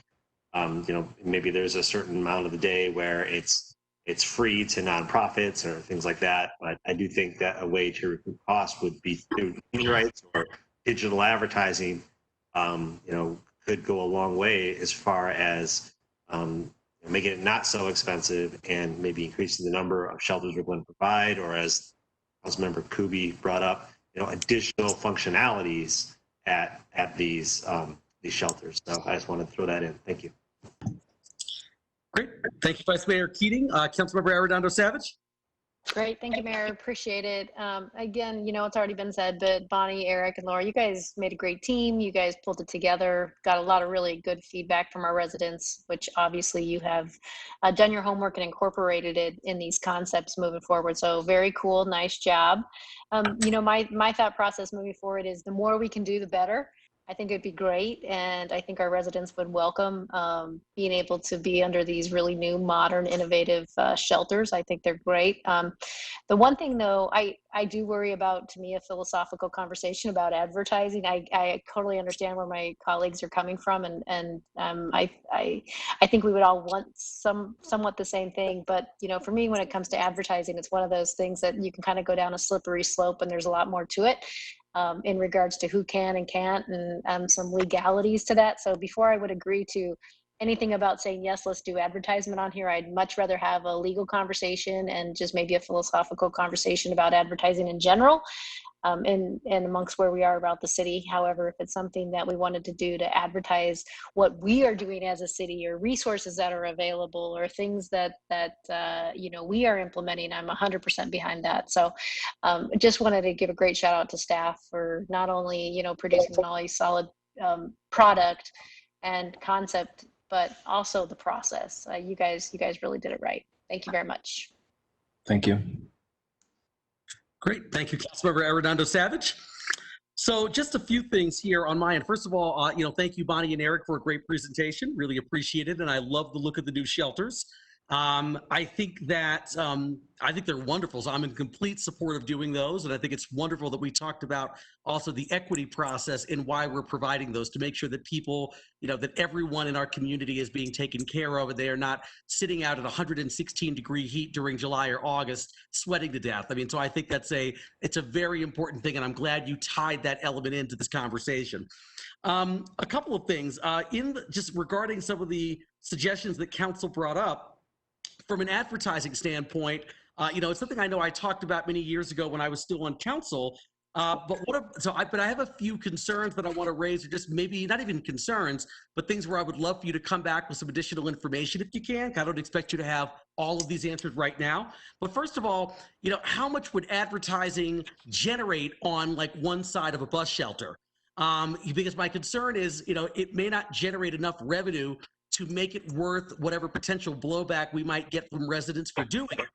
And then the issue is, in this sort of economic downturn that we're having, one of the first things that people and a lot of companies tend to cut back on is sort of marketing and advertising. So I'm wondering that even if we sought to change the ordinance, because I do believe that if we did this, we would have to actually, as council, change the ordinance to allow it. Would we actually be generating enough revenue to really make it worth going down this path?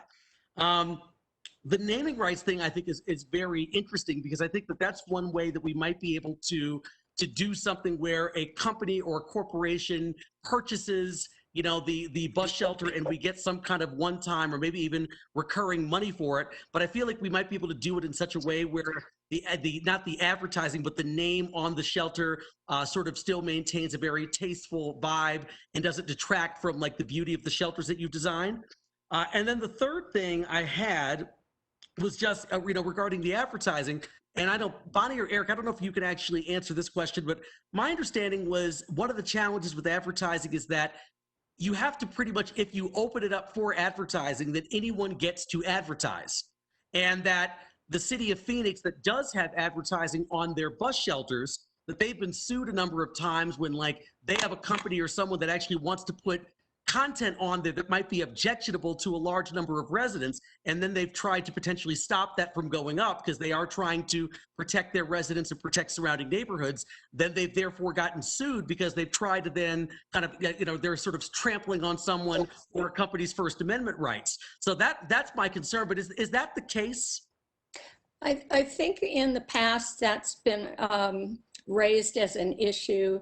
Probably Judy can better address the legal aspects of it, and certainly we can look into current options. I know that a lot of cities do use advertising, and in fact, a lot of standard bus shelters are developed and produced by the people who advertise on them. So I'm not sure of all the legal ramifications, but we can certainly look into that and report back. Okay. And let me just say this just from a council standpoint. I mean, I'm definitely not opposed to the notion of looking into this. I think it's actually, any way we can talk about raising additional revenue or drawing attention to the beauty of the bus shelters through whether it's naming rights, advertising, Councilmember Cubey's suggestion about, talking about innovations that are taking place at ASU or in other parts of our community. I think those are all ideas that we should explore more. I guess, but my two main questions would be, one, how much revenue can we actually generate if we were allowed to advertise? Would it be enough to really walk down that path? And then secondly, and I guess it's probably a question for Judy, once we open the door for advertising, does that mean that anyone who actually is able to pony up and provide the money to pay for the advertising means that we then have to let them advertise, or we're going to get, accused of discrimination or trying to pick and choose? This is Eric.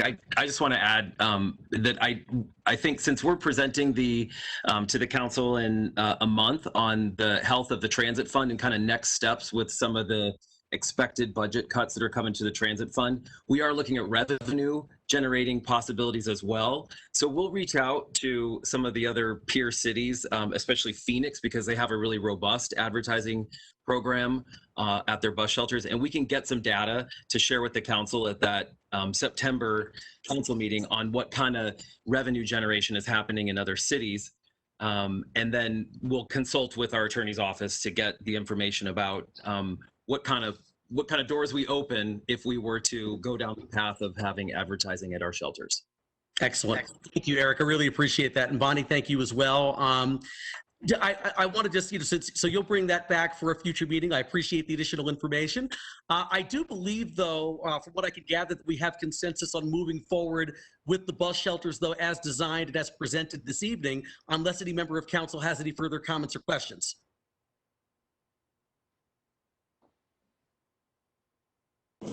All right. Mayor, I'm sorry. I just have one more question, and this may be unfold, but do we know the cost of, and maybe it was said, do we know the cost of one of the shelters as designed? We do not have costs at this time. As we move into 30% development through engineering, we'll begin to get the cost estimates. And of course, we will look at that throughout the engineering development and try to provide the most cost-effective shelters. So we'll have a lot more information on that once our engineers are able to take a look at the design. And Councilmember Cubey, I would just add to that we have 4 sizes that we're proposing with this particular concept, and we have 2 sizes that we currently use out in the field today.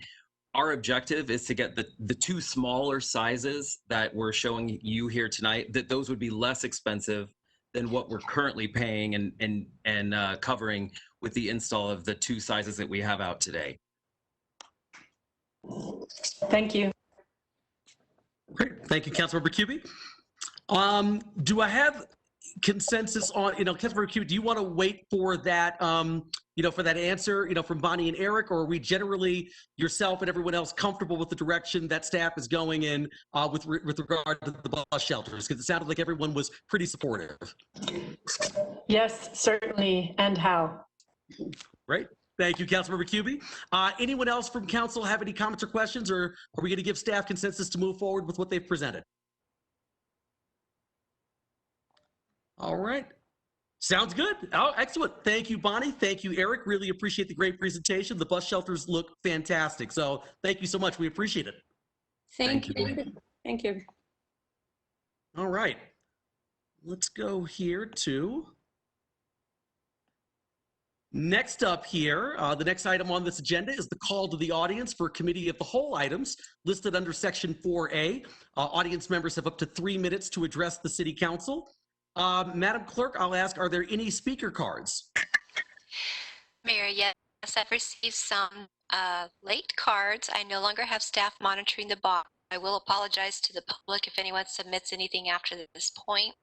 It will be forwarded to council, but not read into the record. I have 3 4A1, and later I have an item for 4C10. So I'll go ahead and start with 4A1 if you like. That sounds good. Please. Okay, first card is from Anna Zundrakova. Hope I didn't butcher her name. She writes, the city needs to support funding TNR in Tempe, whether it be on city properties or in residential areas. Community cats are just that, a part of the community, and they need our help in order to stop the cycle of breeding. I believe that the city needs to show that they are supportive of animal welfare. Funding TNR and its associated costs would be a great start. Next item is from Ms. Kendra Sollers, also a resident of Tempe. She writes, the TNR program has been instrumental in keeping the feral cat population under control. I fully support allocating funds to continue this project. There are many residents who want to be involved, but do not have the money to do so. This project will allow for that. These funds are essential in preventing the needless suffering of these animals. And the last item just received just a couple minutes ago was from Ms. Valerie Softly, noted as a resident of Tempe. And she writes, from my understanding, cats are protected under Arizona state law. However, unlike other wildlife conservation efforts, TNR usually comes out of the pockets of volunteers. This is not feasible because of the vast amount of feral and stray cats that reside in the community. And that closes 4A1, Mayor.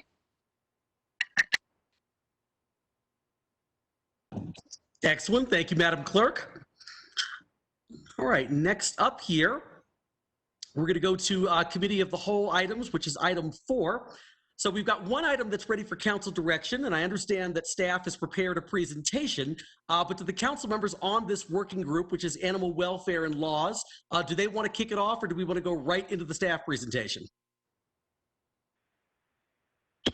Right in the staff, right in the staff. All right. Right on. Right on from Vice Mayor Keating and Councilmember Cubie. So I think Kristen Gwynn, you're giving the presentation tonight? Yes, Mr. Mayor, I am. Thank you, Ms. Gwynn. Can you see my screen? I most certainly can. All right then. Good evening, Mayor and Council.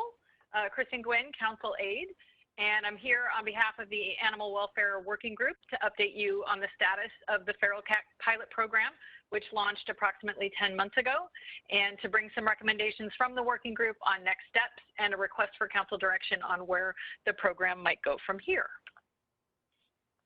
And it would be great if I could advance my slides. There we go.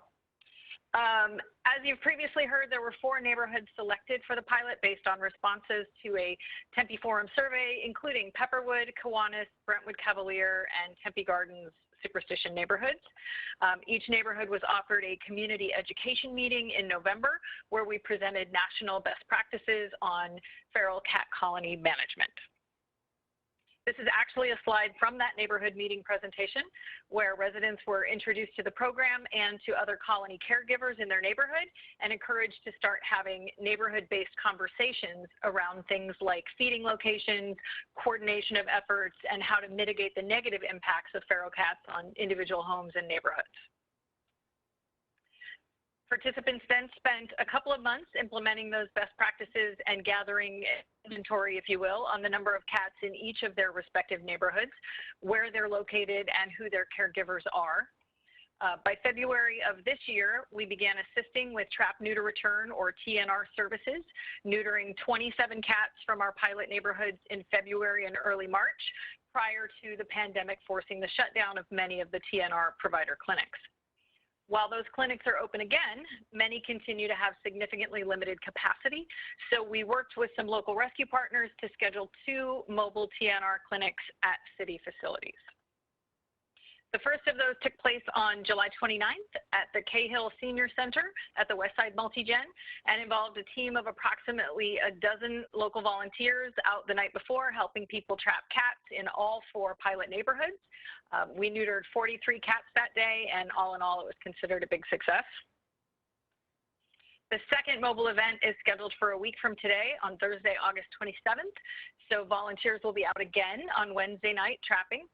We're also hoping to recruit some volunteers for this event from among city employees so that we might teach them about trapping and utilize some of our animal-loving colleagues to help with some of these large-scale TNR events going forward. The goal for next week's event is to TNR 45 to 50 cats, which should complete the TNR needs of the 4 original pilot neighborhoods. So here's what we've learned from this pilot so far. First, there is a tremendous need all over Tempe. I've had calls from virtually every neighborhood in the city asking when their neighborhood might get some help. Individual caregivers are spending all the money they can spare, and sometimes that they can't really spare, to feed and TNR these cats, but often just 1 or 2 at a time is all that they can afford. So at that rate, by the time they get all their original cats neutered, several litters have likely been born and are ready to start having kittens of their own, and our residents are struggling to keep up with the exploding population growth. We've learned that geographically based TNR efforts that target an entire colony at one time are proving to be more effective in stopping population growth neighborhood by neighborhood. We've also learned that the better managed these colonies are, the fewer problems we have within the neighborhoods. Neutered cats are less likely to spray and mark territory, they're less likely to fight or to roam looking for mates, and when they are neutered and well fed, they are also less likely to prey on local wildlife like songbirds. The majority of calls that I get complaining about problem cats are coming from colonies where one individual is struggling to manage an exploding population of cats on their own, and typically losing that battle, and the cats are sort of taking over the neighborhood. So neighborhood coordination through our program allows us to identify and target those hotspots specifically. We learned that the more the neighbors work together, the easier it is for everyone, from sharing traps and other resources to filling in feeding each other's cats when someone is sick or out of town. The network of caregivers has the potential to support each other, and the more committed and organized they are, the more likely that we can truly identify all of the local colonies and TNR an entire neighborhood. And finally, we learned that for this to work well, caregivers need easy access to traps, and often they need someone to teach them those best practices for management and trapping. With a change of ownership in our local Tempe provider, most TNR has moved into Mesa and Phoenix, so traveling longer distances multiple times to pick up traps, drop off and pick up cats, and then return traps is challenging for many residents in the short time between scheduling an appointment and attending it. Additionally, as word got out about the neighborhood program, we started to get calls from city staff about cats at our various facilities. It turns out there are active cat colonies at the library complex, several of our rec centers, multiple PD locations, and in several city parks, and those are just the ones that we know about. Most of these cats are fed by local caregivers, but in many cases we don't really know who they are, or if we do, we have little or no communication with them. This means that we have no real input into how they manage those cats, including the need for TNR, and since they are doing this at their own expense, TNR is often sporadic at best. This has led to many of these city facilities seeing ever-growing populations of cats that are beginning to cause the kinds of negative impacts that residents in our neighborhoods have been dealing with. The little guy on the right side of this slide is a juvenile male who lives in the playground behind the Cahill Center and the Westside Multi-Gen. He was very curious about the cats being brought into the building for the mobile event there last month and tried to come inside several times. We finally put a trap outside and told him if he really wanted to come in, we'd let him. We didn't trap him, but we did get one of his friends, and so we neutered him too. But there are many more at that facility still to catch. What's become clear is that we have just as many large cat colonies at our city facilities as we do in our neighborhoods, and that our staff is confused as to what they are supposed to do about them, and that as we ask residents to step up and responsibly manage their colonies, it's becoming more clear that we should be having a city conversation about how we do the same thing internally. So these are the working group recommendations for next steps with the neighborhood program. After discussion with neighborhood services, we think we can offer a modified version of this program citywide with a rollout as soon as next month. We remain sensitive to the fact that we want to avoid intermittent or sporadic TNR and management, so one change would likely involve a requirement for a certain level of neighborhood organization and commitment to the best practices before TNR funds are accessed. Local philanthropist Jerry Brock has generously donated $10,000 for the purpose of neighborhood-based TNR, which will allow for the neutering of at least 300 to 350 cats this year. And with approval of this program moving forward, we would also be actively seeking grant funding to supplement that as much as possible. We would also like to explore the possibility of contracting directly with a TNR provider clinic to streamline the scheduling process, lock in the best pricing, and avoid the delays that are often associated with the countywide TNR hotline. This would also involve moving our community fundraising efforts away from the fund set up with the Animal Defense League, who runs the hotline, and moving it internally with the city to allow for more flexibility in scheduling and provider choice. The working group also has recommendations for our cats on city property. These include working with staff to identify where and how many there are, working to determine who is caring for them currently and how many still require TNR. Additionally, the working group wants to work with staff to develop internal policies on how to best manage our city cats, and obviously to stop population growth in city cats by systematically targeting one colony at a time for TNR. So for your consideration this evening, the working group asked for council consensus for utilizing the $10,000 donation to expand the neighborhood program citywide as outlined, for setting up an internal fund that residents can donate to in order to supplement additional TNR services, for working with staff to develop an internal program for managing cats at city facilities, and finally to match the donated funds with $10,000 of city funds to be divided between TNR services for city cats and the purchase of 50 cat traps and trap covers for residents to use. This would allow the neighborhood program and our city program to be self-sufficient and not reliant on the availability of traps from local rescues and provider organizations. As background on that, we were allowed to borrow 50 traps from a local provider for the mobile events last month and again for next week, but they made it clear that this takes the traps out of circulation for several days, making them unavailable for their own clients, and that this would not be possible on a regular basis. We hope to continue utilizing these large-scale mobile events as they allow us to do TNR on a large number of cats at once locally. And it's been politely suggested by providers that any organization doing the volume of TNR that we're talking about should generally have their own traps. And with that, I'd be happy to answer any questions or leave it to the council to discuss. Thank you, Kristen. Really appreciate it. I see Councilmember Adams. Yes, thank you, Mr. Mayor. I just want to say a few things. Kristen, excellent presentation. Made sense, of course, and you did a great job. And you also did a great job helping us behind the scenes with this program, so I appreciate it. I'm proud to have served on this working group. There is such a need for this among our residents, and people seem to be really excited about this program.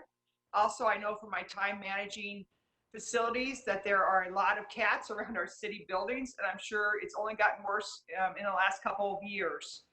I think it's incredibly important to make this small investment in order to start to get this under control, and we're asking our residents to do the same in their neighborhoods. I also just totally support moving forward with this program throughout the city. And I want to also give a special shout out to Jerry Brock for his generous $10,000 donation. So my feeling is, let's make this happen. Let's move forward with it. Thank you very much. Great. Thank you, Councilmember Adams. Councilmember Cubie. Thank you, Mr. Mayor. I just want to, first of all, thank Kristen. Oh my gosh, on behalf of the Animal Welfare Working Group, we thank you for your commitment, your innovative spirit, and your excellent outreach to the public. You've become such a resource with colony management, an unbelievable resource for the city, since we don't have anybody assigned, this task in the city. And I also want to thank the 4 pilot neighborhoods of Brentwood Cavalier, Pepperwood, Kiwanis, and Tempe Gardens / Superstition. They've been really enthusiastic in their participation, and they've been really patient when the effort got kind of sidelined a bit by the pandemic. So thanks to them. And so let's get real. I know the last thing that we want to be doing after approving budget cuts earlier is to ask for money, even a small, tiny amount like $10,000. But what we learned through this pilot is that the feral cat problem is a much bigger problem than we even knew. And it really impacts the livability of our city. And we also know it's important to move quickly before another generation of kittens is born to make the problem even more expensive and more difficult down the line. So it's an investment to save money in some ways. And I want to point out, and you mentioned it, Kristen, that this is one of the most popular programs that we're doing in the city these days. And it's one of the leanest in terms of city resources. We've relied on Jerry Brock and his funding, and thank you so much. But we have staff and local volunteers, many local volunteers who are managing on their own time with their own funds.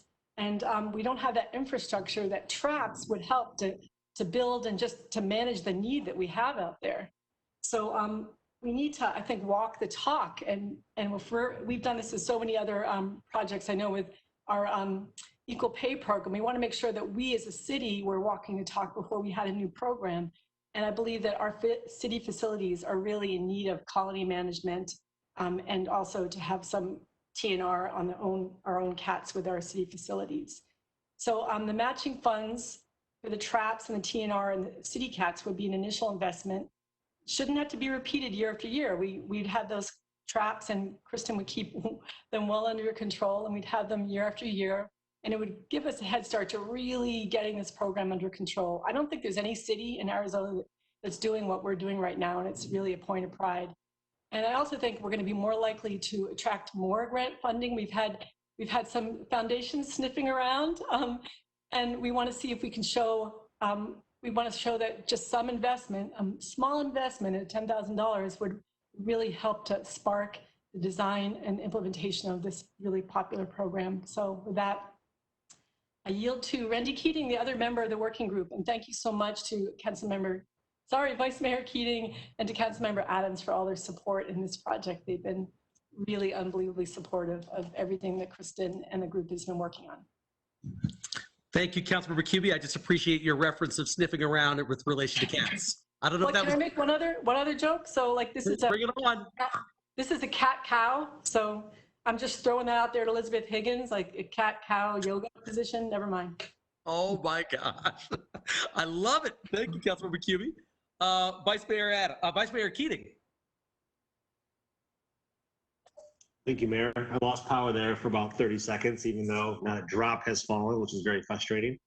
Yeah, great presentation, good program. Let's wrap it up. Thank you. Great. Thank you, Vice Mayor Keating. Any other members of council have any questions, concerns, comments? All right, I'll just say something really quickly. I'm sorry. Yes. Oh, sorry, that was Doreen. I apologize. Hey, Doreen. Hi. Sorry, my electricity is going off and on too, so I keep losing you guys. But I do want to say that I know that there are feral cat issues. We have two colonies or two groups in our neighborhood, and depending on the time of day that you walk around our neighborhood, you can smell when you get close to it. And so I know that this is a problem. I do have to say that I'm a little uncomfortable about working on budget cuts, and even $7,000 cut we just made to other departments, and then we think about and talk about spending money on something else. So I do have a little bit of discomfort in that, but I do think the program is needed. I think it's something needed for our community. And I have talked to a few other neighborhoods that have the same issues, so I can see that this is a problem. And to me, it's also a health problem. So I love the presentation that Kristen did. She had some great information in there. I think you guys have done a good job on this working group, and I can see supporting this with you. Great. Thank you, Councilmember Garland. Councilmember Arredondo Savage. Great, thank you, Mayor. I really do appreciate the work and realize that this is, an issue with many of our neighborhoods and something that needs to be addressed. I think I'm kind of a little bit hesitant in the way of what I heard in regards to Councilmember Garland. Sorry, it must be late. It must be past my attention span time. But I guess my thought is, I just really worry about adding more money to the budget. I mean, we did get a generous donation of $10,000. I'd be curious to see what $10,000 could get us and what the difference between the 10 and the 20 would be.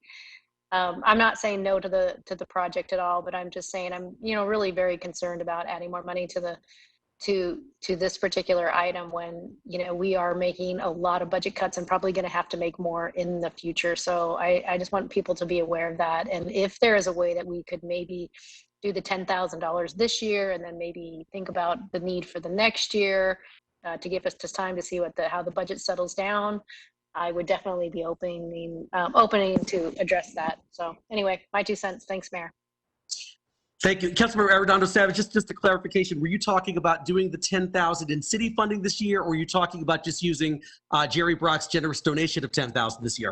I was talking about using Jerry Brock's generous donation this year of the 10,000 and then maybe addressing the matching or an additional funding for next year from the city. Thank you. Great. Thank you. Councilmember Navarro. Thanks, Mayor. Yeah, I definitely would agree with Councilmember Arredondo Savage.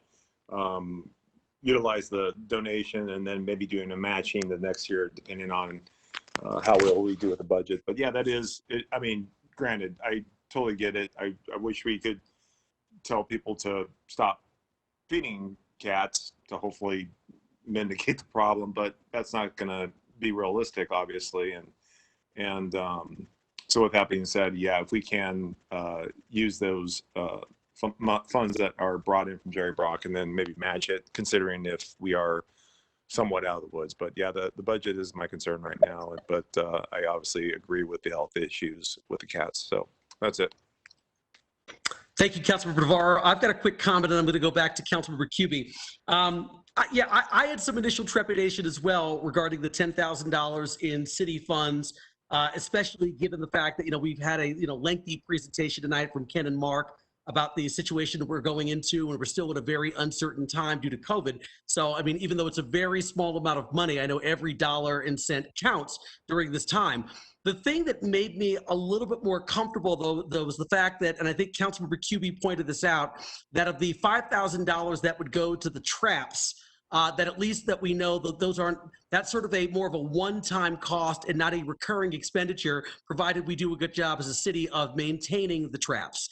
And so that made me feel better that it wasn't just sort of a recurring every year we're doing this, but that possibly we might get 2 or 3 years if we make a one-time $5,000 investment. So that did make me a little bit more comfortable than I was previously with the request. So I'm going to turn back to Councilmember Cubie, and then I'll come back and I'll make some more comments.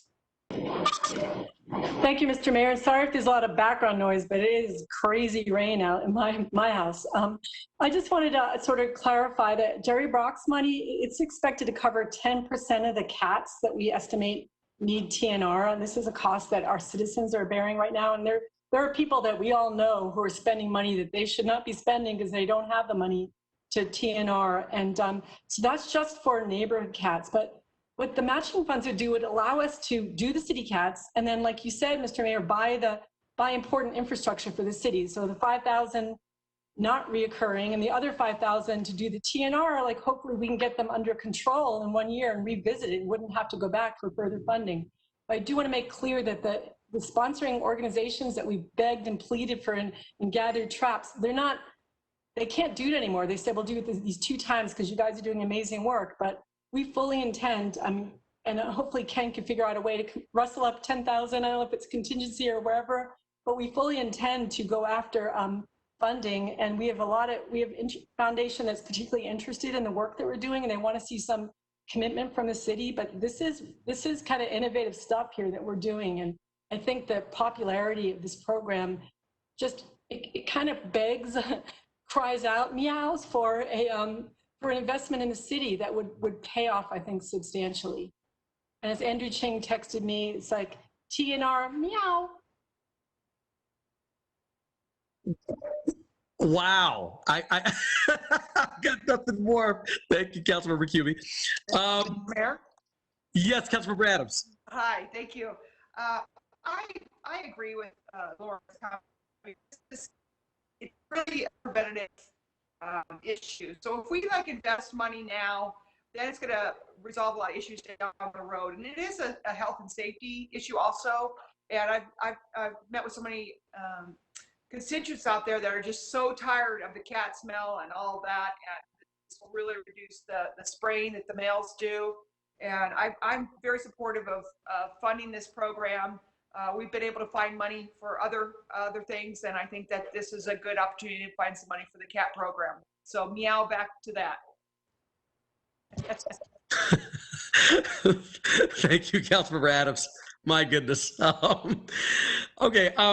So yeah, I will, you know, my explanation for my own thing is that I think that if that $5,000, you know, that was half of what the city contribution would be, really will go to purchase things that we can use over and over again, and it really is sort of a more of a one-time capital cost than a constant recurring expenditure. I'm comfortable supporting this, which does mean that we do have consensus to move forward with this item. So thank you, Kristen. I really appreciate it. Anyone else from council have any closing comments or questions before we move on to the next item? All right, hearing none, I guess, Kristen, you've got your consensus to move forward. Thank you so much. All right, next up here, we've got item 4B. So so new items for council consideration. There are none. There actually were 90-day updates provided to the council on items 4C5 and 4C8. Is there anyone from the council that has any verbal updates on any of the agenda items under items in progress? I do, Mr. Mayor. Lauren? Yes, Councilmember Cubie. So yeah, and I know everyone's read the updates, but I also have good news, and then we're finalizing and closing out some working groups. But the first one is the Clean Air and Public Health Working Group. It will be closing tonight. I'm doing my part, taking one for the team. We were successful in securing grant funding from Healthy Babies, Bright Futures for the air quality project in partnership with ASU. And it's going to measure the impact of vegetation around parks and playgrounds on air quality. And we're also working on getting the iKiosks air quality sensors up and running. And they agreed to actually put in UV dangers and announce like if it was a strong UV day or not. And ASU scientists Hillary Hartnett and Jennifer Vanos are really interested in the air quality sensors because they can do a lot of pre and post monsoon and haboob studies, and they think there's a lot of information there that'll be really valuable for scientists in studying air quality in a really concentrated way in the downtown area. So that's been a really good result. And we had planned to regroup and talk about other air quality issues, but we lost a member when Councilmember Chin left the council. And with the proposed restructuring of working groups and committees, we thought it was the right time to step back on the topic for a bit. But we do have one final recommendation, and that is to ask our communications team to be mindful in adding warnings about the health hazards around wood burning fires to our messaging at appropriate times of the year, you know, be it Thanksgiving, Christmas, New Year's. We really want to encourage our residents to refrain from wood smoke, wood burning, because it can really cause increases in misery for our residents, those who are suffering from asthma, as you do, Mr. Mayor. So we asked them to seek other alternatives and to also make our residents aware of the rebates that are available by the county. So that's a final recommendation that we have. And that's about it for that, for the Clean Air and Public Health. Does anybody have any questions about that one?